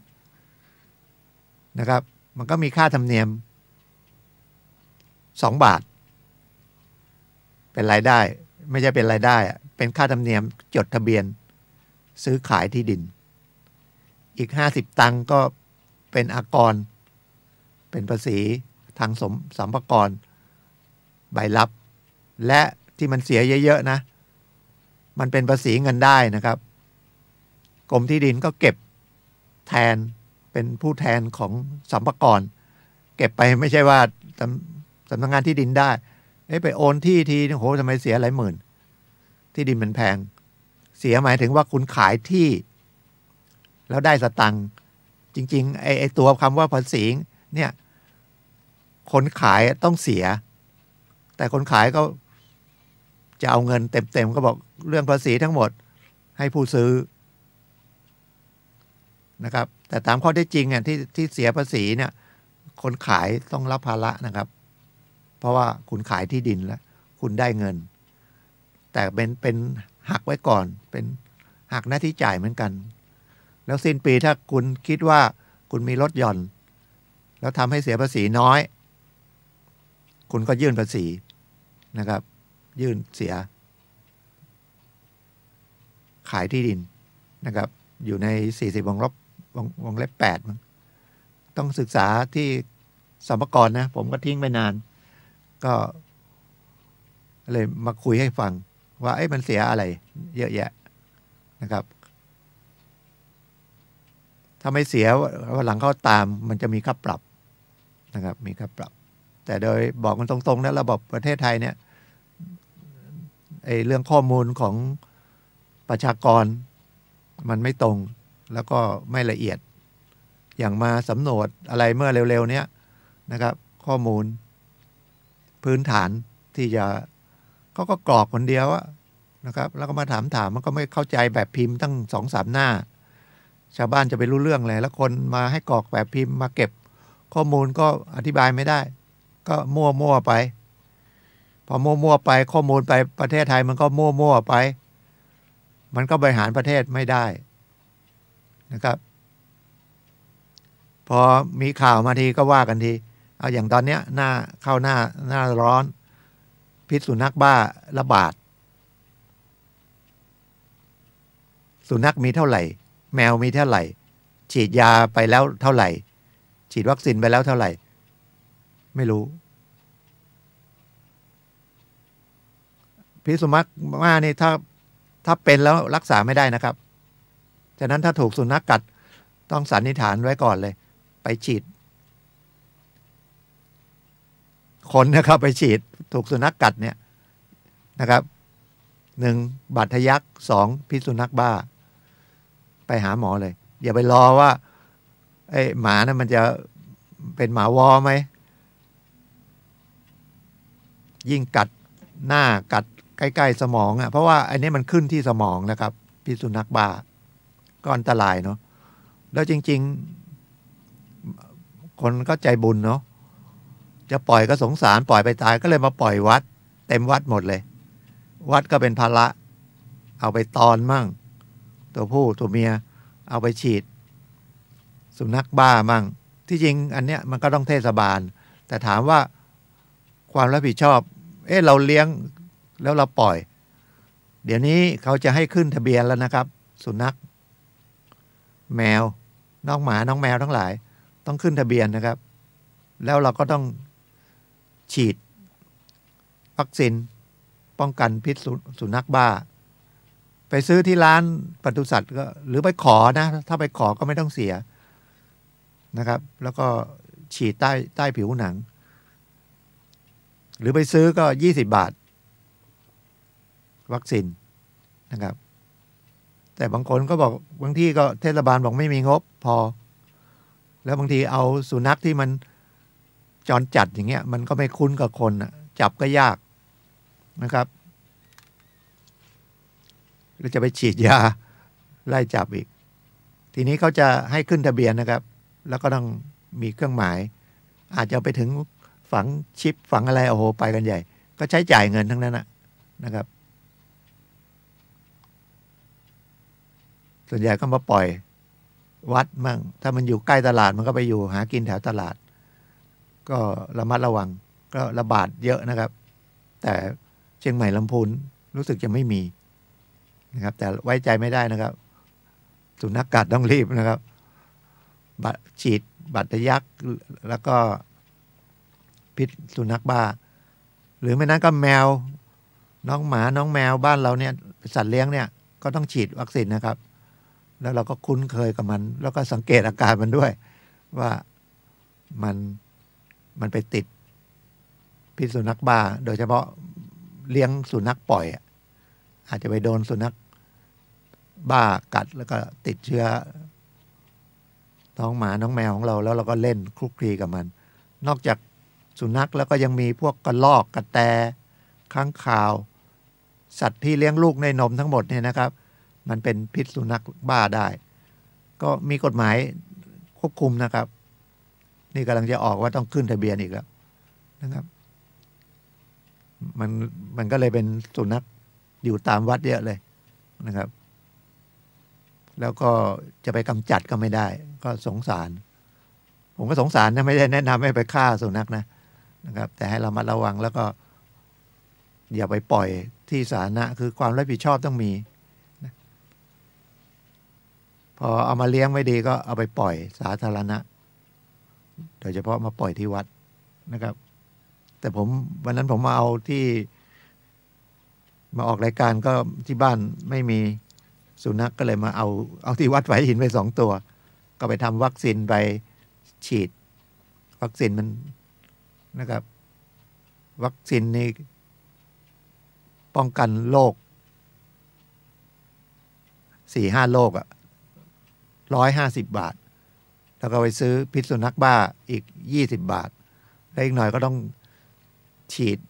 หรือหยดยากันเห็บกันแมลงอะไรอีกหมัดอะไรอีกแล้วก็ต้องทำวัคซีนซ้ำอีกนะครับก็ไหนๆก็จะเลี้ยงมันละเป็นเพื่อนก็สงสารก็ดูแลมันนะครับแล้วเรามองไปอีกทีมันก็มีบุญเนาะอยู่ที่วัดมีผมเอาไปเลี้ยงเลยนะครับ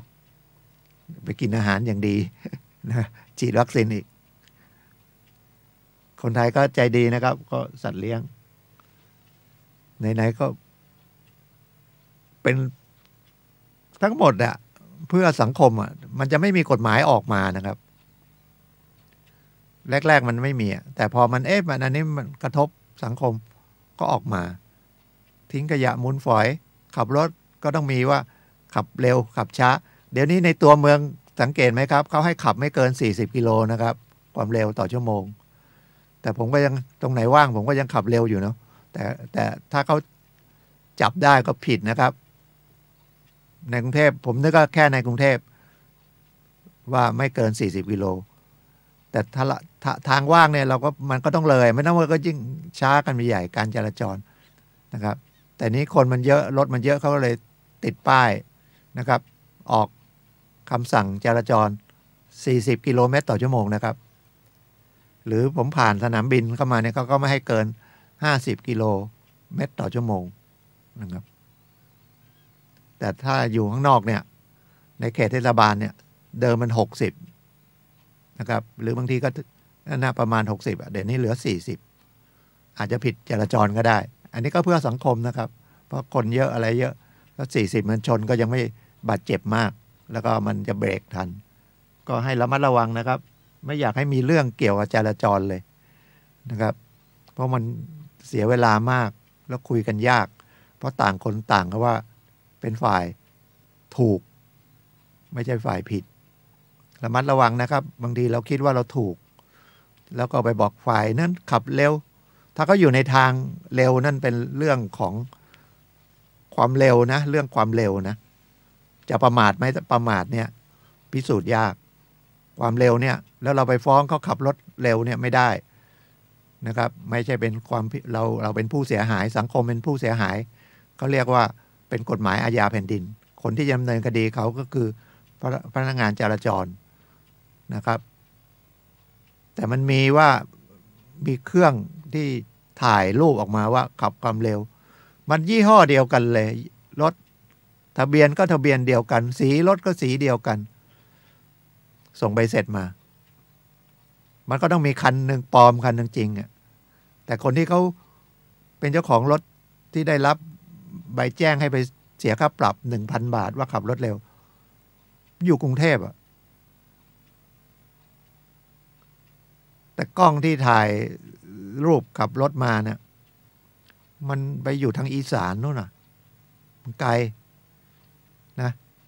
ดังนั้นถ้ามันเป็นอย่างนี้ก็ต้องทำหนังสือชี้แจงไปทุกอย่างถ้าจะติดต่อราชการอย่า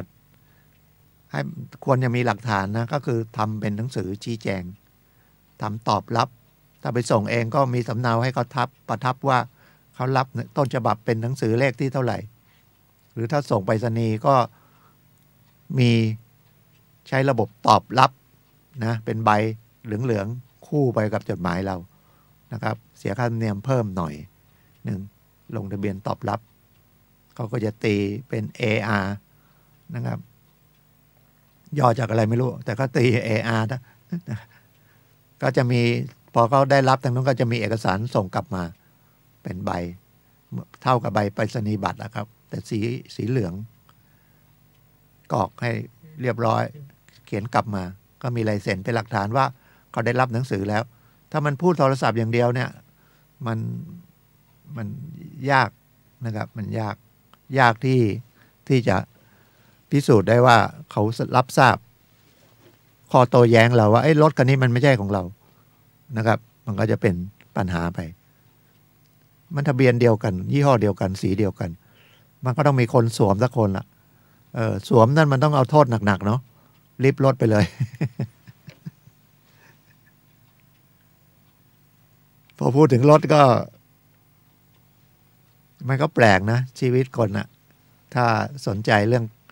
องกฎแห่งกรรมเนี่ยนะครับเมื่อมันจะเกิดอะไรเนี่ยมันไม่แน่นะครับมันเกิดขึ้นได้ซื้อรถเศรษฐีนะครับซื้อรถคันหนึ่งตั้ง10 ล้านน่ะรถดีเลยแล้วใช้ไฟฟ้าซึ่งกำลังฮิตเพราะมันประหยัดน้ำมันใช้แบตเตอรี่รถคันละ10 ล้านนะครับเขาใช้มันใหม่อ่ะยังไม่ถึงปีเลยป้ายยังแดงอยู่เลยป้ายแดงคือยังไม่ได้เสียภาษีก็เสียบปลั๊กชาร์จเหมือนกับชาร์จมือถือนะครับระมัดระวังนะครับอย่าไปชาร์จข้ามคืนชาร์จสักชั่วโมง2 ชั่วโมงแล้วก็ดึงออกมันเต็มแล้วก็ดึงออกนี่ก็ชาร์จเขาเคยชาร์จอย่างนี้ทุกครั้งแต่มันไม่แน่นะครับไฟไหม้รถทั้งคันเลยครับแล้วลามไปไหม้บ้านด้วยแล้วรอยปลั๊ก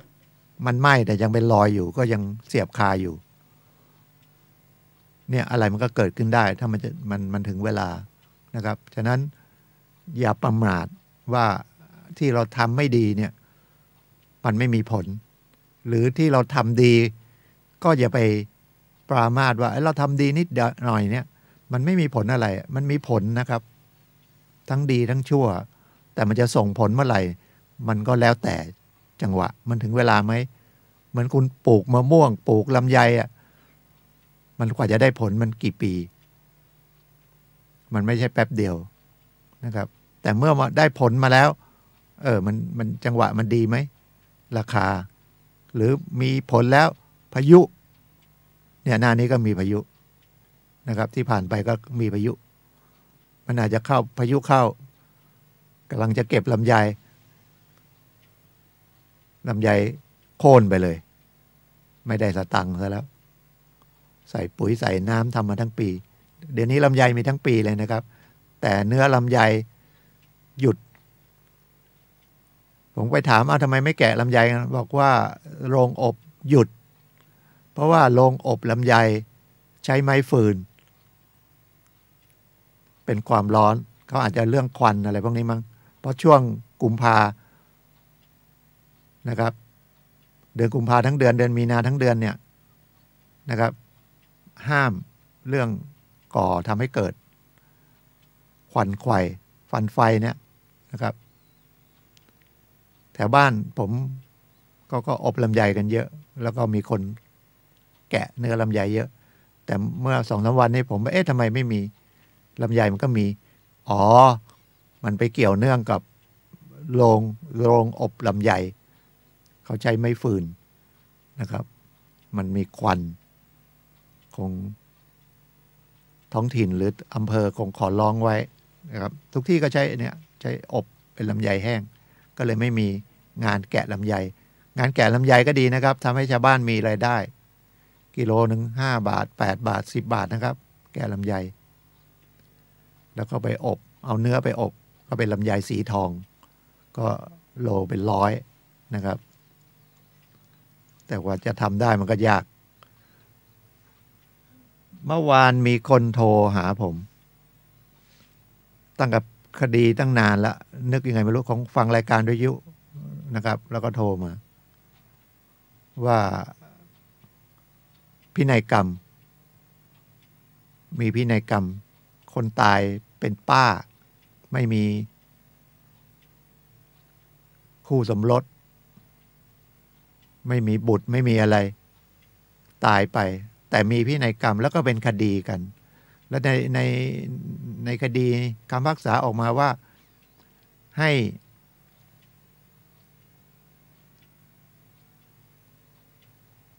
พินัยกรรมนี่เขียนว่าเอาเงินให้ใครก็ต้องให้คนนั้นนะคนที่รับพินัยกรรมต้องเป็นบุคคลธรรมดาหรือนิติบุคคลก็ได้นิติบุคคลก็คือวัดหรือมูลนิธิหรือสภากาชาดไทยหรือโรงพยาบาลนี่ก็รับได้กรมการแพทย์นะครับให้โรงพยาบาลเนี่ยก็กรมการแพทย์มารับเพราะโรงพยาบาลก็คือเป็นโรงพยาบาลแต่ว่ากรมเนี่ยถือเป็นนิติบุคคลหรืออำเภอเนี่ยถือเป็นนิติบุคคลนะครับเกิดมีเงินแล้วก็เขียนอะไรพินัยกรรมเนี่ยถ้าฉันตายไปทรัพย์สมบัติที่เป็นมรดกยกให้เอาอย่างยกให้วัดต้องไปตามนั้นนะครับหรือยกให้บุคคลอื่นก็ได้ไม่จำเป็นต้องเป็นญาตินะครับแต่มันมีเขียนเองทั้งฉบับก็ได้นะครับ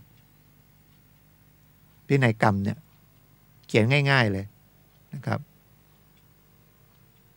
เพราะกฎหมายเขียนว่าพินัยกรรมหมายถึงคำสั่งเผื่อตายก็เขียนเลยข้าพเจ้าเมื่อเสียชีวิตไปแล้วให้1โฉนดที่ดินพร้อมบ้านเลขที่นี้โฉนดที่ดินเลขที่เท่าไหร่พร้อมบ้านนี้ให้ใครเงินในบัญชีธนาคารนั้นเลขที่นี้ให้ใครรถยนต์ทะเบียนนี้ให้ใครนะครับก็เขียนแค่นี้ก็เป็นพินัยกรรมเซ็นชื่อเขียนเองทั้งฉบับเซ็นชื่อเก็บไว้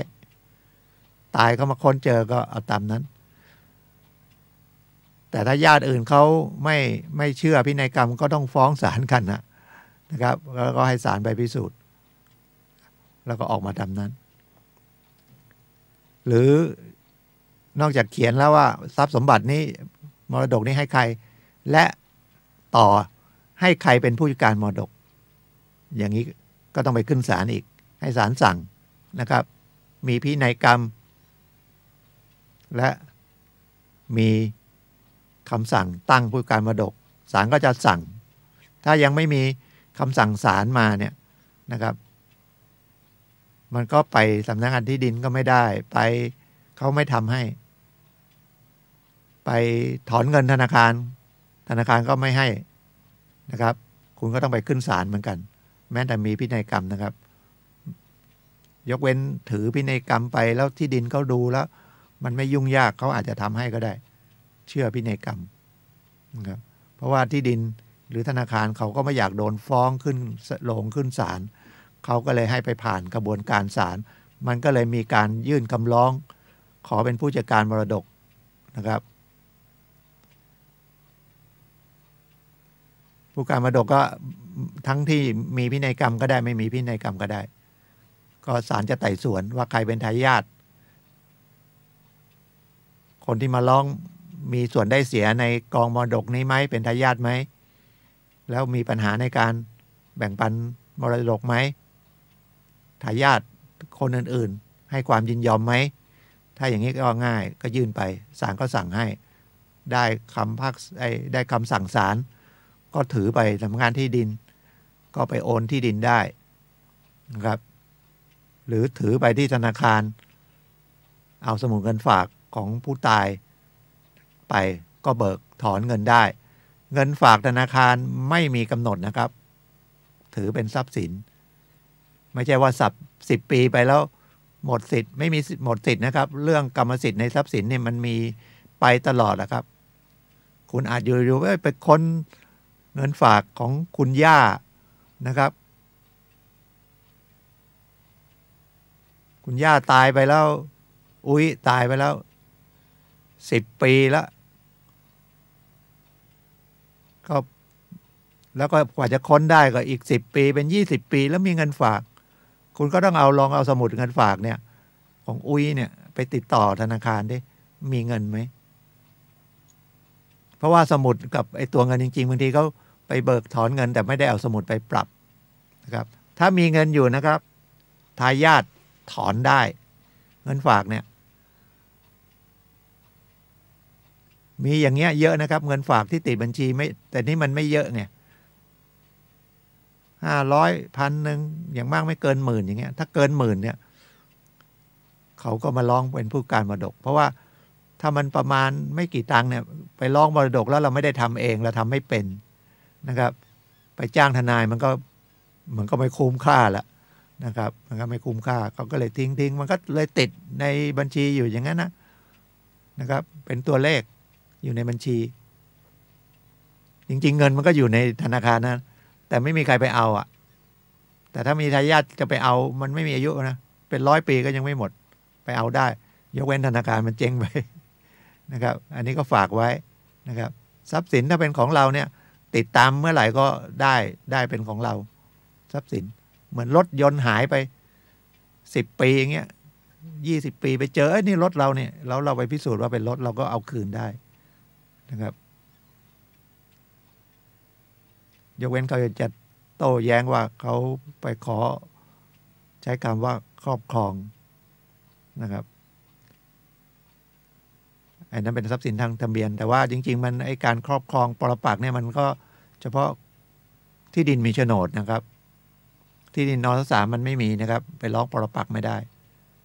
ที่ดินโฉนดเนี่ยกฎหมายเขียนไว้ชัดเจนนะครับครอบครองที่ดินโดยสงบเปิดเผย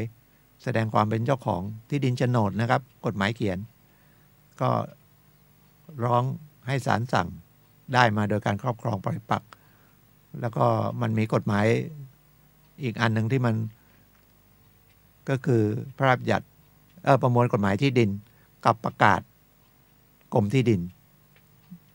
ว่าวิธีดำเนินการของที่ดินรับจดทะเบียนที่ดินที่ได้จากการครอบครองปรปักษ์ได้แต่ถ้าที่ดินอื่นไม่ได้นะครับคดีมรดกก็มาถามว่าเป็นพินัยกรรมแล้วพินัยกรรมเขียนแต่ผมไม่เห็นในเอกสารนะโทรศัพท์คุยกันเลยไม่ค่อยชัดเจนว่าให้แก่ทายาททุกคนคำว่าทายาททุกคนเนี่ยอย่าไปเหมาว่าญาตินะทายาทคำว่าทายาทของผู้รับมรดกเนี่ยต้องดูในประมวลกฎหมายแพ่งว่าด้วยเรื่องมรดกมันจะมีผู้สืบสันดานบิดามารดานะครับลุงป้าน้าอานะครับพี่น้องบิดามารดาเดียวกันคือพี่น้องของพ่อแม่เดียวกันพี่น้องต่างพ่อต่างแม่นะครับอาจจะร่วมพ่อแต่ต่างแม่อะไรอย่างเงี้ยหรือร่วมแม่ต่างพ่อลุงป้าน้าอา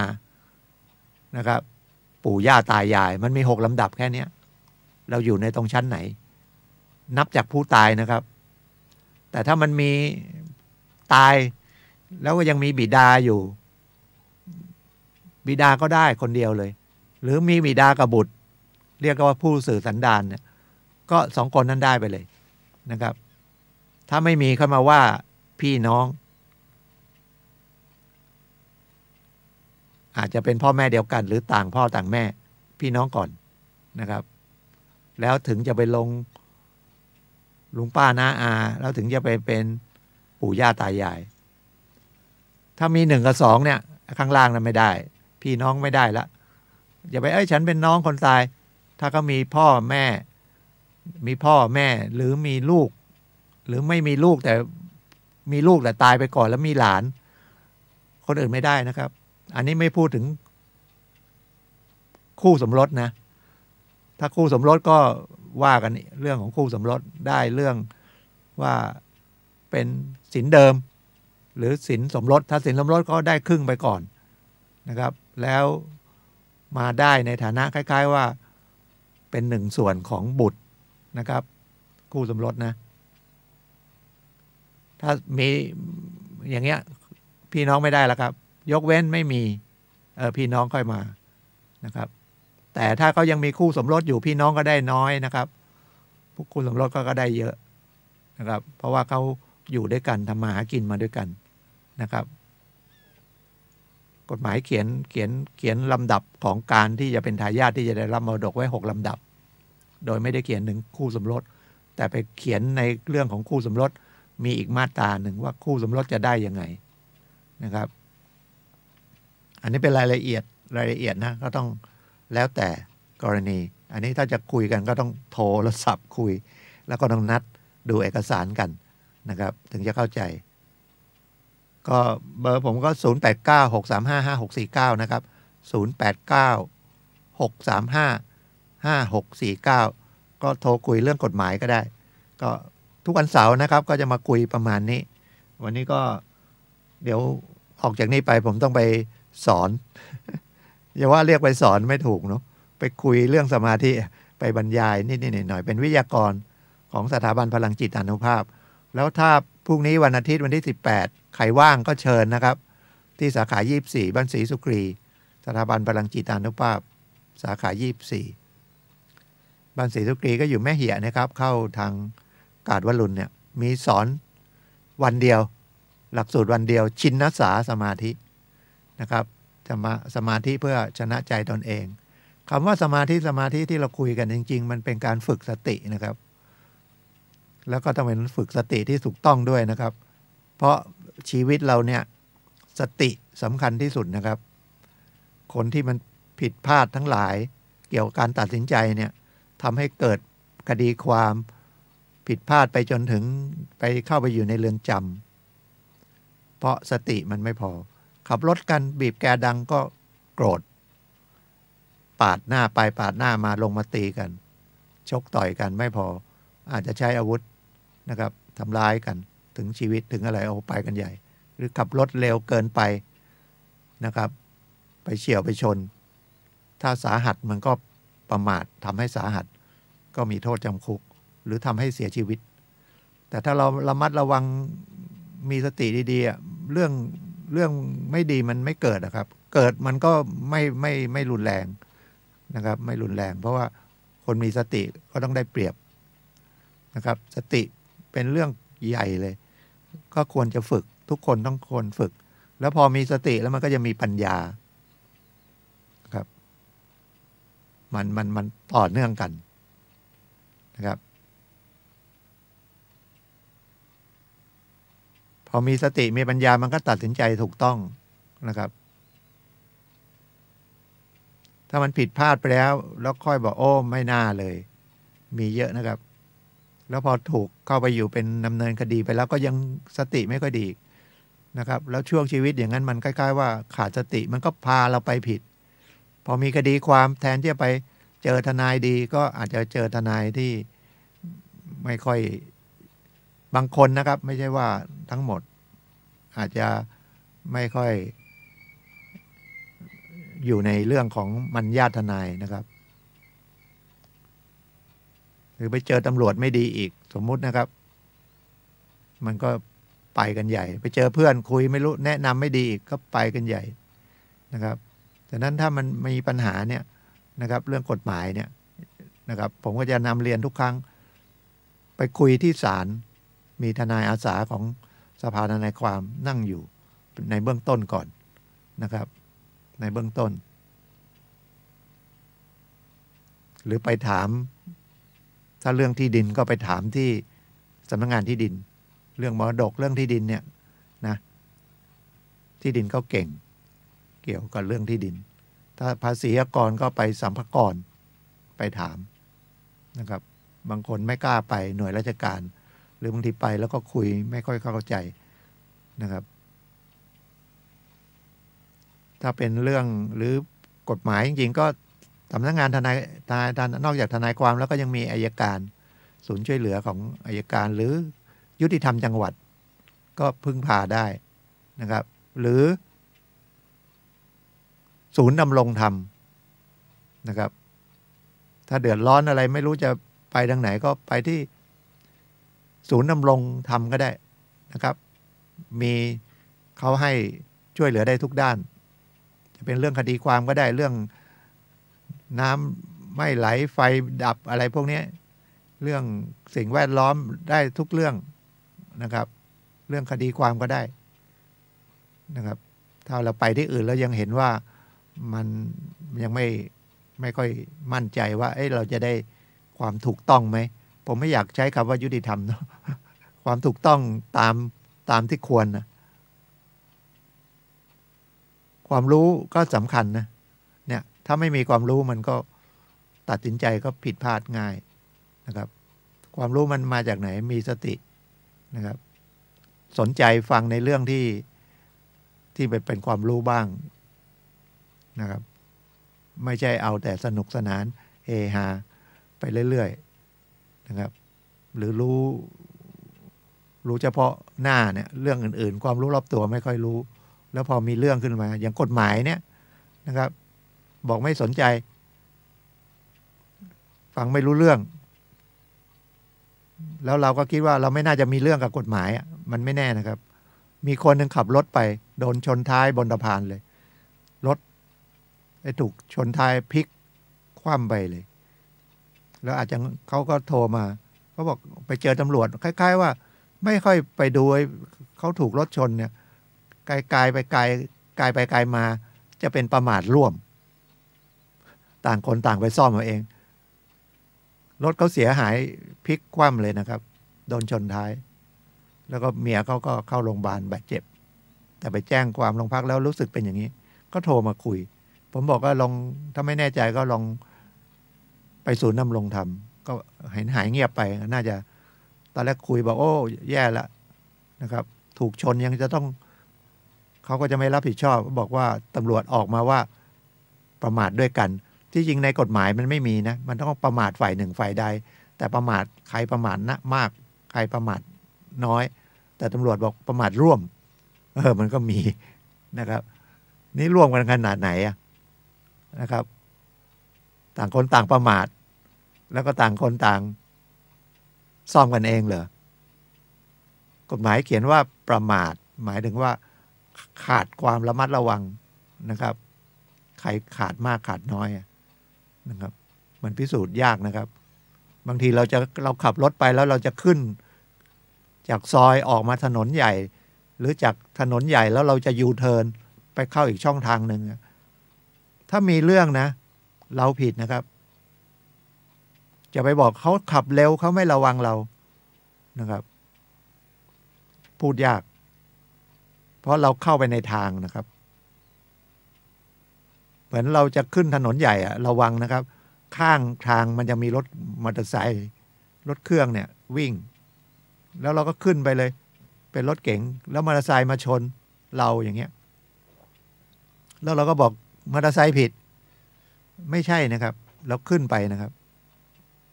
เราต้องระมัดระวังจะบอกมอเตอร์ไซค์ขับเร็วไม่ระวังเราเลยไม่ได้นะครับต้องระมัดระวังเพราะว่าเขามาชนแล้วก็มอเตอร์ไซค์ก็บาดเจ็บอย่างเงี้ยส่วนใหญ่เนี่ยรถยนต์เนี่ยขึ้นไปหรือรถปิกอัพขึ้นไปเนี่ยนะครับส่วนใหญ่จะเป็นฝ่ายผิดแต่เราก็เข้าใจทำไมทางนู้นไม่ระวังเราจะไม่รับผิดละเราจะบอกทางนู้นไม่ระวังนะครับแต่เราขึ้นเข้าไปในทางนะครับเข้าไปเราจะออกซอยนะครับหรืออยู่ทางถนนเล็กกว่าที่เรียกทางโทเนี่ยแล้วขึ้นไปทางเอกเนี่ยถ้าเกิดมีอุบัติเหตุเนี่ยเปอร์เซ็นต์เราผิดนะครับต้องรับผิดเป็นฝ่ายผิดหรือผ่าสัญญาณไฟมีป้ายเตือนนะครับหยุดต้องหยุดนะไม่ใช่ชะลอ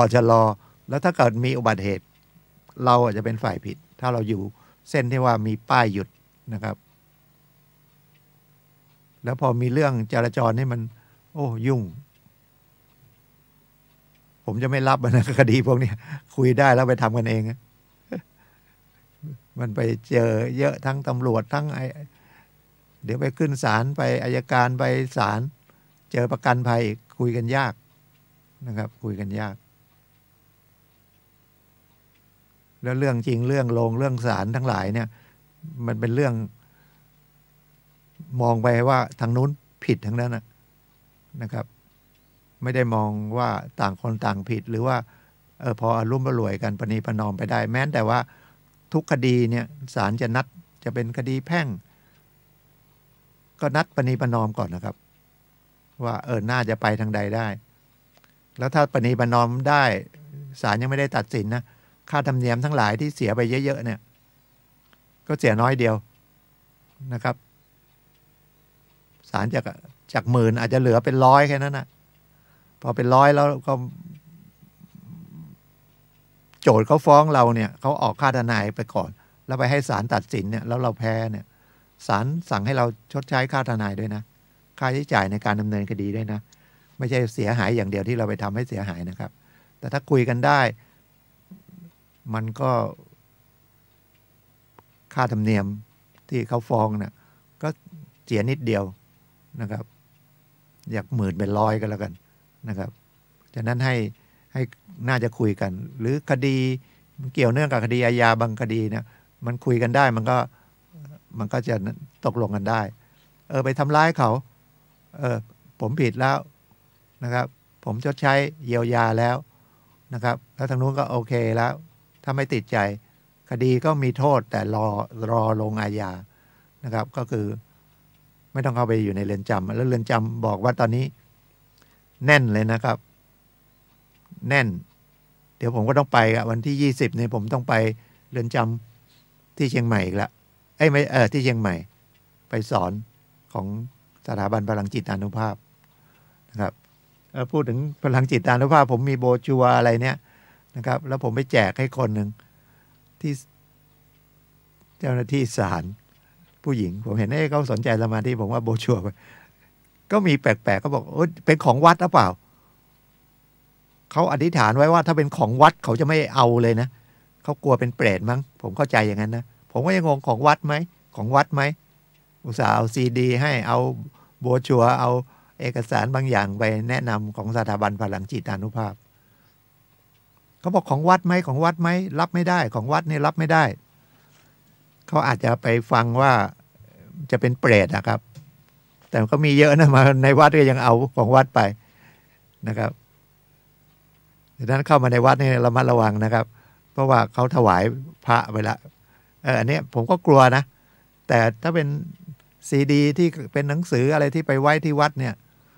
เขาก็อยากจะทำบุญในการเรื่องเผยแพร่พุทธศาสนาเพราะว่าเชื่อว่าการให้ธรรมะชนะการให้ทั้งปวงหมายว่าเป็นการให้แต่ให้ยากที่สุดคือให้อภัยนะครับแต่คนที่ไปเจอถามว่าของวัดหรือเปล่าของวัดจะไม่รับเขาก็เกรงใจผมนะเขาบอกอันนั้นเอาไว้ก่อนเอาว่ายืมแล้วเดี๋ยวคืนให้เพิ่งเจอแปลกอันนี้ก็เป็นอันหนึ่งนะครับว่าการ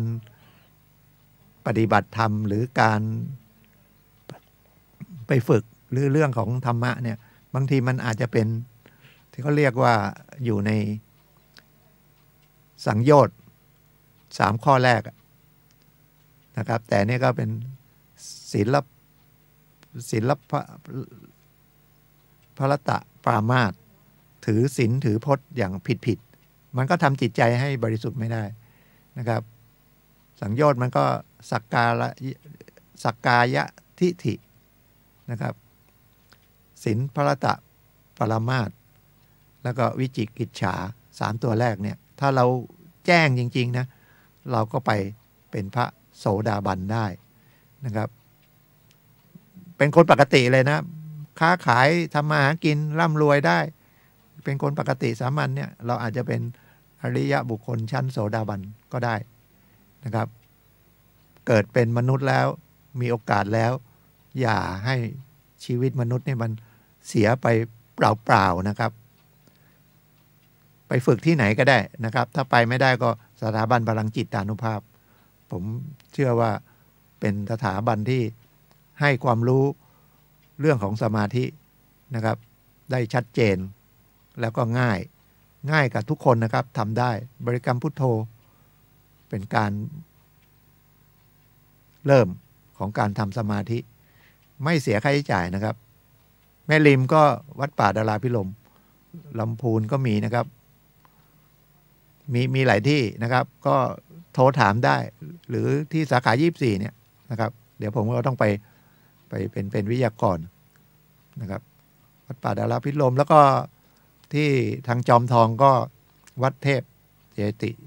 ยาจารย์นะครับที่ทางจอมทองหรือใครสนใจก็ถามได้ว่ามีทุกจังหวัดนะครับเข้าไปใน YouTube ก็ได้เข้าไปใน Facebook ก็ได้นะครับพิมพ์สถาบันพลังจิตานุภาพนะครับหรือหลวงพ่อวิริยังก็ได้นะครับเข้าไปใน YouTube ก็ขอบคุณทุกท่านที่รับฟังนะครับ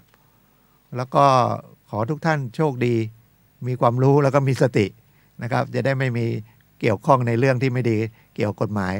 แต่ถ้ามันจำเป็นยังไงก็นะครับโทรคุยกับผมได้เรื่องกฎหมายหรือเรื่องของสถาบันพลังจิตานุภาพก็ได้วันนี้ก็ขอบคุณนะครับพบกันใหม่เสาร์หน้าสวัสดีครับ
ฟ้าทำสมาธิที่ดอยอินทนนท์ความรักซาบซึ้ง